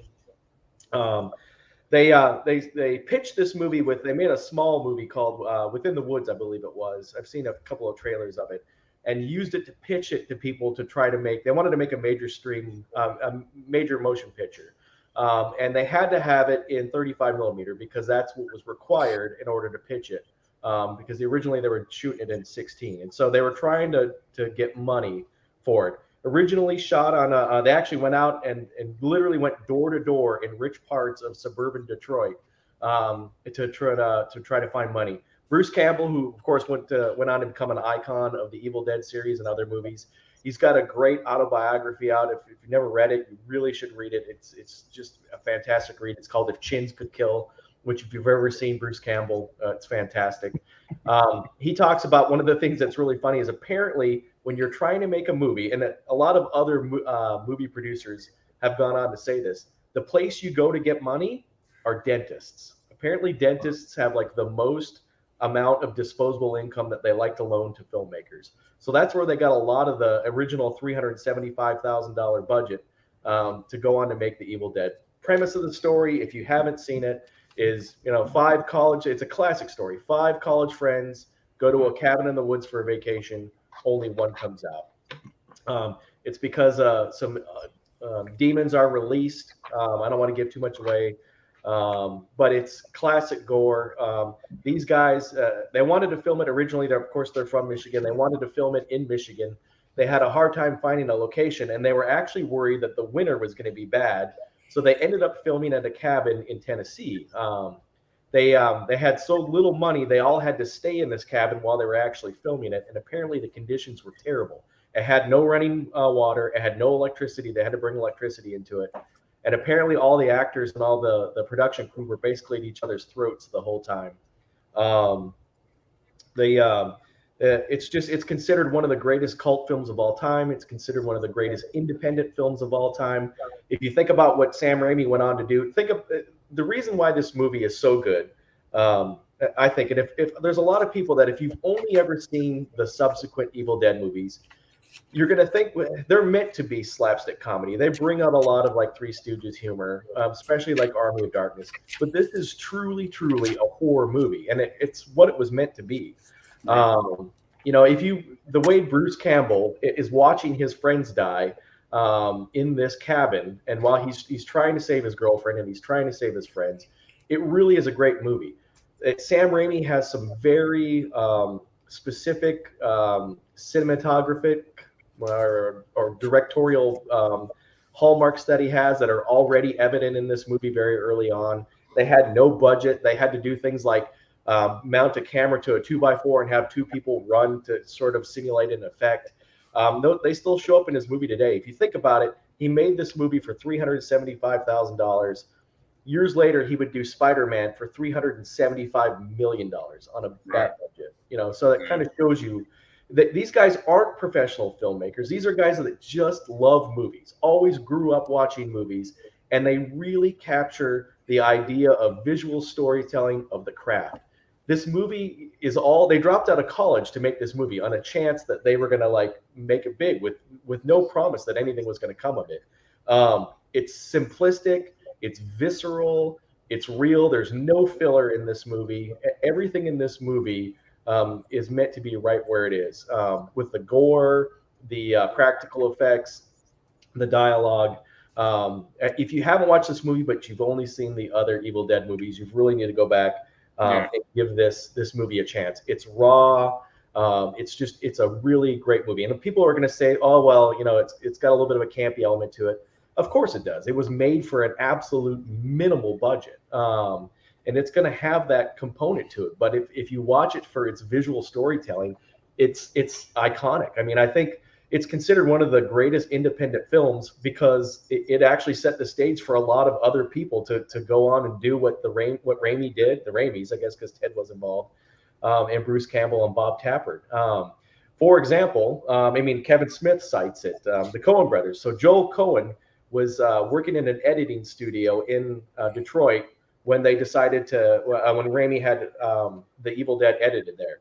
He was nobody. Both Coen brothers were nobody. He was so impressed with the way they did this movie and the little mini film that they shot to go out and get money. They actually Joel Coen actually took the whole idea to make this movie. So there's an actual film out there, a mini film that the Coens put together that promotes this film so that they could go out and get funding from it. Yeah. If you look at one of the trailers, there's a scene in this movie where there's a guy driving a car. If you've never seen Blood Simple, you absolutely have to see this movie. It might be the Coen brothers' best movie, but it's actually Bruce Campbell that's driving the car in it because they used him to film the mini movie to go out and get funding to make Blood Simple. And in this movie, there's a scene right near the beginning where there's a guy and he's trying to take his estranged wife out of a house. And there's a zoom up shot, and it's classic Sam Raimi. And you'll see Sam Raimi's influence in so many other directors. And just because these guys could do what nobody else had done because they didn't have a budget and they were unknown in Hollywood. Stephen King's got a lot of credit, should get a lot of credit for making this movie what it was because he was so enamored with it. It was his promotion of it and his love of it that actually got the attention to it. To got eyes on it and stuff. Yeah, in fact, his quote actually ended up on the movie poster. And that's how it actually got picked up to actually get major distribution. There's not enough I can say about this movie. It's if the other movies are what popped my zombie cherry and what popped my horror movie. This is the movie that popped my cherry for all movies. It's all genres because it's great storytelling. It shows you the craft of movies. This movie made me want to be a writer for a little while when I was young. I never had any aspirations to be in movies, but that's like the only job you haven't had. Let's not go there. Listen, I'm still thinking about making a career change. You're gonna be a deep sea fucking submarine fucking operator. Pilot. Go work for James Cameron. It's just great stuff. But to get away from my gushing over it, it's also just a great horror movie. It's wonderful gore. The practical effects are amazing. They had no money. The shotgun that they use is actually a real shotgun. They would take a dummy and put it offset and let Bruce Campbell actually shoot it because they couldn't afford fake rounds. It was cheaper to buy real rounds for a shotgun. The principal actress in this, she got the role because the actress before her that auditioned for it had read the script and her mother was like, "No, you're not doing that movie." It was one of the biggest released VHS tapes in the UK. This was after it was labeled as one of the, I don't know if you guys have ever heard of the video nasties. Oh, so back in the day, they were really on a rampage about movies that had over explicit gore and sex, and so it was one of the first movies declared as a video nasty. And then it became the best-selling VHS in the UK immediately. It was banned in Germany for like 8 years after it was released. Of course, obviously, it spawned a number of sequels. It'll just always be an iconic movie, but it'll always be one of my most iconic movies from my childhood. So it's enough about Evil Dead for me. You went on that whole fucking thing. You never mentioned once that a tree rapes a woman.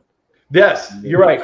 I got distracted. Right. Brad wants to know about the rape scenes, goddamn. Right. Right. You just That's the took the words out of my mouth. How could I forget, Brad? There's a tree raping scene or a tree raping a woman scene. Yeah. It's just yeah. They put that in.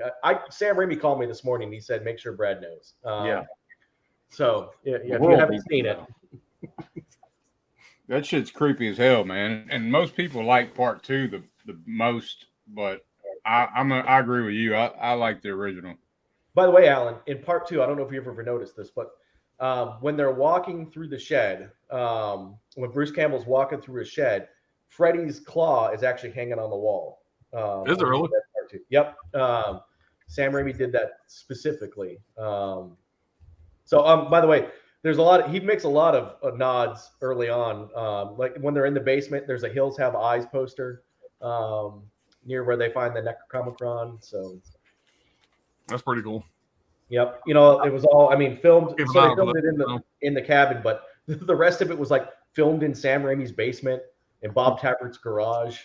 Bruce Campbell actually he had to put his family's own property up on as collateral to get the movie made. So that shows you how dedicated they were. These guys, and again, no film experience. It's not like they could say, "Oh yeah, we all went to film school. We're making a film." They're like, "Yeah, we dropped out of college and wearing a suit from Kmart." Yeah. Those are the special ones, the ones that will do, great number one, man. do the work for free. I forgot to mention when I was talking about the Beyond, the editor, he used a dream sequence of the spider eating the eyeballs in Spider-Man. Oh wow! Like not eating the eyeballs, but biting. He used one of the clips from the Beyond in Spider-Man. I forgot to mention that. I only brought that up because of Raimi. So that's pretty cool. Still the best Spider-Man movies. Yeah. Oh yeah.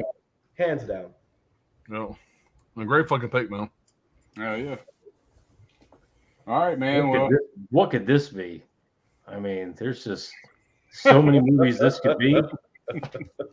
Well, I know y'all gonna be shocked, but it's gotta be The Thing, man. Oh yeah. No way. No way. Brad, you were correct. I nailed it. Now, everybody praises the shit out of John Carpenter, man, but this is the benchmark movie of special effects. This is Rob Bottin's movie. You know what I'm saying? Think about it. And Carpenter, you got Dean Cundy as a cinematographer. You got, Carpenter says it's his favorite movie he ever did. It got shitty reviews, man. It bombed like a motherfucker. Yeah, right. Which is crazy to think about now. Yeah, the guy that made the original, like The Thing from Another World, his review, he said it was a great commercial for J&B Scotch. Yeah. Fucking Roger Ebert, like what I got a quote from Roger Ebert. It's bad. He shits on all horror movies. Yeah, he really shit on it though. He said it was a disappointment by the superficial characterizations and the implausible behavior, and dismissed the film as nothing more than an Alien knockoff. Huh. And I'm just like, what the fuck are you seeing, dude? Like nothing like Alien. No, man, nothing at all. Because the Thing, every part of the Thing can like live on its own. Like it can take shape of anything that has come across in the universe. It's just anything alive, anything right. And that was a big part of Bottin. He was only 22 years old. Like the story, man. It's just like the acting from all the characters. I'm not going to mention them all, but you got Kurt Russell as McCready, Keith David's Childs, Wilford Brimley, David's movie, as Blair. Pre-diabetes. Yeah. The Blair thing, man, is just fucking great. Great character, Blair. Yeah. And it's just, man, I wrote a lot of shit down here. It's a perfect film, in my opinion, man. It's the isolation, the paranoia, the infection. Like, who the fuck's the Thing? Who the fuck ain't the Thing? like, and you can watch it, highly rewatchable, because every time you're like, when did they get infected? Where did they get infected? Is Childs infected? Is McCready infected? Right. How do we know? You know. And John Carpenter, see, there's something that I don't agree with him on something. He says at the end that it's clear, that's blatantly clear that McCready's not the thing because you can see him breathing, and that Childs is because you can't see him breathing. But that's bullshit. If you watch it, you see breath coming out of Childs. So you see on the scene on your shirt where the split face is like a dinosaur mouth, hot air is coming out of that mouth. Right. And you know, so I call bullshit on that, you know. Yeah, I've never heard that before, but I don't remember anything being obvious about. That's the whole point. Yeah, right. Dirk, I don't mean to interrupt you or anything. Sorry, let me cut in for a minute. So what you're saying is John Carpenter directed the fucking movie. Fuck him. You don't know what the fuck he's talking about. Right. Yeah. Dude, this guy is notorious. John Carpenter is notorious after the fact. He's notorious for after the fact changing the narrative and just trying to explain, like, oh, I was drunk or whatever. I don't even, that's not what I meant. I'm super cool. I'm super fucking cool. I play in a band. You know, like, I mean, fuck that guy. Man, I mean, because look at it. He didn't write the shit. You know what I'm saying? It was written by Bill Lancaster. And John W. Campbell wrote the original story for The Thing from Another World, I guess. But, he gets all the fucking praise. All I'm saying is Rob Bottin should have got. He's got to put his fucking name on everything. Yeah. Every movie that he's involved with, it's John Carpenter's The Thing. It's John Carpenter's Vampires. Right. That's when you know he's a fucking asshole. Right. And I'll go to my grave with that mentality. Joe Dante has called him out on that before too, saying that he's all over the damn place. Yeah, it's easy to like find out what everybody liked and then make that the narrative. Right. That's not what you were thinking at the time. I can't remember what Joe Dante's words were, but he said he's something like to the equivalent of like he's the only person on his own bandwagon. Yeah. Right. And Stan Winston, they brought Stan Winston in because Rob Bottin was working himself 24 hours a day, 7 days a week to get this shit perfect. Like this was his fucking baby, man. This was his first project. I mean, John Carpenter gave it to him, of course, but he was only 22 years old. He got hospitalized. They brought Stan Winston in to do the kennel scene with the dogs. And, but those dogs were super sketchy too, by all accounts. Like, it was not like, oh, these are friendly dogs. It wasn't that at all. You know, the main dog, it's half wolf. His name is Jed. So they were like that dog. There's a scene where it goes around all the actors, and they were like talking about don't fucking look at him in his eyes. You start looking at him in the eyes, like, the motherfuckers don't make eye contact. Yeah, they were scared, man, because they were like. The trainer was telling him, man, how to act around him and shit. But he was a scary looking fucking dog, man. Yeah. Like a couple of those clips, But by the way, the dog, it has a hot breath. You can see its breath too. So, and it was a thing the whole time.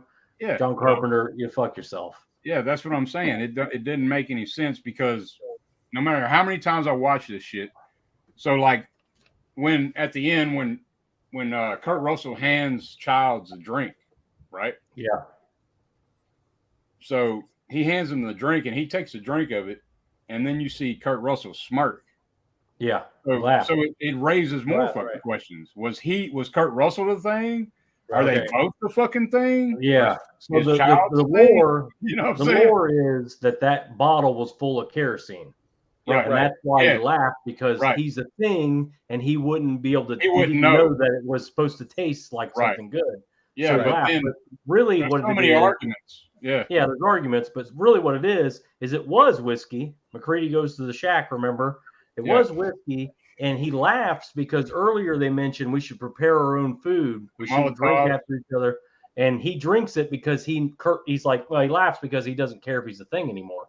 They know that he knows he's gonna die. And the real thing is his child's the thing. And and I believe that he is. I think so too, but it's still questions because there's a whole take on if Kurt Russell. There's all sorts of lore, and there's a million. You could go on and on about it. That's what makes it so great to rewatch it over and over. and you're like, And damn. thank God it's a mess. And thank Right. God John Carpenter's not that great at his job, because all these little loose ends make it rewatchable. Right. So Carpenter considers this to be part 1 of his Apocalypse trilogy. So part 2 would be Prince of Darkness, and then part 3 would be In the Mouth of Madness.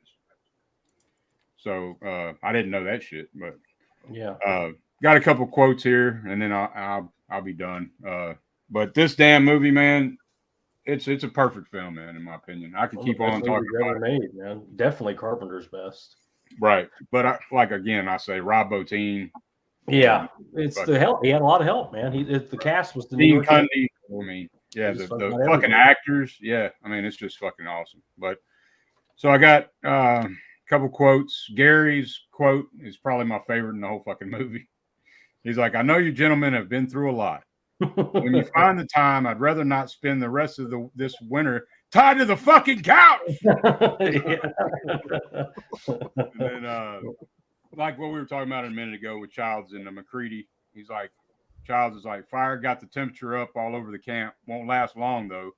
And Mac's like, "Neither will we. How will we make it? Maybe we shouldn't.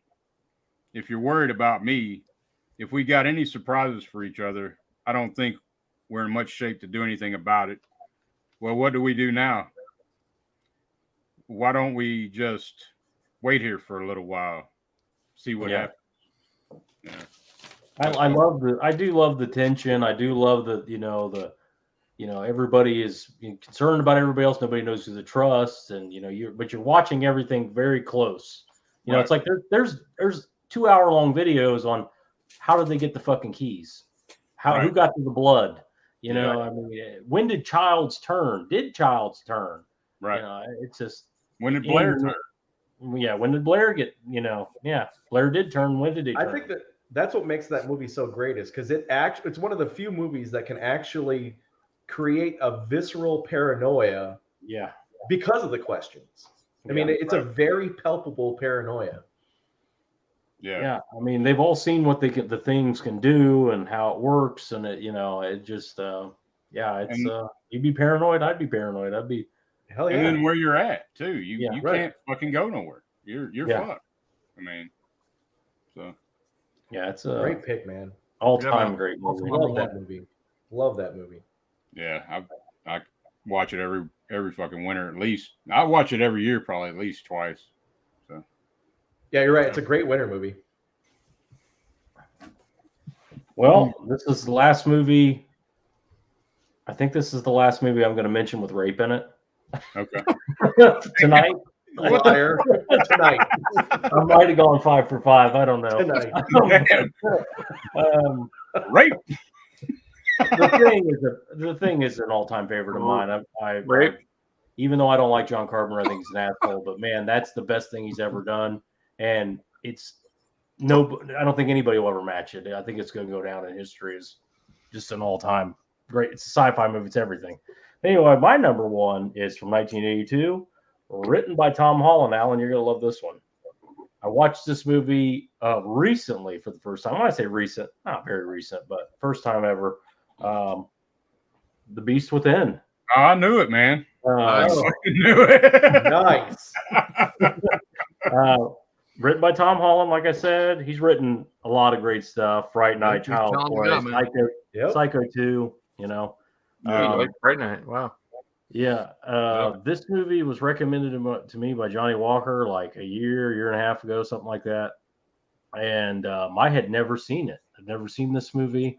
And he goes, Johnny, dude, you would love this movie, and fist pump, and just like typical Johnny. And I'm just like, all right, man, you're excited about everything. So I don't know, man, but I'll watch it. I watched it. I immediately texted him, "You're retarded. This movie's retarded. I love it." I immediately bought this. I've watched it like maybe 5 times since then. This scan, the transfer is incredible. Yeah. This thing looks like a fucking 4K. It's insane. I love the new artwork. Yeah. I don't know how the fuck I missed this movie. They didn't have it. I guess they didn't have it on the shelves where I was. But I remember renting that shit because it said banned in so many countries, and you know, that original artwork that's on the flip side. Yeah, That's what I remember seeing in the VHS. Yeah. But this movie, it opens on newlyweds lost in the middle of nowhere, Mississippi. It's really shot in Mississippi. It's shot in rural Mississippi, outside of Jackson, which is the big city in Mississippi. That's not too far from me, so Yeah. it kind of Not too far from me. Yeah. Anyway, they're lost in the middle of nowhere. They have car trouble. The husband goes for help on foot, leaves the wife and the family dog, their dog, alone in the car while he goes back, to a filling station. And in short order, she lets the dog out. The dog is killed. If you've got a problem with dogs getting killed, this is a very, the dog dies, and that's the least of your problems in this. If you're squeamish.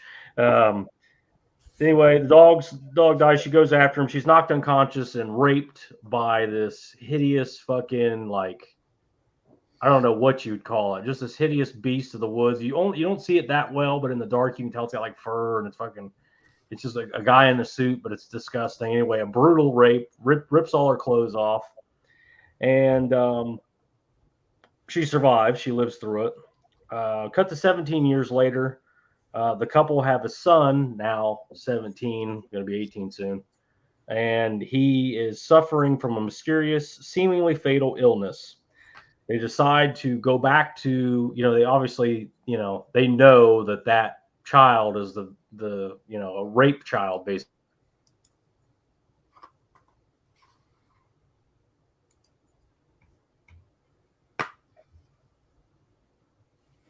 Freeze. I'm back. I'm here. Yeah, I think anyway, rape they decide to go back to where the event takes place and kind of backtrack and try to figure out what the hell's going on, because they think that their kid's going to die. And from there, the story evolves into this strange, like, revenge story involving a giant cicada rape monster killing all the residents of the town with the last name of Kerwin. It is a mystery, so I don't want to go into too much spoilers, but it is, that's basically, it's a revenge type story. I love the small town setting. Everything seems so, like, grim, bleak. It's, kind of swampy, and it's like, seems to be foggy most of the time. I don't know, just they really did a great job with that.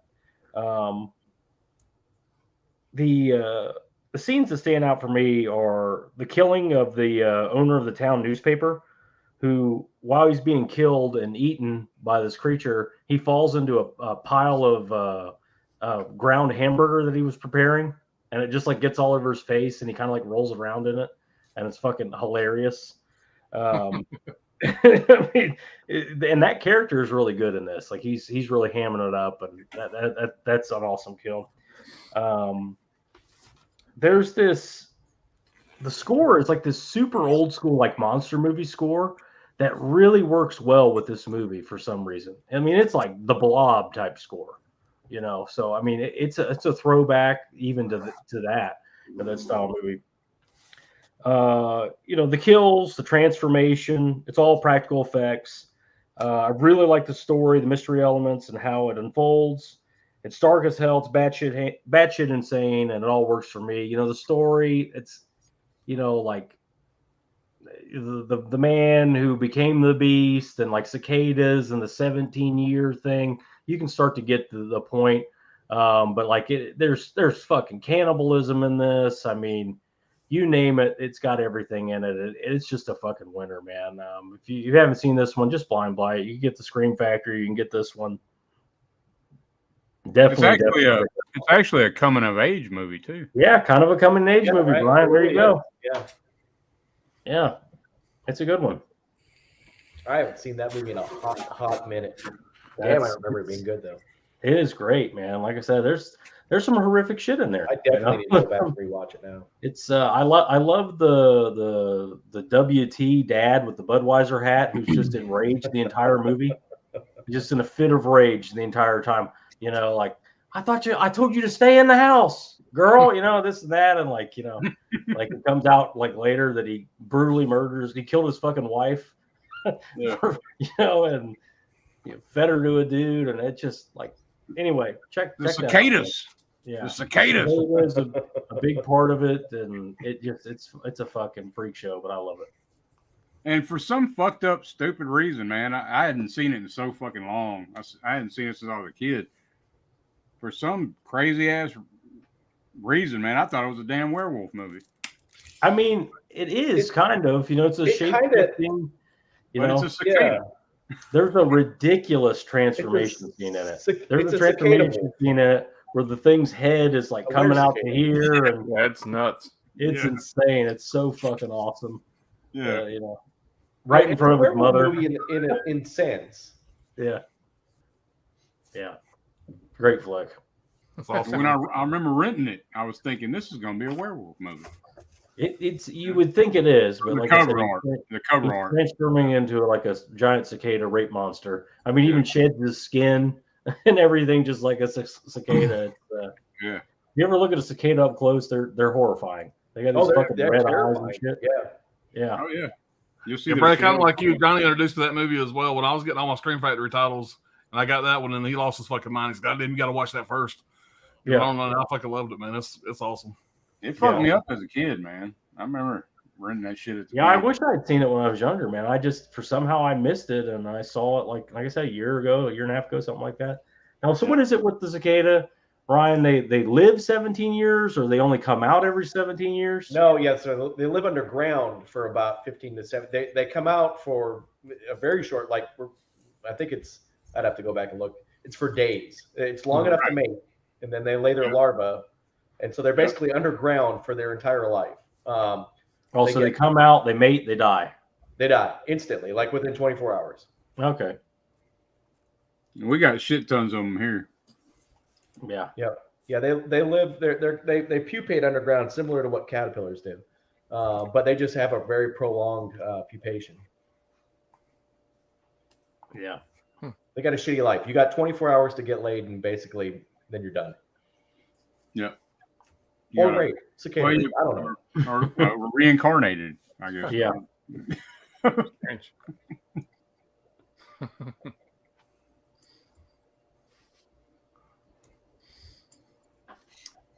All right. You're up, buddy. I guess I'm up. I mean, you guys know what this fucking title is. The Beast. Yeah. You know, it's my favorite fucking movie of all time. I know what it is. I got fucking VHS. Do it. Yep. Blu-ray. Another Blu-ray. Laserdisc. Fucking Criterion. You brought Judd Nelson in for the stream. Here he comes. Joining us live. Yeah, The Breakfast Club. All-time favorite movie, number one of all time.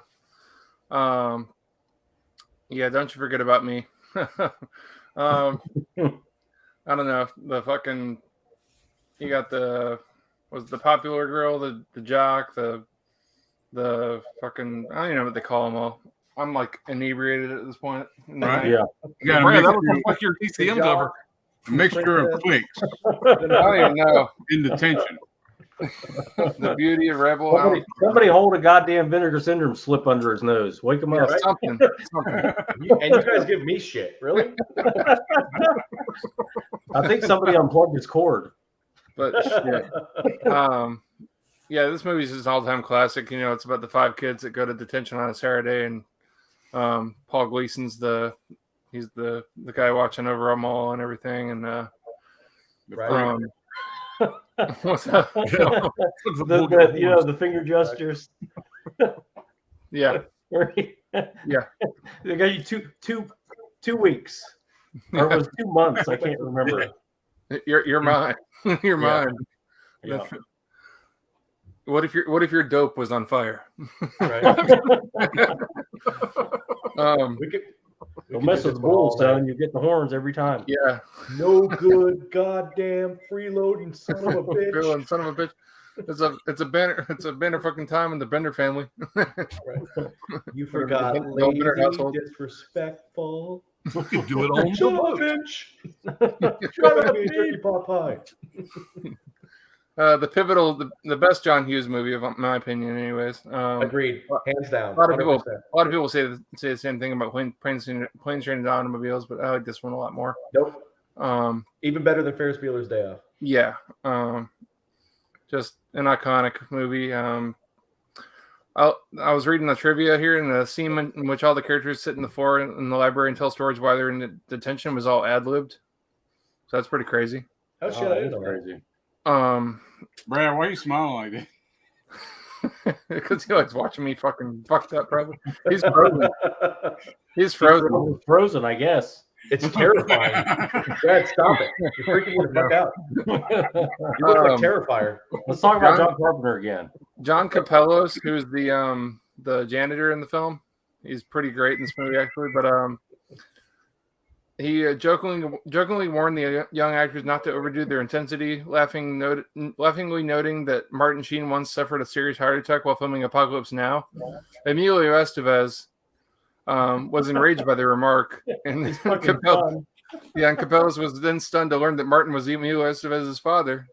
While Emilio Estevez accepted the Capellos guy's apology, the filming was unaffected. Capello said years later he still felt terrible about what he said, and then I guess he worked with him with Martin Sheen on The West Wing, and told him the story, and Martin Sheen laughed his ass off. Fuck my kid. How does one get into the custodial life, Carl? I am the eyes and the ears of this institution. Whenever this movie was principal filming was going on, Judd Nelson was 25, Mal Ringwald was 16, almost 17. Emilio was 23, Anthony Michael Hall was 16, and Ali Sheedy was 23. So Anthony Michael Hall was 16, but he was like a foot taller than everybody. Yeah. Right. Actually, Anthony Michael Hall's dad in the movie is John Hughes. If you haven't noticed that, I don't know who knows that. Oh, you know what? Was she in? How many times I've seen this movie? I did not know that. Yeah. Was she in the car. 16 Candles around this time too? I think 16 Candles was 1 year later, I think. It was after this, yeah. Yeah, it was after 86. His biggest regret, John Hughes said, was the filming was the breaking glass effect during the marijuana scene. I think that scene's hilarious. Oh yeah. When he screams and the fucking glass breaks. Yeah. Judd Nelson made up many of the terms used in the movie, including Neo Maxi Zune Dweeby. Yeah. And I love that Judd Nelson looks like he's like 30. Yeah, he looks old as shit. He looks like he did the same age that he does in Suddenly Susan years later. Right? Exactly. Gray in it. He's going gray in the goddamn movie. Yeah. He is. He has like streak of gray. Right? With like fucking Ash vs. Evil Dead or whatever. Army of Darkness commercial. Army of Darkness, yeah. Yeah. What was that line he's talking about? His pops give him a carton of cigarettes or some shit? Yeah, it says, "Smoke up, Johnny." That's what it was. You're no good. Son, yeah, Dad. Come at me, chicken pot pie. I don't know. It's just got homework. It's an all-time classic movie. I have the vinyl soundtrack as well. We've never seen it. We've never seen it, so it's the first we're It's like Step Brothers. Brian and I just became best friends. Yeah. And I don't know if you have this Criterion, everybody here, but like this has there's like an hour of deleted scenes that were never before this Criterion release that are on here that are kick ass. Hold on. I don't know. It's just great. This is the Criterion sale going on, at least, Ryan. Yeah, it's going on right now. It's starting on the 4th. We're going to the 28th, I think. Yeah. I'll wait. I don't really know what else I can say about it at this point in the night. There's nothing else you can say about that movie. It's a classic. 2 a.m. Except the guy's tongue in your mouth, but you eat that. I've had like 3 beers and 5 or 6 shots, so I'm good. He drinks those Canadian beers. They're like moonshine. Yeah, pretty much. Right, Molson. You know what's funny though? Like, so out of all the characters in that, I really love Ali Sheedy's character. Yeah, she's a kleptomaniac. She's you know, she doesn't speak in the movie until 25 minutes in when she makes her little like ha or whatever she says. Right, that's right, exactly. That's her only line. All she does is go ha. Yeah. She uses her fucking dandruff to make fucking snow on her. Right, she's right. Yeah. Yep, she shakes that dandruff off. I like when they go on that mission to fucking go to the locker to find his weed. Get his weed. Right. Yeah. Claire's a fat girl's name.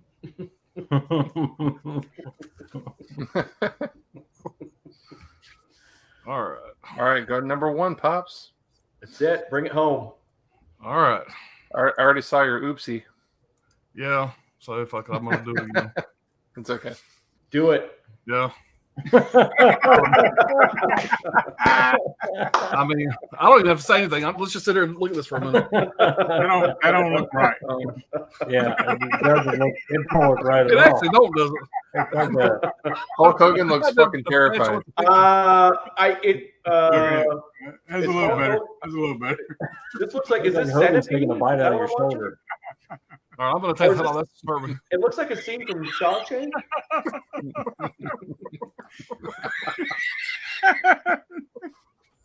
I didn't play that out very well. It was a last minute decision. Okay. All right. Well, anyway, it's fucking Rocky 3. I don't give a fuck. Y'all lucky y'all motherfuckers didn't get Rocky 3 and 4. I decided just to pick my favorite out of those two and I just picked one of them. I was going to do both of them. That'd have been boring. So I just picked Rocky 3. Other than Rocky 1, this is definitely my second favorite Rocky movie. It's all the marks for me. It's got fucking the same feeling as the first Rocky movie. You got the heart-wrenching fucking scene when Mickey dies. Mr. T is a fucking fantastic villain. This was his movie debut, by the way. And about that, it's one note I got here about Mr. T. It says, according to an interview given by Mr. T, he attended the movie's premiere with his mother. During the scene where he yells lurid remarks at Adrian, his mother turned to him and said, "I did not raise you to talk to a lady like that." Then she left the theater. Oh. Sylvester Stallone revealed that his body fat was a remarkably low 2.8% during shooting. Damn. This was Mr. T and Hulk Hogan's film debut. And about fucking Hulk Hogan, fucking Thunder Lips. The goddamn Rocky Balboa Thunder Lips fucking fight. Absolutely fucking love it. I could watch it 3 times a day. Just whenever Rocky says I wonder how much he eats. Probably about 202 pounds. And like weighing in at 202 pounds. It's just fucking great. Rocky thinks it's just an exhibition. He's being Rocky, being lovable Rocky. How about I just hit you, whatever, and then Hulk Hogan comes in as a fucking wrestler and starts beating the shit out of him. Now in the movie, you see him deadlift fucking Hulk Hogan and throw him out of the ring. Well, Sylvester Stallone couldn't deadlift fucking Hulk Hogan's big ass, so they had to use like a I guess a rope or a dolly or a crane or whatever to help get his big ass up. But it's just like I said, the movie has so much fucking heart, man. The scene when Mickey dies, and like I said, I know that Rocky 3 is going to be nobody's number one movie in this fucking group. I know I was going to be on a fucking island with this fucking pick, but none of these other fucking movies. You can burn all these other fucking movies. There's no other fucking movie that fucking the characters feel like fucking family members. I've watched these motherfuckers my whole fucking life. I went to Adrian and Paulie's fucking grave and felt like I was at my grandma's grave. I had those kind of fucking emotions. And there's nobody in film that I've ever had a connection like that. As stupid as that might fucking feel. I've said it 100 times on this channel. But I fucking love this fucking movie. I rewatched it again, wondering, am I going to do 3 and 4? So I watched both of them again for the 100th fucking time. Psycho 2 definitely was my number one from day one, from Jump Street, number one. I rewatched Rocky 3. I said, okay, Rocky 3 is going to make the number one. No fucking movie makes me feel like this motherfucker does. It's just badass from start to finish. Mr. T is a great fucking villain. You know, the comeback fight, whatever, you know, him going to fucking train with fucking Apollo. Just fucking everything about it's fucking great. I know that a lot of people, you know, probably shit on this film. They like Rocky 1. They could give less of a shit about the sequels. Rocky 3 is where it's at for me. The first time I seen this movie, I was in 6th grade. I was in woodshop class, and it was like the last day of school, and the teacher brought this in to show it to us. I was a Rocky fan then, but you know, I was in 6th fucking grade. No, I think you're still frozen. It looks like you're fixing to be booked into fucking thinking. That, or he's having a bowel movement. Yeah. No, that's the first time I seen Rocky 3, whatever. But I've watched it a million times since then. I don't know, man. You watch that beach scene? That's funny, Alan, because I didn't know that was. So people have always given me shit because if you take all the sequels, take out Rocky, but if you just take the sequels, 3 has always been my favorite, and people will tell me that I'm crazy because it's 2 or 4, and most people I like 2. I prefer 2 personally because they think I guess it's Mr. T's persona that that people think it gives it like a cheese We're factor, in but all to kinds of me, trouble tonight. it's fantastic. It's like it's the well, obviously the heart factor to it, but just the storytelling to me is so much better than 2 and 4. And people used to be like, "Oh my God, you're out of your fucking mind. There's no way 3 is good." I was like, 3 is like the 3 best is out good. of all of them. Like, well, I mean, it's been years since I watched him, so like I just remember 2. He won the belt. You know, I think that's why I like 2. Yeah. I actually like 2 better than the original because he wins. I think his A lot of people character. do. I mean, I think for me, it's 1 and 3 for me, and then 2 is going to be right after that. But So I think 1 it's- and 2 is my favorites. he's much so big for more me too, though. personable in 3. Like you're actually he was in 1, but you're seeing much more of his full persona in 3. I think. Now, here's something I didn't fucking know until I started really digging into this. The house that you see, the interior house shots in Rocky 3. Rocky's home interior in the movie is actually the home in Chicago that Muhammad Ali lived in. That was shot inside Muhammad Ali's house. Damn. Oh, how They cool wrote is an that? action equipment in. Damn. Oh, damn. That's pretty So cool. that was pretty cool. This was intended to be the last Rocky film. However, due to the film's success, Sylvester Stallone decided to keep the series going. Well, In yeah. total, this is kind of fucking crazy if you think about it. In total, 1,200 people auditioned for the role of Clubber Lang. Wow. I mean, can you imagine getting that part of 1,200 people fucking tried out for it? That's pretty impressive. Yeah. So and everybody thinks that Mr. T's famous line, "I pity the fool," that came from the A-Team. Is a B.A. Baracus, whatever his name was in the A-Team. But I pity the fool actually is from Rocky 3. That's where that tagline came from. I remember that shit. I remember when it come out. It was so all the hype with Mr. T and shit. Everybody's like, man, you got to see that shit. You got to see that shit. Like, I just remember, man. It was. Yeah, man. It's something else, man. Like I said, I have a love for it like nothing else, man. It's gonna be up top for me for a long time, probably forever. I can't imagine nothing knocking it out. The whole series is my favorite thing ever. I was wrong on what I thought your number 1 was. What'd you think my number 1 was? I thought it was gonna be First Blood. Yeah. I thought it was gonna be Rambo. Yeah. Yep. In 3, we'll talk at the end of the stream. In 3, besides the gay caress on the beach, I would say my favorite part is the Thunder Lips fight when Mickey has a heart attack, and then literally starts to come around and then he just yells into the ring, "The body!" He has a heart attack and then goes right back into being a corner man. Yeah, man. Body's where it's at. Yeah. All right. We'll call up on the chat, guys. We'll do our honorable mentions. You guys hang it. Don't leave yet, guys. We still got honorable mentions to do. We'll get through these. Hey, we're doing pretty good. Yep. We're right on schedule. I think we left off at, I think. All right, Caveman says, I think all you need is a small taste of success and you will find it suits you. Better off dead. My number 1 is The Thing, says Wild Wrangler. Oh, yeah. Join us, Evil Dead. Yep. The Evil Dead. A lot of fans of The Evil Dead. My number 1 movie is Scarface, 83. Al Pacino, Michelle Pfeiffer, directed by Brian De Palma. By any means necessary. Evil Dead, good movie. Evil Dead is a classic, says Jamie Hart. On Blu-ray, said good one. My top 5 honorable mentions are Thief, Body Double, Body Heat, and Witness. Good night, everyone. Peace. You get 2 honorable mentions. What is this bullshit? Yeah, 2 honorable mentions, buddy. I'm trying to start a fucking revolution. Anthony says, I love Sam Raimi's directing style. He brings a lot of his classic camera tricks to Spider-Man films. Yep. And that fucking car. I love that he has that car in every one of his movies. So that car shows up in every one of his movies, including The Quick and the Dead. Yep. Including Quick and the Dead. How the fuck do they have a car? I'll show you. Okay. All right. Caveman says, show me what's on your t-shirt. Yeah, dude, I got like 2 dozen of these. Well, I got a little mix up my normal rig, Friday and Jason. Yeah. So, this is a customer I love in Colorado Springs. We have some shit going on. This is my daily driver. I got about 2 dozen of them actually. all right. Various sizes. All right. Scholar says The Thing, thumbs up, double thumbs up. Dick Katana 65, Bot 10, not Boo 10. I'm sure I said, yeah, he's probably fucking with how I said it. Yeah. You know. Or the way I said it, I think it's Botine. I've always Both of us, though. Y'all got to grade us on the curve. Come on. Yeah. From the south. Beast Within, Great Pig, Ronnie Cox. The cast is actually really strong. I never go into the cast too much, but it's a really strong cast too. Yeah.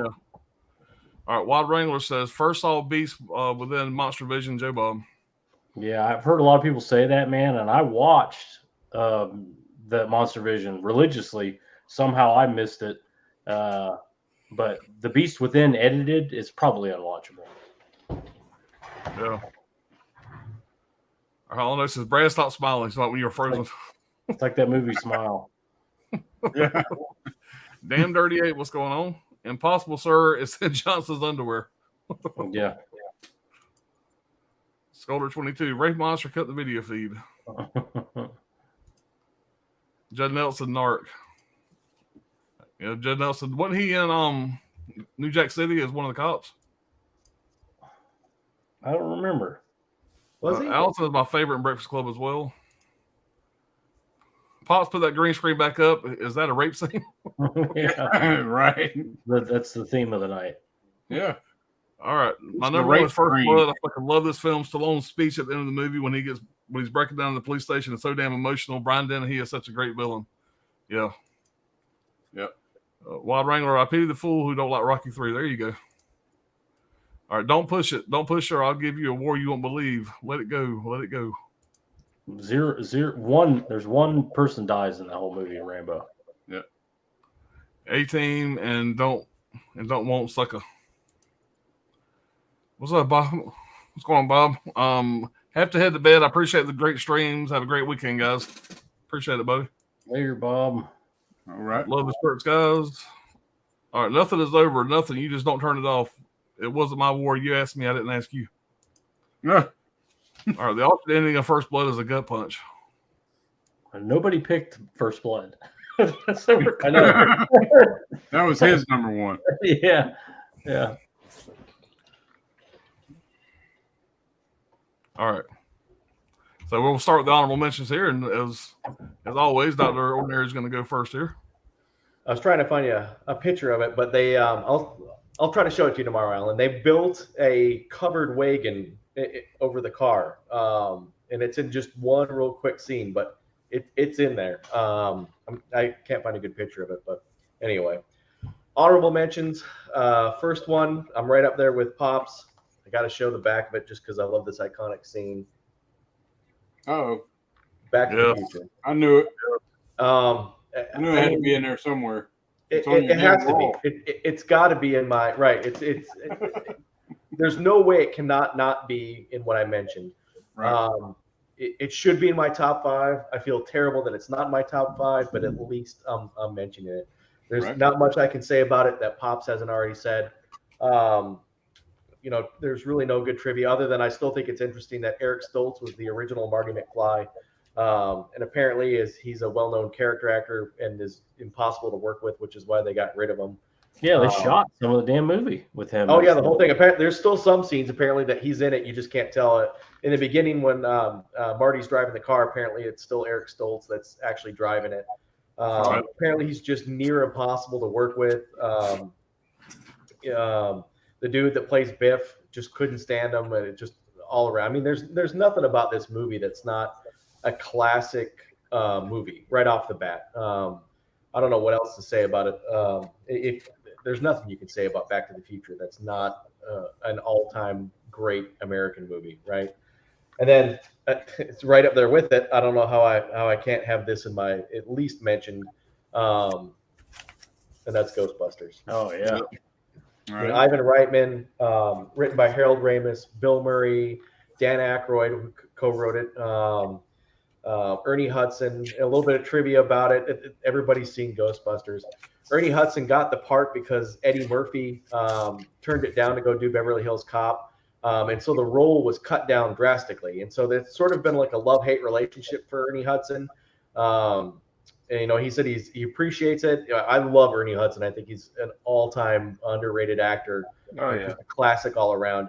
You know, and he said he just felt like he was kind of there. He feels like his role was just like all of a sudden, you know, this guy shows up and he doesn't really have a whole lot to do. The whole reason is because his character had a much bigger role, and for the whole intention that it was going to be Eddie Murphy. When Eddie Murphy decided he was going to pull out, the studio deciding, immediately cut that role down to nothing. And I think if they just left it the way it was, not that anything would take away from the movie, but I would have loved to have seen more of his character and his role. That's a big ass classic. Classic, of course. Movie in which most of it's ad libbed, especially Bill Murray is ad libbed. We've talked enough about Bill Murray in these live streams.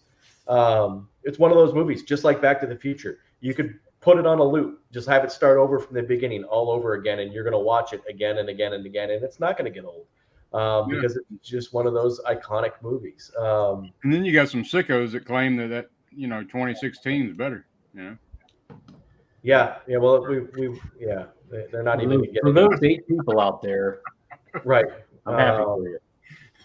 No, yeah, exactly. I mean, still adjusted for inflation, it's the studio's most successful film still to date. I just Harold Ramis all around.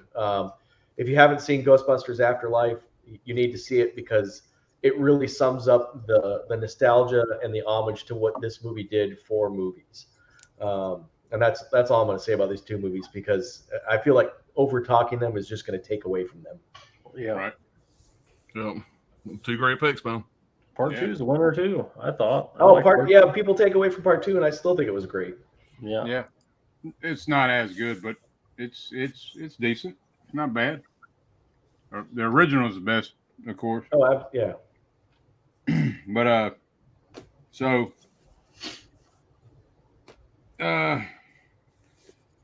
probably the most brutal Argento, and that's Tenebrae. Tenebrae. I've been waiting for somebody to pull that. Yeah. So it's killer. That. Probably his most brutal movie. It's definitely a hybrid slasher giallo. The reveals fucking mind blowing, in my opinion. There's a killer copying kills from Peter Niels. He's a writer, and the victims are people involved with his books, his work. Hands down, my favorite Argento. Got creative kills. This film was banned in Germany. Tarantino said Jane's death is his personal favorite on-screen death scene of all time. Intense imagery, the key moment where she paints the wall with blood. Yeah. Argento was inspired after he was stalked by a fan. Tenebrae is a Latin Italian term meaning darkness of shadows. Let's see. The original poster with the woman's throat cut was censored in the UK and was changed with a red bow instead. Christopher Walken was considered for the lead role of Peter Niels. That'd have been a fucking trip, but that I can see. They talk about all the other actors that were considered for a role, and you go, like for Snake Plissken, you kind of go, there's no way. Chuck Norris maybe, but so and so, no way.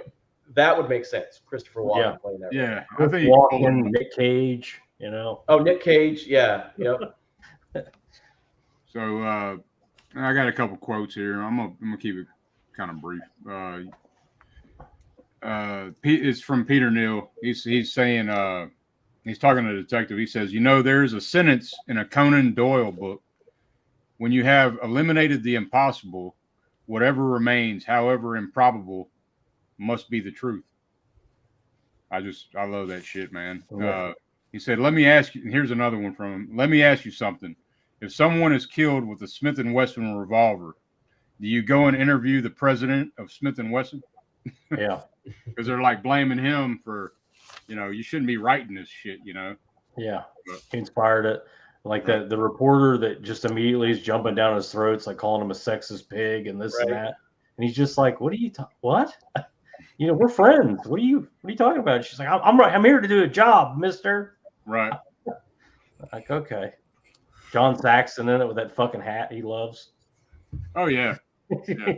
John Saxon, man. Okay, and the other one I got, man, is going to be Halloween 2. Oh, hell yeah. Nice. My favorite Halloween of the Best franchise. Halloween. Like, I like it better than the original, than 78. I'm right there with you. This gives me an opportunity to say fuck Jamie Lee Curtis again. Because John Carpenter, too. Fuck yeah. Fuck both y'all. Yeah, and John Carpenter. So. John Carpenter and his fucking, double talk. Ironically, we have John Carpenter on with us. Right. Bring his ass on. Rick Rosenthal is the man. Dick Warlock's the man. Donald Pleasant's the man. Fuck Jamie Lee Curtis again. Anyway. It's my favorite Halloween out of the whole franchise. Laurie is non-existent, which is great, and that wig cracks me up every time. I see that shit, and fuck Jamie Lee Curtis. So this is a true slasher. Donald Pleasance is a true hero. Fuck Laurie. I'm just reading what I wrote. So you wrote "fuck Laurie" in big red letters. Red and crayon. Hell with you, Laurie. Love how it picks up where 78 left off. Dick Warlock got the role from putting the mask on and just staring at Rick Rosenthal and not responding. Rick Rosenthal's asking him questions and shit. He's just sitting there staring at him. And he takes the mask off and he says, "So can I be Michael?" And that's how he got the role. Yeah, worked. This is the only Halloween to show the morning after the 31st, unless you consider that piece of shit Halloween Ends. You consider that one, then But isn't he the smallest Michael ever? I think I read that. He's like 5'6" or some shit. 5'7". He had to wear some kind of fucking heels or some shit. Yeah. But he was also in Halloween 3. A lot of people don't realize that. And he did a lot of stunts for Kurt Russell. He did the stunts in Escape from New York. Yeah, he did. Yeah. But he did the stunt where Ben Tramer gets hit in Halloween 2 with the police car. He's the one who did that shit. So yeah, actually, that in Escape from New York, they had both stunt doubles from Halloween and Friday the 13th. So a lot of people claim it's like one of the first where you actually had Jason and Mike Myers together in a movie. Okay. Yeah. I'm just sad that my name isn't Dick Warlock. I'm just gonna go. Yeah, that was my porn name. That was my porn name back in the day. He was great, man. I met Dick Warlock, man. He's fucking awesome, man. And but yeah, it was originally going to take place in a high-rise apartment building. That was kind of fucking weird. That would have been fucking. Oh, that'd be weird. But like I said, Warlock did all his own stunts. And Carpenter, the only thing he filmed was for the made-for-TV shit because the movie wasn't long enough on television. So those extra scenes, he shot those scenes. Yeah. And probably my favorite line of the whole movie, the damn Doyle neighbor, he's like talking to Pleasance or Dr. Lemons. Yeah. He's like, "Is this a joke? I've been trick-or-treated to death tonight." And he's like, "You don't know what death is." And then that fucking score kicks in, Then he just fucking runs off into the night. Literally runs. Yeah, you don't know what death is. And it's time, Michael. And he's got the fucking lighter and shit. Yeah. But that's mine, man. Sorry I went on. Man. Very underrated. A lot of people forget Donald Pleasance is like a badass. He was like a POW in German. He was a POW in Germany in World War II. Yeah, his ass was shot down over Germany. I mean, he's a great actor, but he's got some skills. I didn't know that shit though. Yeah. Damn, that makes sense. Brian, what you got? Well, it's Brad's turn. Wake up, Brad. Hey, man. Wake up, My Brad. turn? Oh, I'm gonna kick you out of the stream and bring you back in. Hold on. Yeah. Yeah, I didn't mean to go on about those, man. Those could have been in my fucking top 5 easy. No, man, dude. I love Halloween. That's what this is all about. Right. Well, George Miller's Mad Max Road Warrior. Part 2. Mad Max 2. Yes. This is a fucking badass movie. All practical effects. I've heard, people like say it's boring, and your I've always liked Mad Max.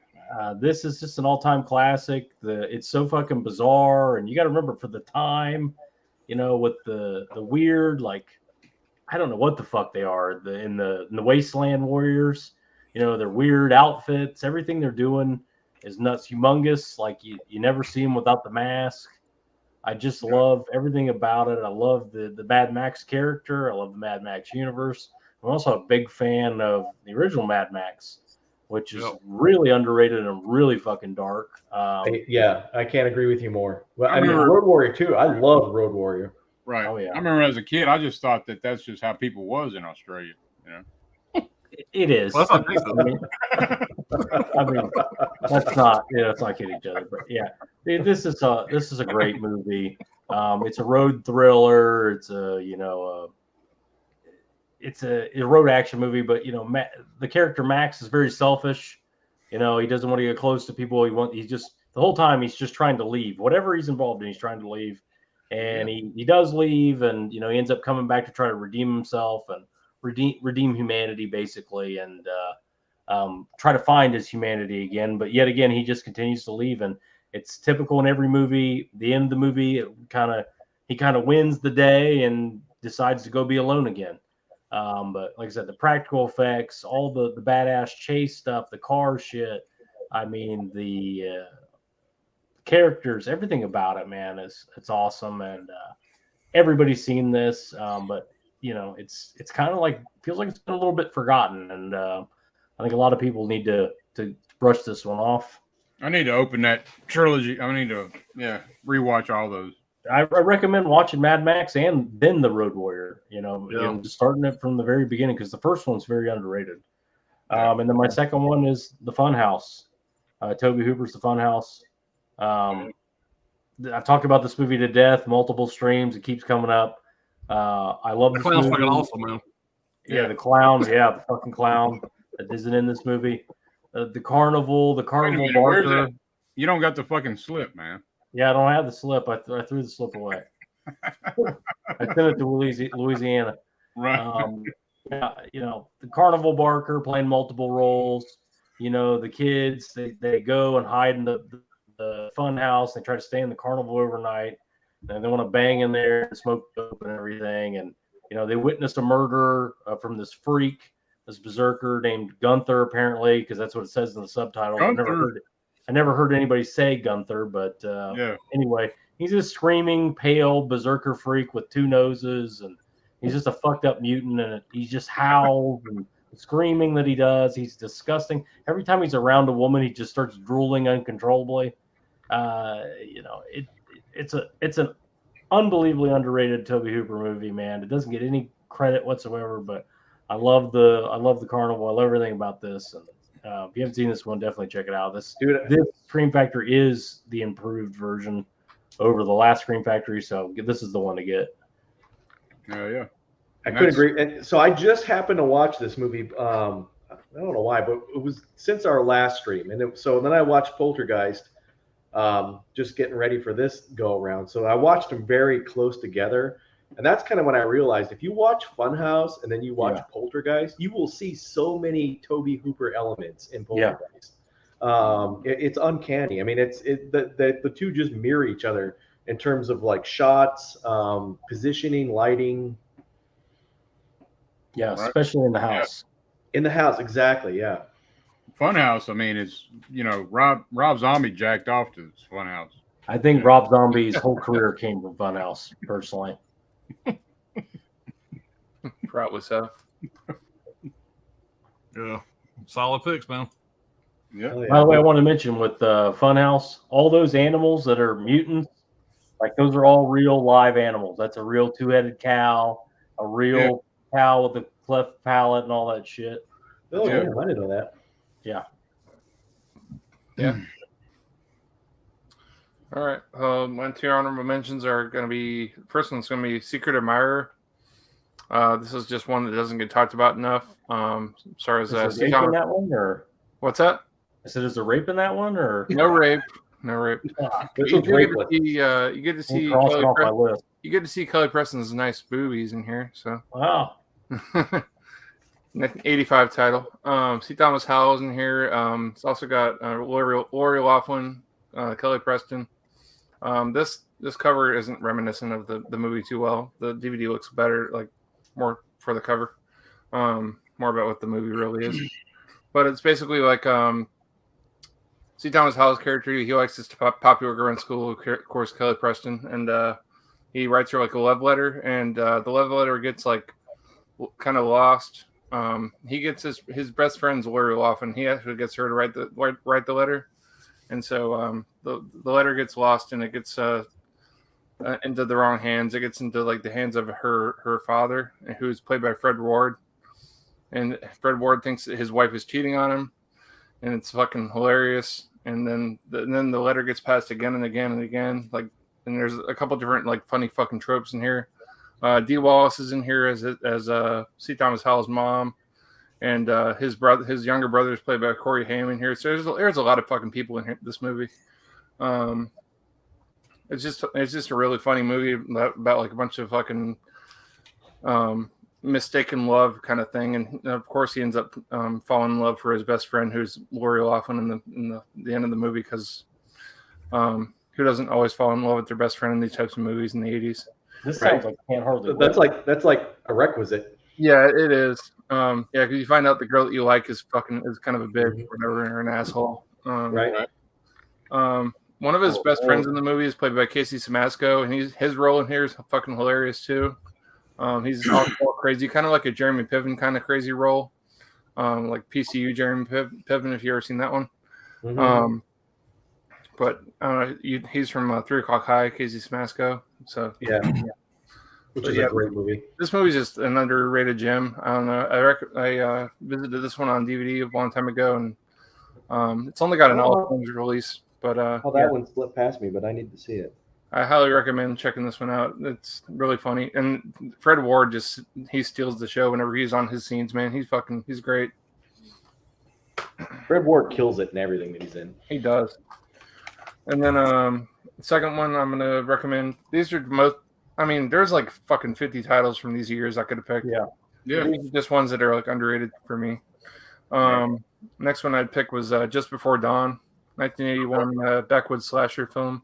That's a great movie. This cover looks kind of like The Sims, but It does. It does. yeah, that's the Ronin Flicks, I guess, slip cover. I was gonna say, who did that? That's the original cover, basically. Yeah. But it's just an awesome backwoods slasher with Greg Henry playing in like one of the lead roles from Slither and stuff, and it's also got George Kennedy in here as well. But I always love this one. I love the twist towards the end of the movie. Yep, it's got a great twist. Yeah, love when you find out who the killer is, killers, whatever.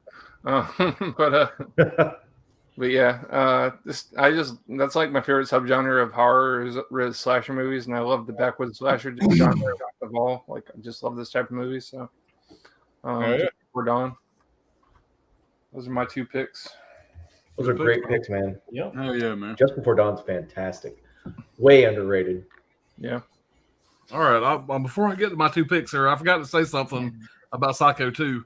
I mentioned that Anthony Perkins at one time was not going to come back to reprise the role, and they were going to make a TV movie out of it, supposedly.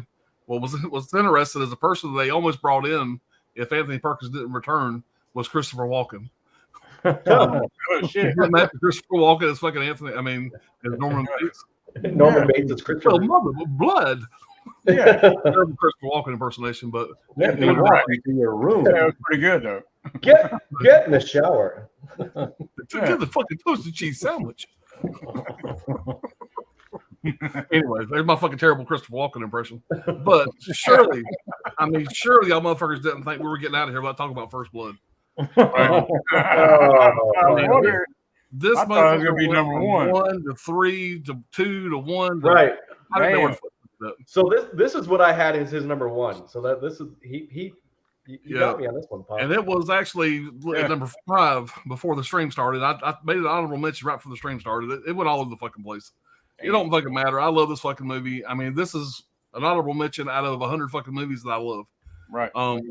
This movie came out in 1982, had a $15 million budget, made $47 million in the States, $125 million worldwide. Directed by Ted Kotcheff, Sylvester Stallone, Brian Dennehy, Richard Crenna. You get a really young David Caruso in this.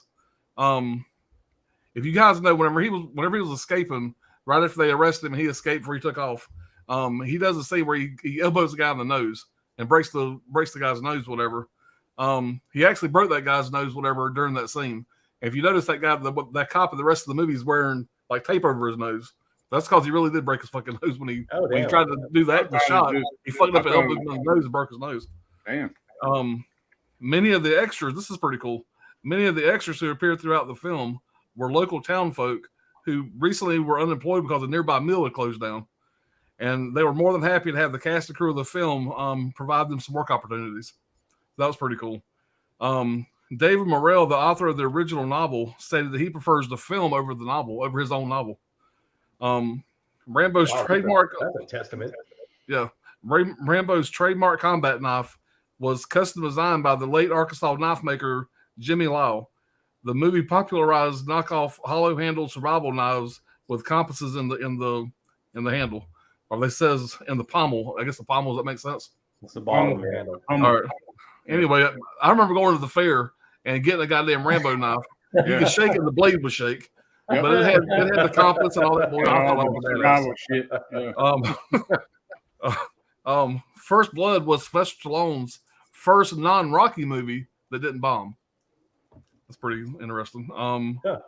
In 2020, Sylvester Stallone revealed the statues of the character of John Rambo were put up in Hope, British Columbia, the location where the film was shot. This is one of the top 10 most rented titles ever in the Betamax format. For those that need to know that. Had a Betamax. I never had a Betamax. I didn't either. I decided to go with the winner. I got VHS. And then we had to get VHS when we realized Betamax was going out. Right. This movie here, I tell you, the first time I seen it, man, I was an instant fan. Me and my sister and brother-in-law went and seen it. I think I was in 6th or 7th grade when it came out, and it fucking hit home, man. I was already a Rocky fan at this time, and I was excited to see him do something else. And Rambo was an instant fucking hit. When Rambo 2 came out, I mean, come on, goddamn, I was like the first one in line. I love this fucking movie. It's fucking fantastic. Sylvester Stallone says very little in the fucking movie, but he says so much. It's such a great fucking role. Right. And I don't know, guys. I don't know what else I can say about it. It's just fucking great. There's no way we're getting out of this fucking 81 to 85 without talking about fucking Rambo. Right. I remember all these other fucking movies didn't get in my way, it'd have been number one. I remember it was pretty big controversy with that though when it came out, because there was a real John Rambo that died in Vietnam. Oh, really? You remember that story? Yeah, I remember that. I remember hearing that story. Yeah. Yeah, people were pissed off, man. I think the family of the real John Rambo were mad as hell. Yeah, I remember. Yeah, I remember that now. The book that was based on, in the whole book, he just called Rambo. Right. He didn't get the name John. Sylvester Stallone gave him the name John. His first name is never mentioned in the book. Yeah. And so Sylvester Stallone decided to give him a name, whatever reason came up with John J. Yeah. So, I just remember that back in the day, though. I remember seeing it like right. My other honorable mention, again, this should have been in my top 5, but I had nowhere to fucking put it. My favorite Friday the 13th, also Final Chapter. Hell yeah. Nice. We didn't have no duplicates, have we? That's the first duplicate? That's the first duplicate. We had Back to the Future was a duplicate. Oh, okay. Back to the Future. Yep. Yeah. I basically watched all the Friday movies in this time frame. and I love them all. I'm fans of all of them. Yep. I love Tater Sack Jason. I love part 2, but after watching 2, watching 3, which was the first Friday film I ever seen in theater, ever. I seen it in theaters, 3D. I always got a love for part 3 because of that. Part 4 to me is the better movie of those 3. I mean, I love those other 2. I'm not taking anything away from them, but this is probably my favorite. This is my favorite Friday movie. This is what if I want to just watch some Jason, this is what I always throw in first. It's got some of the greatest kids. The kids that come together. They're some of the greatest kids. That one scene that you talked about, Dirk, whatever. He's killing me. He's killing me. That's a powerful fucking scene for a Friday movie. Yeah, it's actually kind of scary. Yeah, you kind of feel bad for the guy. It's like, fuck, man, that's terrible. You're killing me. Yeah. I remember the first time I seen it, it was scary. So, And Dirk, you talked about most of the stuff already. The Crispin Glover dance. I'm pissed off because I had downloaded the clip I thought to throw it in my montage. Right. At the end, I ran short of time and it wasn't there. The file didn't download for whatever reason. Ran out of time. So the Crispin Glover dance is supposed to be in my montage. I was kind of pissed about that. But anyway. Right. This is the last film in the series to pick up immediately where the previous film left off. Though he disliked being involved in the film, Ted White is considered by many fans to be one of the best Jasons. The film was released on Friday the 13th, April 13th, 1984. It has been suggested that the only reason Tom Savini worked as makeup artist on this film was so he could accurately age and properly kill the character he created from the first film. I don't remember if you mentioned that or not, Dirk. Yeah. Let's see. You did mention about the Ted White thing, and what's funny is he didn't want to be credited. He wanted to be uncredited for the movie. If you go on IMDb, whatever, when I was looking up the cast, Ted White wasn't there. You had to go way to the fucking bottom of the cast list. Yep. And it just says Ted White, Jason, uncredited, is what it says. Yeah. Yep. He's all the way down there. Yeah. And even though Ted White plays Betsy Palmer's son in the movie, Ted White's actually 11 months older than Betsy Palmer in real life. And the movie playing her son. Ted White was uncredited. I already read that. But yeah, I mean, it's fucking great. You got the whole fucking thing back and forth. I don't remember his fucking name with the last American version and fucking Crispin Glover, the dead fuck thing. They play it out a little bit, say it a little too much. It comes back, whatever. Crispin Glover gets his revenge, and gets the girl. Those twins. The Doublemint twins. Yeah, they were great. I don't know, man. It's just fucking great. They kill off the mom and everything. That was a little fucking brutal. They did it off screen pretty much. You didn't see the kill, but you got this. I mean, this is the thing. This is called the final chapter, right? So everybody's going into this thinking this is going to be the last one back in the day. The very end of the movie, you got that shot with fucking Corey Feldman looking in the screen like he's fucking crazy. Yeah. And right there, you think, okay, the next movie, everybody was saying this back in the day. Right there, it's like, now we're going to have a Tommy. We're going to have a Tommy series. Jason's gone. Now we got Tommy.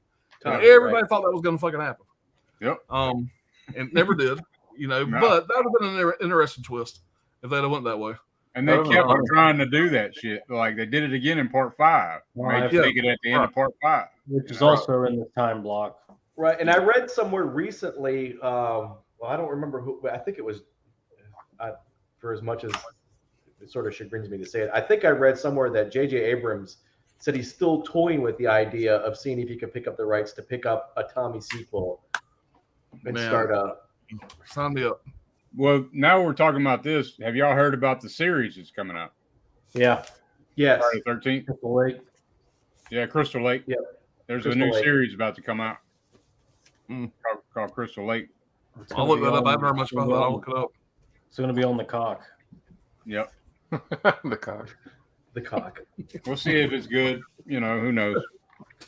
They're fucking everything up nowadays. You can watch it on the cock. Jason's back on the cock. Back to the cock.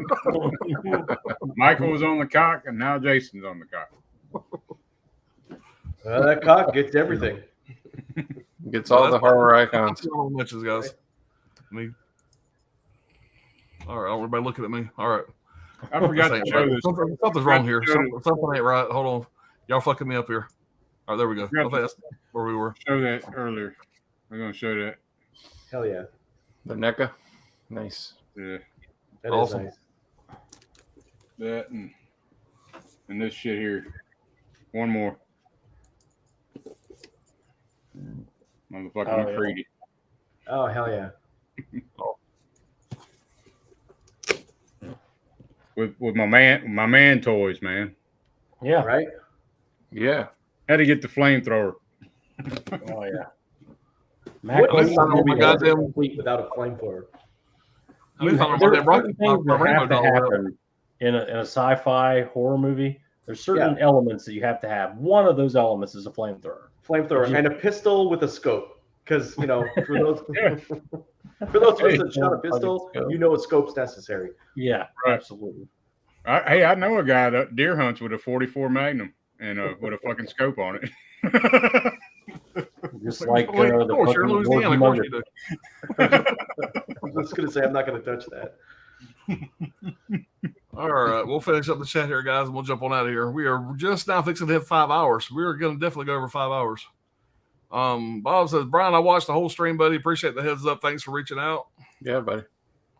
Caveman said, I enjoyed Sam's 1 through 3 Spider-Man, but not a fan of the latest Marvel movie. Had some good things, but trying to spring off the first 3. With great power comes great responsibility.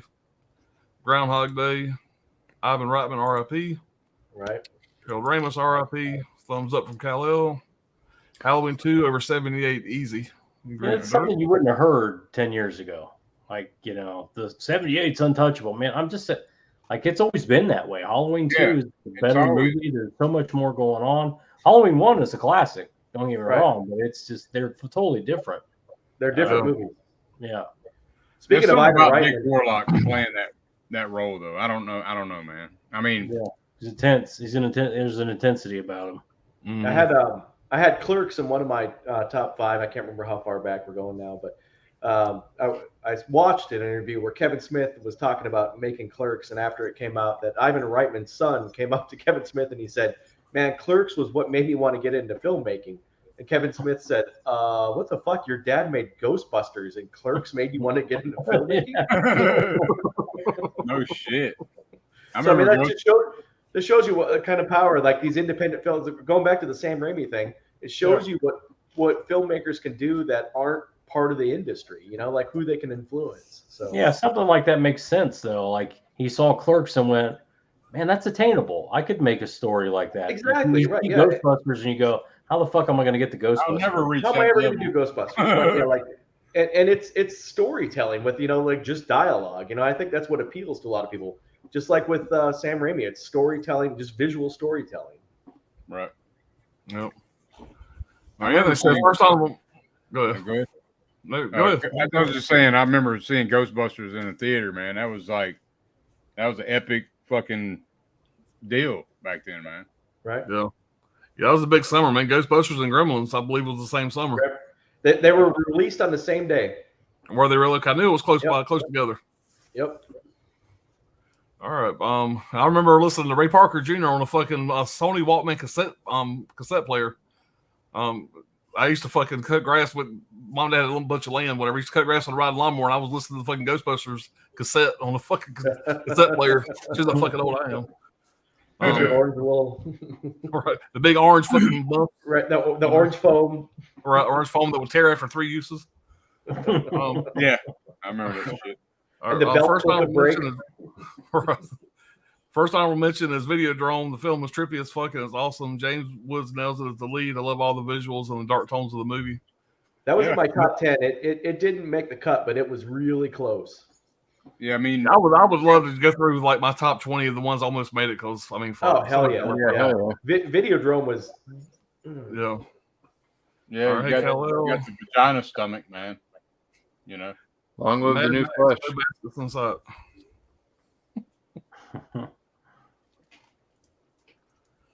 All right. Second I will mention is Commando. Yeah. Super quotable and cheesy as fuck, but I love every minute of it. The entire third act of the movie is Arnold using every weapon known to man. Kill bad guys. Yeah, man. That shit right there. That's fucking playing war games in the fucking woods with my cousins and shit. Acting like goddamn Commando. With real rifles. Speaking of movies that didn't get anybody's cut, war games. Hey, how are you, Scholar? Scholar, hit that like button. LOL. Just before dawn, great. All capital letters. Big fan. Hell yeah. They drew First Blood. You damn right they did. Not me. Brian seen The Final Terror, 1983. Yeah, I have that. Scream Factory. It's a good movie too. Yep. All right. How came in movies and more stream so nice? Hit the like twice. All right. Hit it so strongly you broke my iPad Pro. All right. One Red Shoe with Tom Hanks. That was his first movie, I believe. I think it was, yeah. Bachelor Party, by the way. I really wanted to pull Bachelor Party. Damn. Yeah, That's a blast. way underrated fucking comedy, dude. That's a fucking great comedy. That old That's girl a deep from, cut right there. Yep. What was her name? She was in the White Snake video. Kalani, Tani, she just passed away. Tawny Katane. Tani Katane. Yeah, Witchboard. Yeah, she just died not too long ago. Yeah, I told you my creepy story about her ass. Man, Yeah, you did. Yeah. freaked me the fuck out. Scholar said it's not a doll, it's an action figure. Yep. We have all kinds of action adventures in this movie. Room. Creepy story about her ass. Was she haunting you, or her ass was haunting you? I was looking for a movie to watch randomly. I ain't seen this movie in 20 fucking years. I bought it 6 months ago. I pulled fucking Witchboard off the fucking shelf randomly. Right. Was watching it right in the middle. I had to stop taking a piss. I paused it. I go take a piss. Whatever. I come back. I check my phone and I see the fucking headline that she just passed away. I mean, I randomly picked that movie out of fucking all these movies. You know. Yeah, it's kind of crazy. It was kind of weird. And I had seen the movie 100 times back in the day. I was a big fan of it. But I got it from Screen Factory and hadn't sat and watched it. And I said, damn, I'm going to watch that movie. Yeah. But it kind of creeped me out. Sweet dreams and stuff to all you guys. See you, Caveman. Appreciate you hanging out, buddy. Appreciate you, Caveman. Later. Major Can's Grave Stream. Love the movie choices. Appreciate it, buddy. Muhammad, my honorable mentions would be Back to the Future and Friday the 13th Part 3. 3 was close, man. 3 was real close. I went back and forth. Yep. I Go like back to part that three, top man. 10. And that part I love that dream sequence where she falls asleep Getting on the raped. boat after it's over. Right. And it's like he sees her in the upstairs, and he's like gleefully running after. He blows the door off. Right. I love he that. looks so fucking crazy in the window. It's funny. I thought you were about to bring up the dream sequence where she's getting raped, you know, where it insinuates. Jesus Christ. I like the shot of him coming out of the barn, looking out the window, all that shit, whatever. But the mama coming out of the water with her head intact. Yes. And why would she be in there for water? She just jump around from lake to lake and drown again. Yeah. She's at the fucking lake now. She's Jason. I don't know. That was dumb. That was dumb. And that, to be honest with you, that was my deciding factor on 3 or 4. When she jumped out of the lake, it was stupid. Let's make her look like Medusa, by the way. Right? Do what? I said, let's make her look like Medusa, by the way. What, right? She's got fucking worms coming out of her head. I don't know what the hell. There's worms on She the grew wall. another head. So, Yeah, I have a fucking neck of that fucking dream sequence. do you? Yeah. Do you really? Yeah. All right. Walker was on the boat with Natalie Woods when she died. Yeah. And That's see, always that's been a something thing. else I like about 4. Yeah. There's no dream sequence in 4. You don't need a dream sequence with there's already a movie about dreams. It's called Nightmare on Elm Street. We don't need No, that. I'm just saying the other three did it. The first 3 did it. Part 4 True. was like, no, we ain't doing that shit. You know. Alan, enlarge that. Hold on. Alan, enhance. Alan. These commands are like Where's he's a kid. Oh, fuck. I might need that. Yeah. I found it at Target, but it was like one of the only ones there. So Hold on. I'm going to look for that. That's pretty cool. Yeah. That is pretty fucking cool. the back's pretty cool too. Oh yeah. Oh, hell yeah.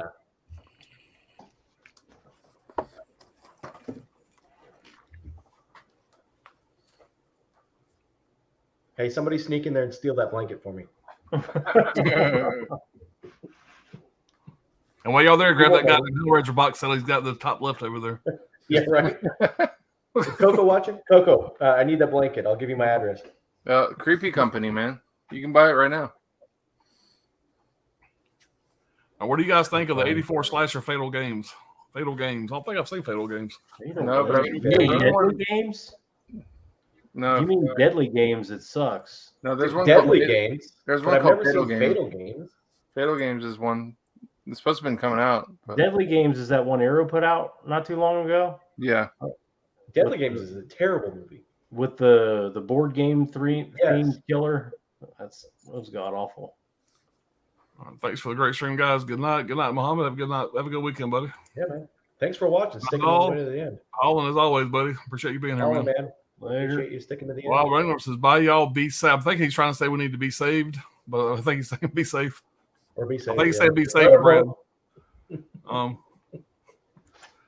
So, well, guys, we have 5 hours and 9 minutes. I don't know if that's a record or not, but it's we hit the 5 hour mark. That's our standard. We can't get past that 5. Yeah, and we keep it going. I mean, it's steady. It's just a lot to say. A lot of good movies. Right. Yeah, and it usually it's the standard where we're like for the first 3, I'm like, oh damn, we're really making good time. And then when we get into our top 2, top 3, we start getting excited. Yeah. Yeah.